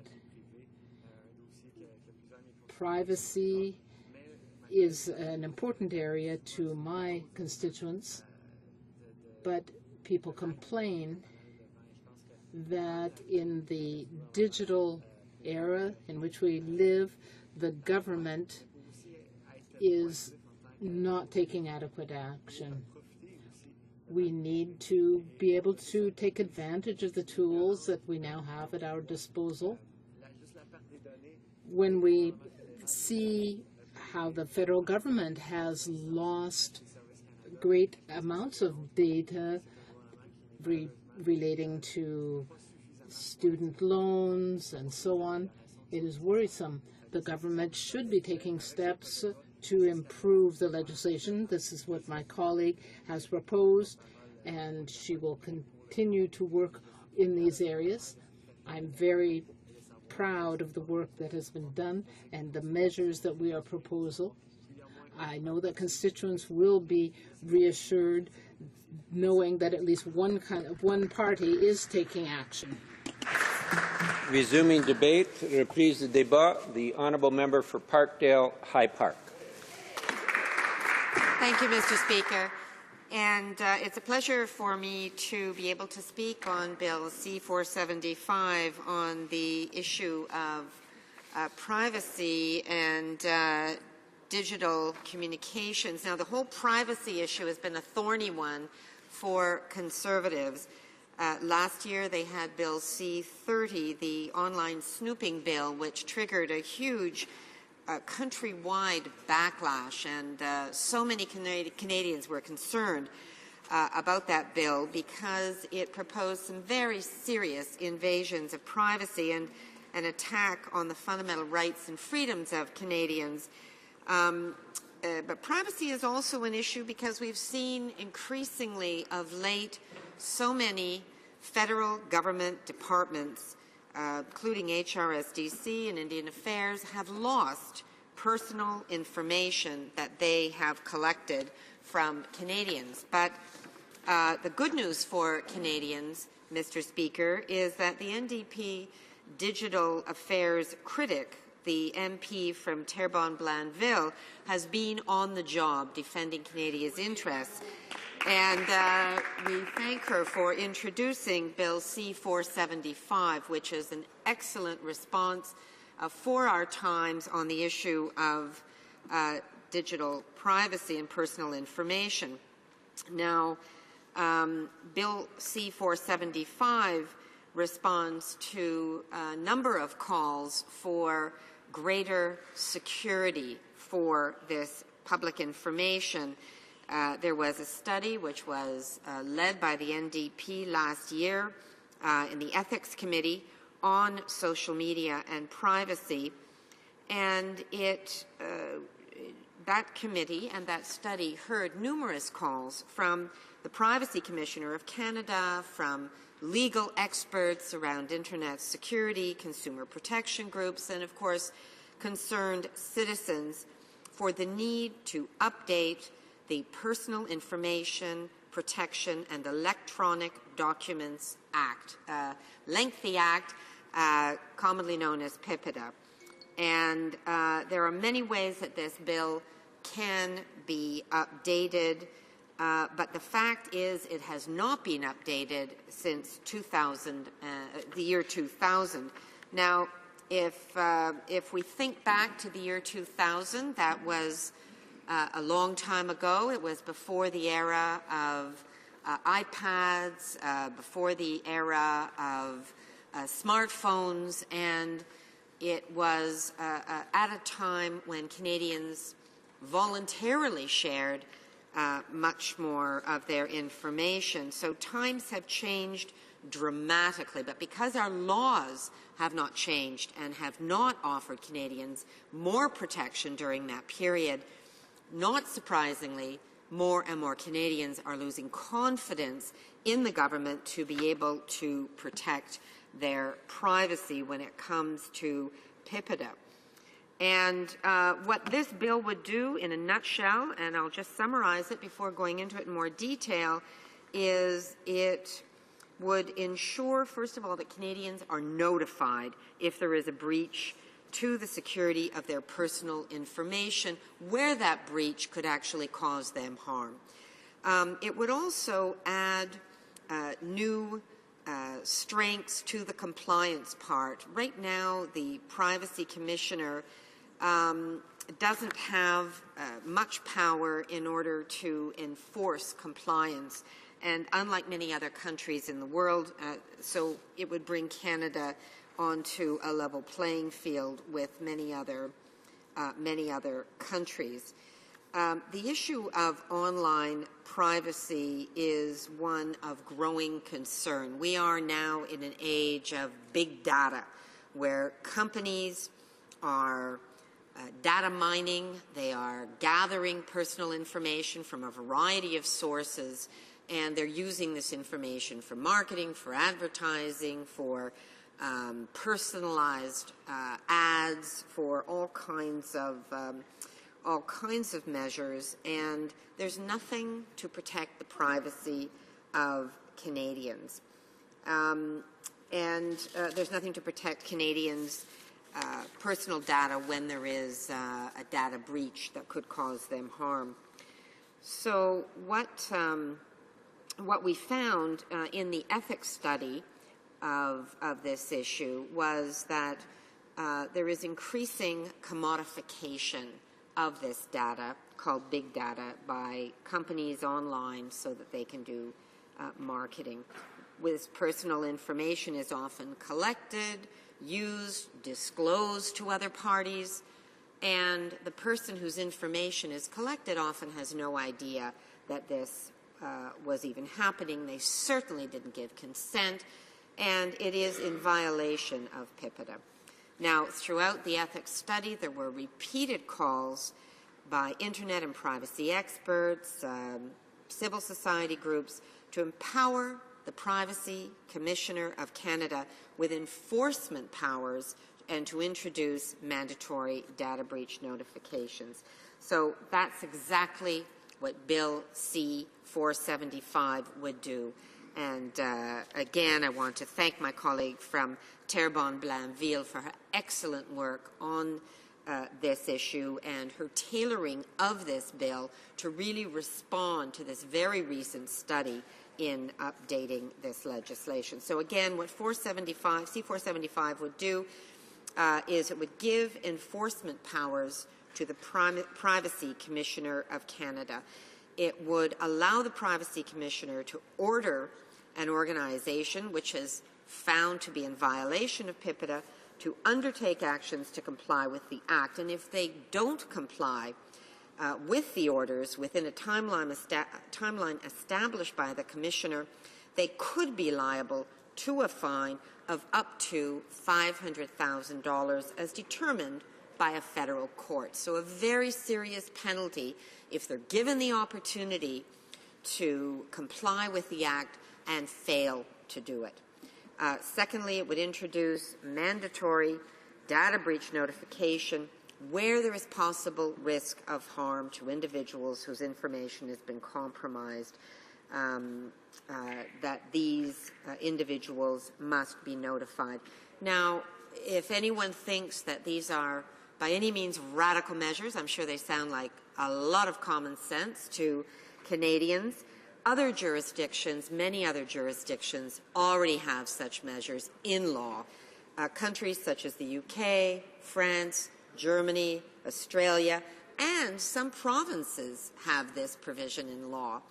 British Columbia, Alberta, and Quebec have commissioners responsible for data protection or privacy equipped with enforcement powers to force organizations to comply with the law. It seems like good common sense. These enforcement powers for all of these other jurisdictions include administrative monetary penalties. So Canada is behind the times when it comes to PIPEDA and the lack of enforcement and the lack of notification. What are others saying about this legislation brought in by our colleague from Terrebonne-Blainville? Well, OpenMedia.ca Executive Director Steve Anderson says, and I quote, "We welcome the MP's online privacy bill. This bill is a useful stepping stone to safeguard our privacy."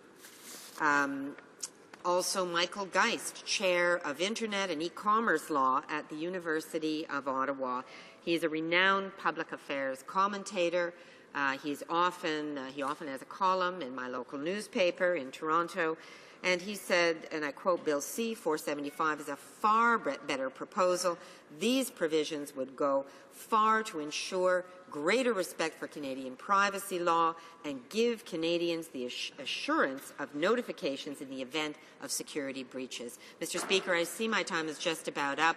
Let me just say in conclusion, I know that the people I represent in Parkdale High Park, we have many young artists, young communicators, people who work in digital media. I've heard many calls for this kind of privacy legislation. It's long overdue, and I would urge all members of this House to vote in favour of Bill C-475. Thank you, Mr. Speaker. Resuming debate, the honourable member for Alfred Palan. Thank you very much, Mr. Speaker. It's really an honor for me today to rise and speak in favor of C-475 because I will indeed be supporting it at second reading. First of all, I'd like to point out how hard my colleague has worked on these issues, the member for Terrebonne-Blainville. She's worked very hard on digital issues. She's done a lot of work to propose ways of improving our security when it comes to digital matters. So I highly appreciate her work. She's done a lot of public consultation around this bill and to make sure that it's well received by the public. This is an issue that the NDP take to heart, and that by that I mean public consultation. A lot of my colleagues have been consulting over recent weeks and months on various issues affecting Canadians. And digital issues, and in particular here the protection of privacy, is an extremely important issue that affects all Canadians. And I will try to focus in my speech in what my constituents have said about this. But the importance of consulting people it cannot be underestimated. This is how you draft good legislation that really responds to the needs of Canadians. It's unfortunate that the Conservatives, when it comes to digital issues and protection of privacy, they haven't held any public consultation And this is a very topical issue and has to be taken seriously, and that's why public consultation is so important in this case. This bill, C-475, attempts to create modern protections for something that's very difficult to define or circumscribe. I think with C-475, that goal is truly reached, the goal of bringing heightened security to the digital world. I know that the Privacy Commissioner has repeatedly called for steps to be taken, and those steps were included in this bill. In fact, my colleague for Terrebonne-Blainville included those recommendations in this bill. So we are listening to consumers. When it comes to consumers, the Union of Consumers is in favor of this bill. I think that's a very important thing to point out here. We have to crack down on fraud, abuse, and internet breaches. It's very important. I heard a Conservative colleague earlier saying that the Conservatives were on the right track when it came to protecting consumers and privacy on the internet. Let me, unfortunately, just say that I don't tend to give the Conservatives high marks on consumer protection. Quite the contrary. I think this is a golden opportunity for all parties in the House, regardless of political stripes, to work together to see to it that genuine protections are created for Canadians. This is a great opportunity for us to work together on a bill that is very well crafted. Privacy protection, many people think they just take it for granted. They think that we have that, and it's very important on the internet, but unfortunately, that's not the case. There are no real safeguards or limits. Unfortunately, the big companies can abuse the system, and they can use our personal information for their own purposes. Mr. Speaker, I'd like to talk about a few things that have happened in Laval over the summer. I did a lot of door-to-door work to find out what my constituents in Alfred Palan and Laval were concerned about. A lot of things came up going door-to-door. A lot of people talked to me about the Senate, about scrapping the Senate, and how it'll be great in 2015 when the NDP takes power. People ask questions about what we're doing to protect people on the internet. I found it really interesting. We had some great conversations. For example, I met a young man. He's in a couple, and they just bought a house, and he was very interested in everything that had to do not just with consumer protection, but also with internet protection. They were really interested in the topic, and they were interested to learn that the NDP had proposed legislation on that. I also visited a number of seniors' homes, and people were really happy to see us there. And we talked about privacy protection. This is something that's very important to seniors, too, because seniors, unlike me, I'm a young woman. I use the internet. I'm very comfortable with it. Social networks, I've been using them since I was young. But seniors may not have had that same experience. This is something new to them. There's a learning curve. It's hard to understand.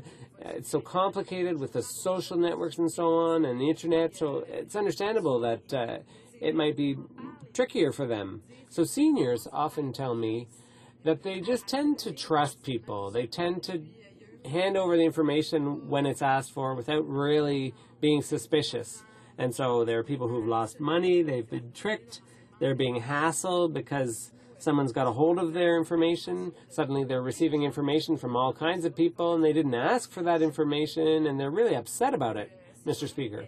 So these seniors were really worried about privacy protection.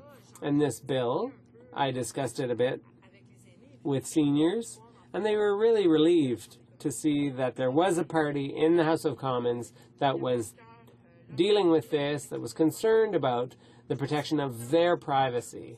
And I think it's important for us to deal with their issues because they are highly affected by this problem. My colleague from Chambly-Bordua spoke about this, about seniors. They need to be included in the process.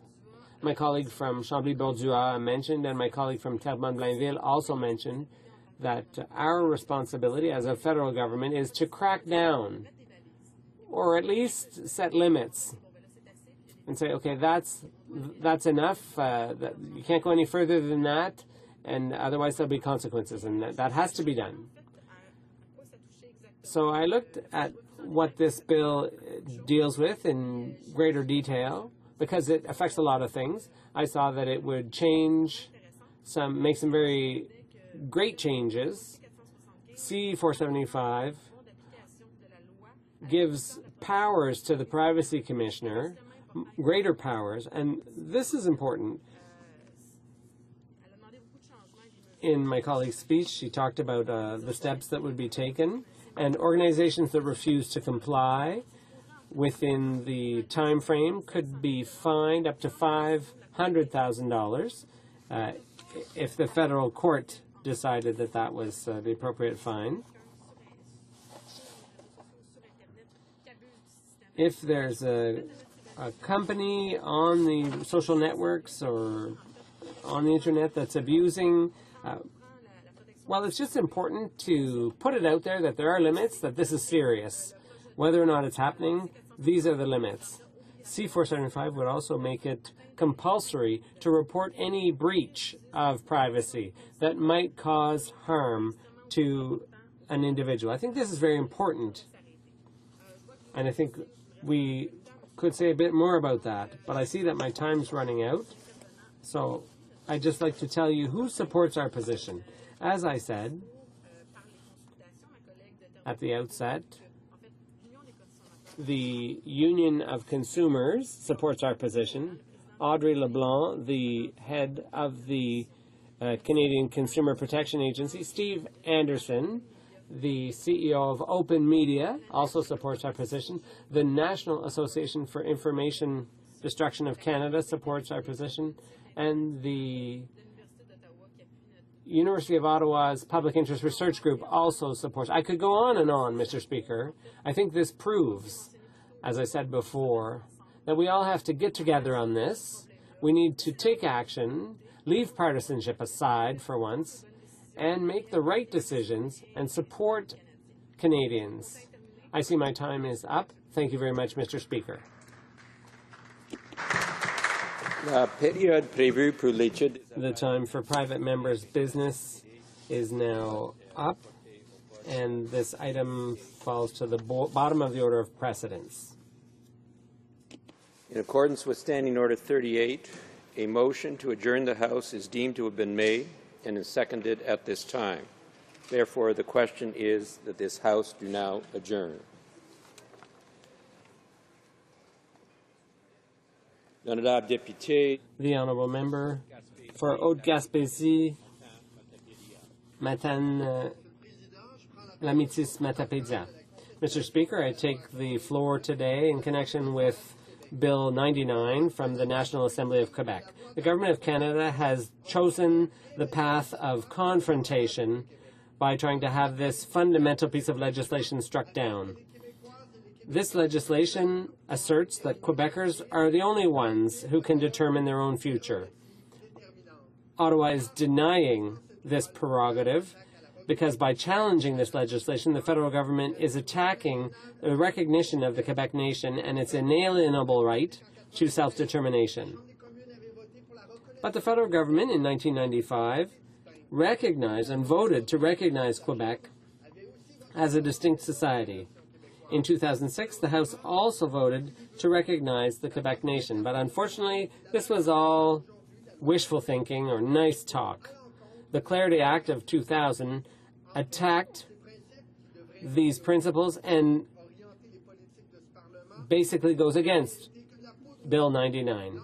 So these principles, which should guide the government, were really just smokescreens.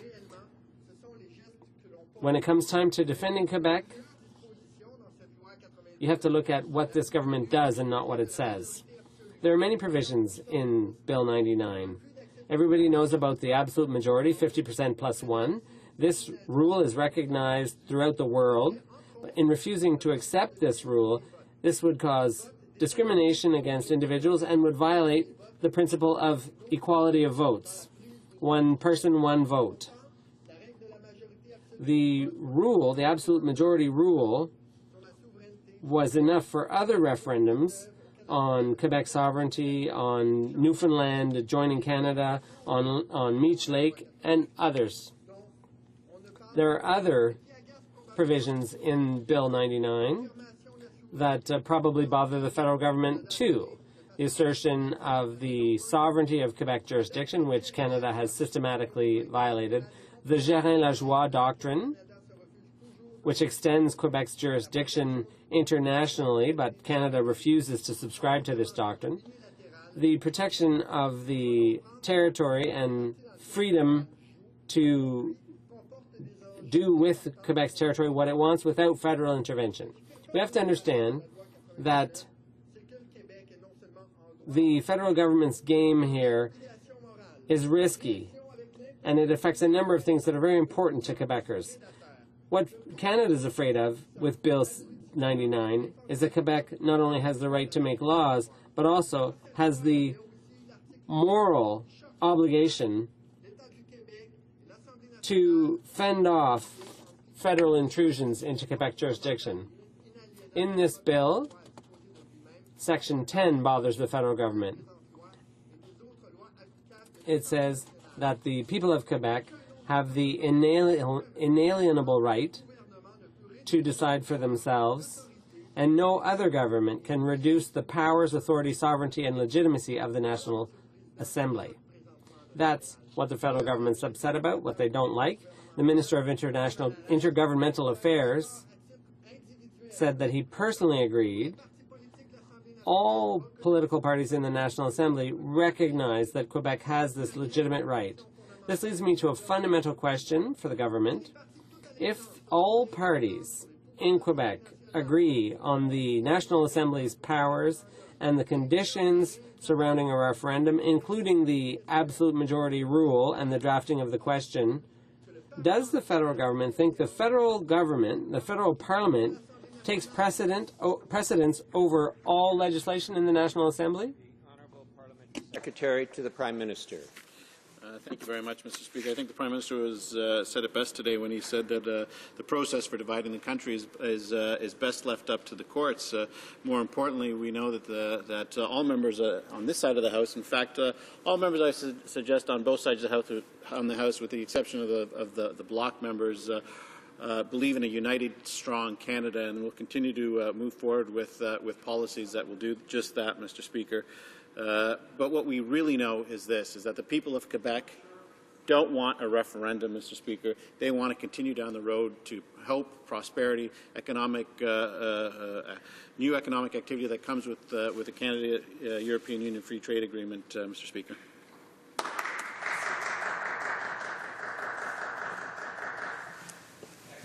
The honourable member for Haute-Gaspésie-La-Métis, Matane-Matapédia. The saddest part of this is that all Federalist parties here in the House are in agreement on reducing the powers, authority, and legitimacy of the National Assembly. They all agree to impose their own law on referendum clarity in Quebec. The Conservatives are joining with the Liberals when it comes to the Clarity Act. The NDP proposes Bill C-470, which pays lip service to the absolute majority rule, but takes the opportunity to impose on Quebec the referendum question, the federal question, and provides a mechanism to put obstacles in the path of a future referendum. I repeat, No other parliament or government can reduce the powers, authority, sovereignty, or legitimacy of the National Assembly of Quebec and its people. Thank you very much, Mr. Speaker. Again, Mr. Speaker, we know that the people of Quebec are not interested in a referendum. What they are interested in is jobs, economic activity, and they want us to focus on that, Mr. Speaker, and not referendums. We'll let the courts decide over the process of how the country should be divided. In the meantime, members of Parliament on both sides of the House, with the exception of the bloc members, will continue to work hard for a strong, united Canada. Thank you, Mr. Speaker.